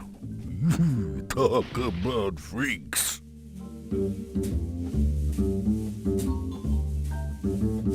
You mind running through the rules for hairpin bowling again? Okay, suckers. You're free to use any technique that trips your trigger. But the ball's gotta make it in one piece all the way to the pins. And the only score what counts is a strike. Should you do the impossible and score a strike, the grand prize of true golden pins is all yours. What do you know about the Count's henchmen? Those three half-finished morons who work for Nefarious? That's sort of the Malevolence PD. Creepy mothers, too. Rumor has it that old Nefarious brought them back from the dead. Naturally, they think he's just the cat's meow. They kiss his butt up and down, do whatever he says. You know, toadies, they kind of make me sick. Hold on, he brought them back? From the dead? Sure, but don't get excited.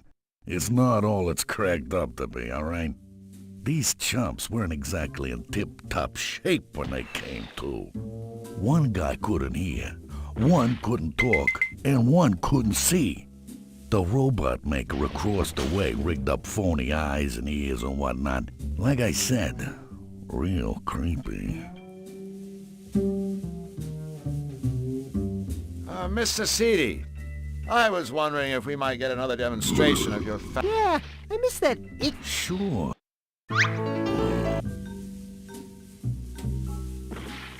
Thank you for your time, Mr. Seedy, sir. I thought I told you. Manners only maketh trouble around here, punk. I think what Drew meant to say was, "Stuff it, you bloated bag of gas!"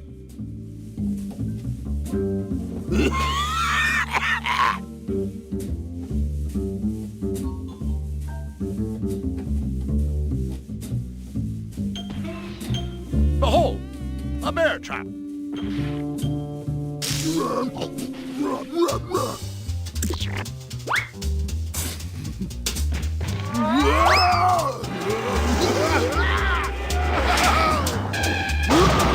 Yes!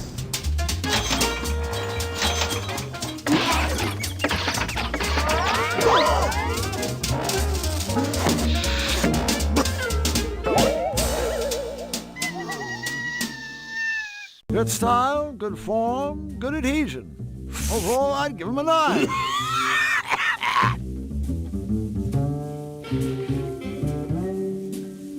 I know know this may be kind of unpleasant for you, little buddy, but I want you to know that it hurts you more than it hurts me. Aw, that's sweet. Hey, wait a minute. Oh no, I'm dead. Huh? Whoa, whoa, whoa,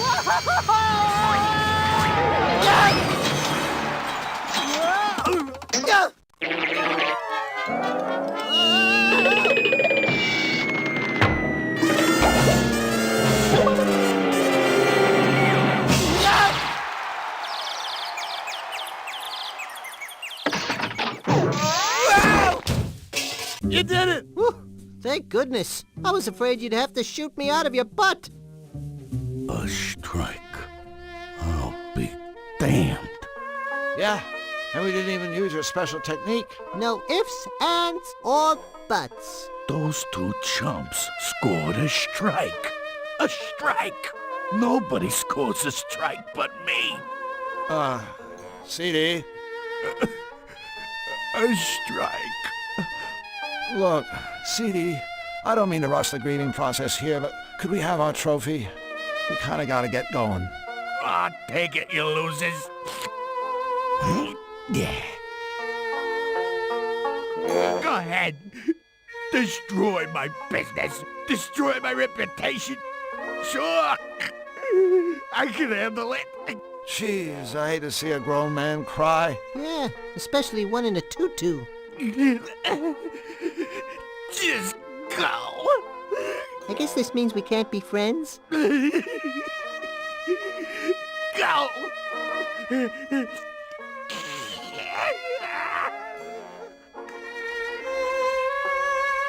You know, CD, you really shouldn't feel too bad about giving up your trophy. Yeah, I mean, sure, your life is ruined, but from what I can see, it's no great loss. You know, CD, you Yeah, I mean, but from... Bonjour, lard boy. Don't try and sweet-talk me, sister. You took me to the cleaners. But if we really took you to the cleaners, explain that stench radiating from your vest. Shut up, vamos, and have a horrible, untimely death somewhere. How's it shaking, Wobble Guts? So, you come to gloat at old Seedy again, huh? Why don't you just finish the job and pull the gold from my teeth? Because you don't have any teeth? Just do what you have to do and scram. You make me sick. Hey, CD, how's, business? My club is dead, thanks to you. Now be fair. You're still very popular with the flies. I mean, look at them. Why, they're drawn to you like, well, you know. Finish that sentence and end your life. Now make like a taxidermist client and get stuffed. Did you make that up yourself, CD? It's very good. Go. Hey, look, it's us again. What did I ever do to you two clowns? Did I not take you under my wing and treat you like family? You treated us like dirt and exposed us to perverse rituals! Like I said, I treated you like family. Now get out of my face, you lousy ingrates. Bonjour. Don't. You vamos and have a... Mind if I change into something a little more comfortable?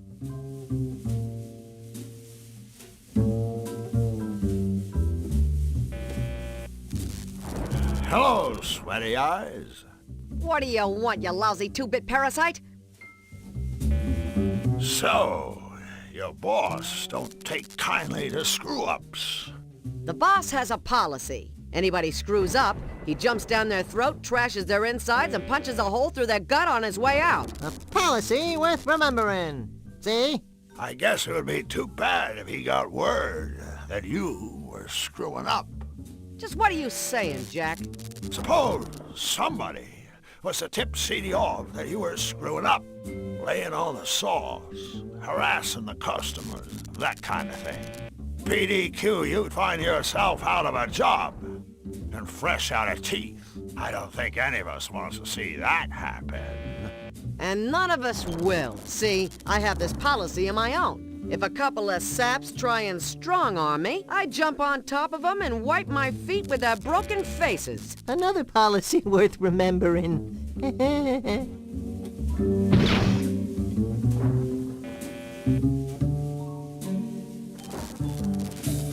We really don't seem to agree with her.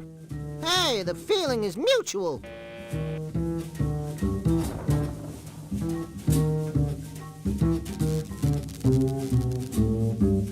Hey, little lady, you there? Careful, Twig. Unless you're hungry. What if we just pushed you aside and hightailed it into the club? Things would get a little hairy and it wouldn't be pretty. I don't see how things could get hairier or uglier. No?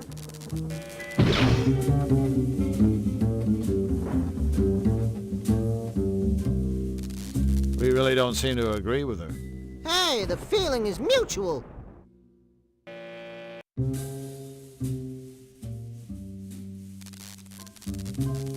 Ready, Flux?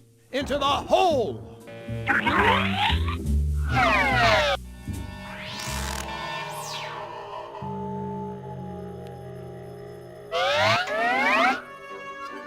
We have arrived!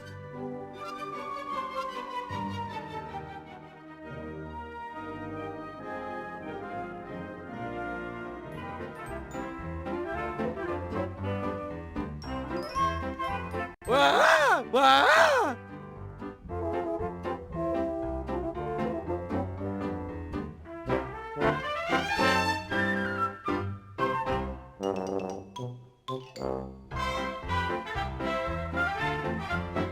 I'll just put these things back where you had them before. There!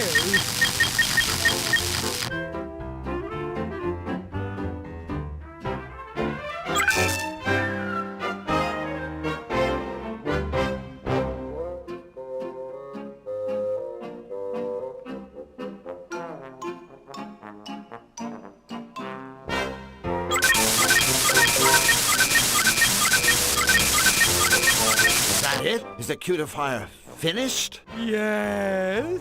Yes? Yes!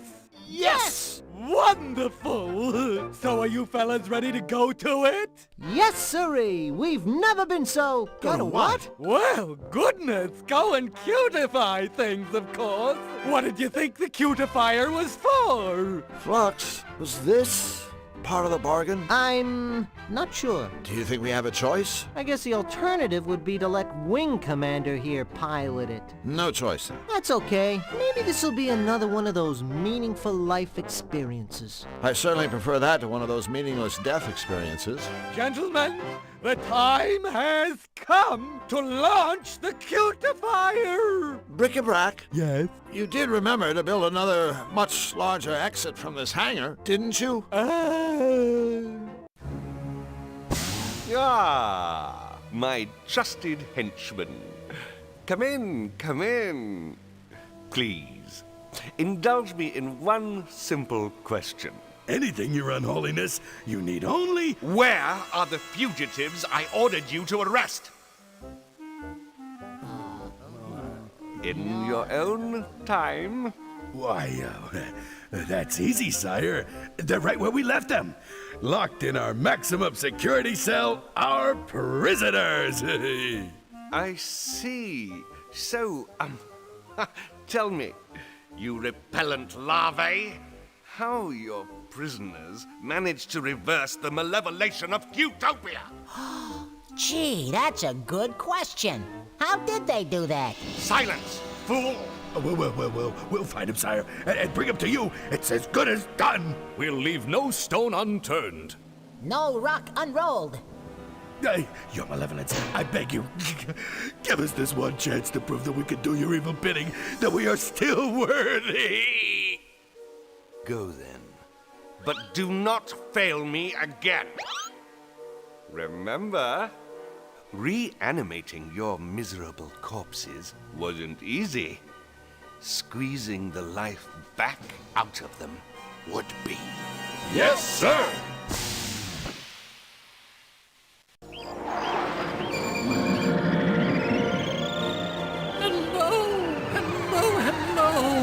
Congratulations Congratulations, your mission was an astounding, tremendous, cutifying success. I've been receiving messages from all over Cutopia, tales of the wonderful transformations taking place. Can you believe it? It really works. I now have the power to cutify anything, anyone. Happy day, happy day. Yes, it is. Surely is. I'm glad we were able to help Cutopia, King Hugh. But I am looking forward to getting home now. And I have every intention of sending you there, just as soon as you finish your end of the bargain. Finish? But I thought, I have finished. The machine is up and running. Cutopia is cute again. True, yes. True. But if I'm not mistaken, the deal was for you to cutify the world. Meaning, of course, the whole world, not just Cutopia. Whole world? You don't mean... You can't mean... Xanadu? And the Malevolence, as we agreed. Wait a minute. I agreed to that? Why, yes. Oh, come now, Drew. Surely we share the same sweet dream. This is our golden opportunity to spread happiness throughout the world. But, Your Majesty, if malevolation is bad for Cutopians, then think how cutification will feel to everyone else. Oh, yeah. My face can only take about 4 minutes of smiling before it starts to hurt. No, you're just talking silly. What could be bad about cutification? Sorry, Hugh. This just doesn't seem right. I think we'd better leave well enough alone. You don't seem to understand. I'm not asking you to do this. I'm ordering you as my loyal subjects. Now, wait a minute. Before you speak, think about it. Defy me, and you'll most likely be stuck here forever. Are you really willing to take that chance? Yes. Yes. Of course. I knew you'd see it my way. Yes, of course. Yes. What do you mean, yes? I mean, yes. I'm not going to help you carry out this ridiculous plan. Yes, of course he's not. I guess I'll just have to find another way home. Well, have it your way, Drew. The world will be cutified, and you'll be stuck here forever. Wrong! The world won't be cutified. Only Flux and I know how to fly the machine, and we, and these, are out of here. Stop! You aren't going anywhere. I command you. Stop! You! That's right! It's me! Fluffy Bun Bun! Everybody's favorite bunny! A bunny with a master plan! That is never good. The cutification of the world is only phase 1. Even now, Bric-a-Brac is busy developing an ultimate creative device. One that will give me the power to create all the happy things I desire. In short, I will be a god!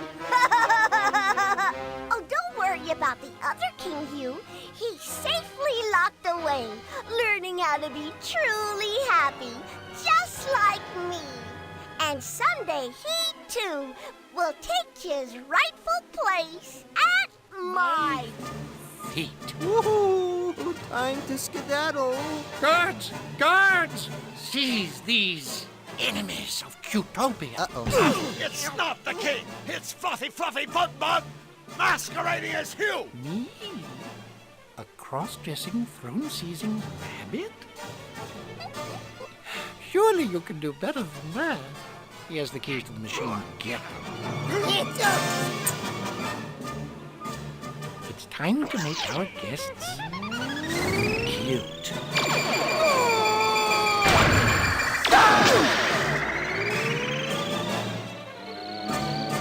Hey, nothing happened.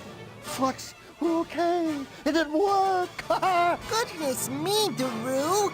You are absolutely right.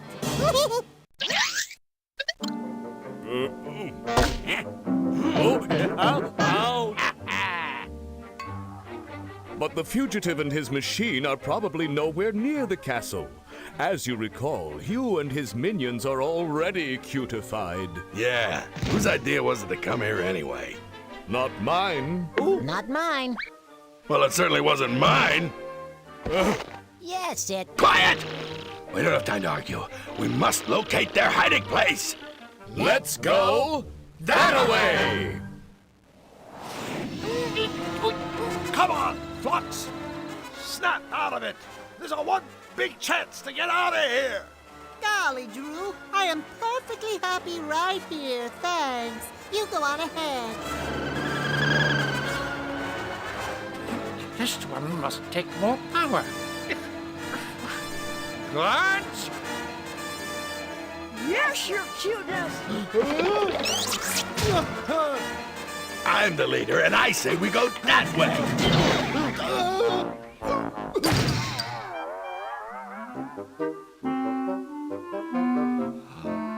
Oh, hello there. Say, don't I know you? It's him! Get him! My plan worked. Hooray! You've caused enough trouble, fugitive. We're taking you straight to Nefarious. He can't have gotten far. Alert the others. Find him.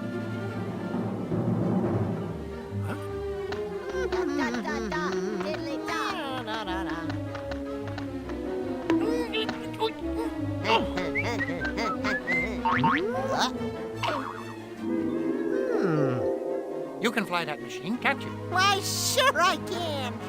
Then do it!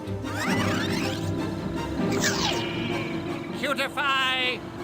Oh, I don't know. Everything! Of course, kind sir.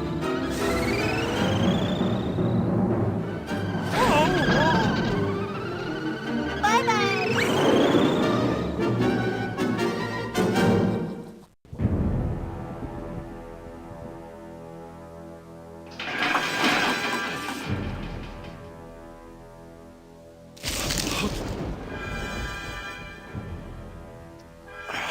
Oh, I'm sorry. Did I wake you? It's you. I should have guessed. Nefarious Simons! That's Count Nefarious to you, little man. Master of the Malevolans, Bane of Cutopia, and soon supreme ruler of the world. So please, show a little respect. Where am I? Why, one's dungeon, of course. I trust you find the accommodations to your liking. I do try so very hard to furnish my guests with all the creature discomforts they deserve. I have a reputation to consider, you understand. What do you want from me? Want? From you? Nothing. You've done quite enough already, Drew Blank. But tell me, did you honestly believe that you fetid sack of pus, could just waltz into my world, casually thwart my plans for global domination, and then just ride off into the sunset? Think again. No, thanks. I already gave it the office. Lovely, isn't it? It contains a little cocktail of my own invention. I suppose in layman's terms, it could be described as a mutagen ink. I won't tax your feeble brain with the details. Suffice it to say that once the serum has worked its way through your body, it will transform the Drew Blank we all know and loathe into a tool like everybody else. Powerless, vulnerable, and a prisoner in my world forever.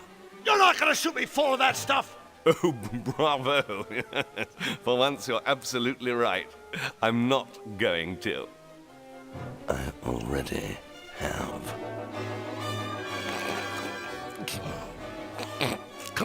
Sorry. I can't help but find it all rather amusing. You. Oh, yes, I know. I can be such a terrible prick. I'll get out of here, Nefarious, so help me. Oh, my dear Monsieur Blanc. I wouldn't count on it. Even if you manage to worm your way out of that reinforced cell, the castle is simply crawling with ferocious guards. I'm sure you'd just die if you bumped into them. I'm gonna kill myself.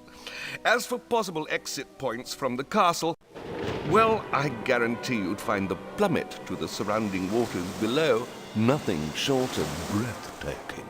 So, unless I'm overlooking some small detail, such as a pair of retractable wings that sprout out of your back, I'd suggest you sit back and relax like a good boy and let the mutagen take its course. You While I destroy the cutifier. What? Just tell me where it is, and I'll leave you to your unpleasant transformation.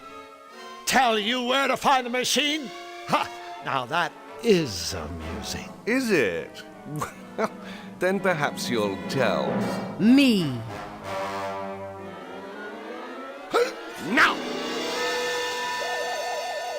Get your hands off me. What's the matter? Cat got your tongue? Oh, I'm good. Now, think, Mr. Blank. Cutifier. Where is it? When the machine left King Hugh's castle, it was flying due west. I guess it's nearing the edge of Cutopia by now and heading directly for us. And who is piloting the infernal contraption? My friend, Flux Wildly. How convenient. I can destroy the machine and the meddling Zanian, all in one fell swoop. An auspicious start to our partnership, Mr. Blanc. Welcome to the team. Thank you, Master. I will serve you well. Until I escape. Impudent fool! Misfortune. Quickly, gaze into the future. I must know. Can this wretched creature escape my castle? I see Drew Blank remaining your captive forever. Yes. Unless... Unless what? He will remain your captive unless a lifeless knight walks, a dead bird rises aflame, and I myself obey his commands. Impossible! These absurd things could never come to pass. Of course, my liege. Yes, of course. Nevertheless, I will take further precautions. Make no mistake. I will personally blow your friend out of the sky. And as for you, sleepyhead, your life will be an unspeakable atrocity as my obedient slave. Sweet dreams.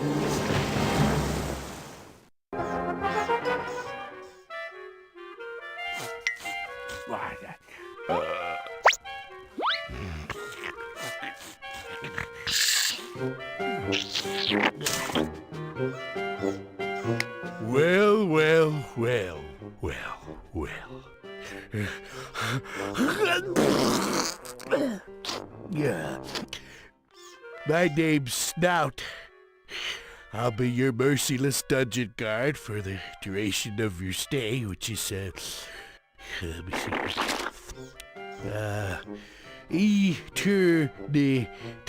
Eternity. So, is that longer or shorter than life? Longer? Yeah, that's my thought. Let me see what else did it say here. We got escape, risk. Well, that's just stupid, you know. Of course it'd be risky for you to try and escape. I don't know who wrote this. In fact, the first risk you'd have to take is getting this out of here. You know, because... So have a nice, what is it?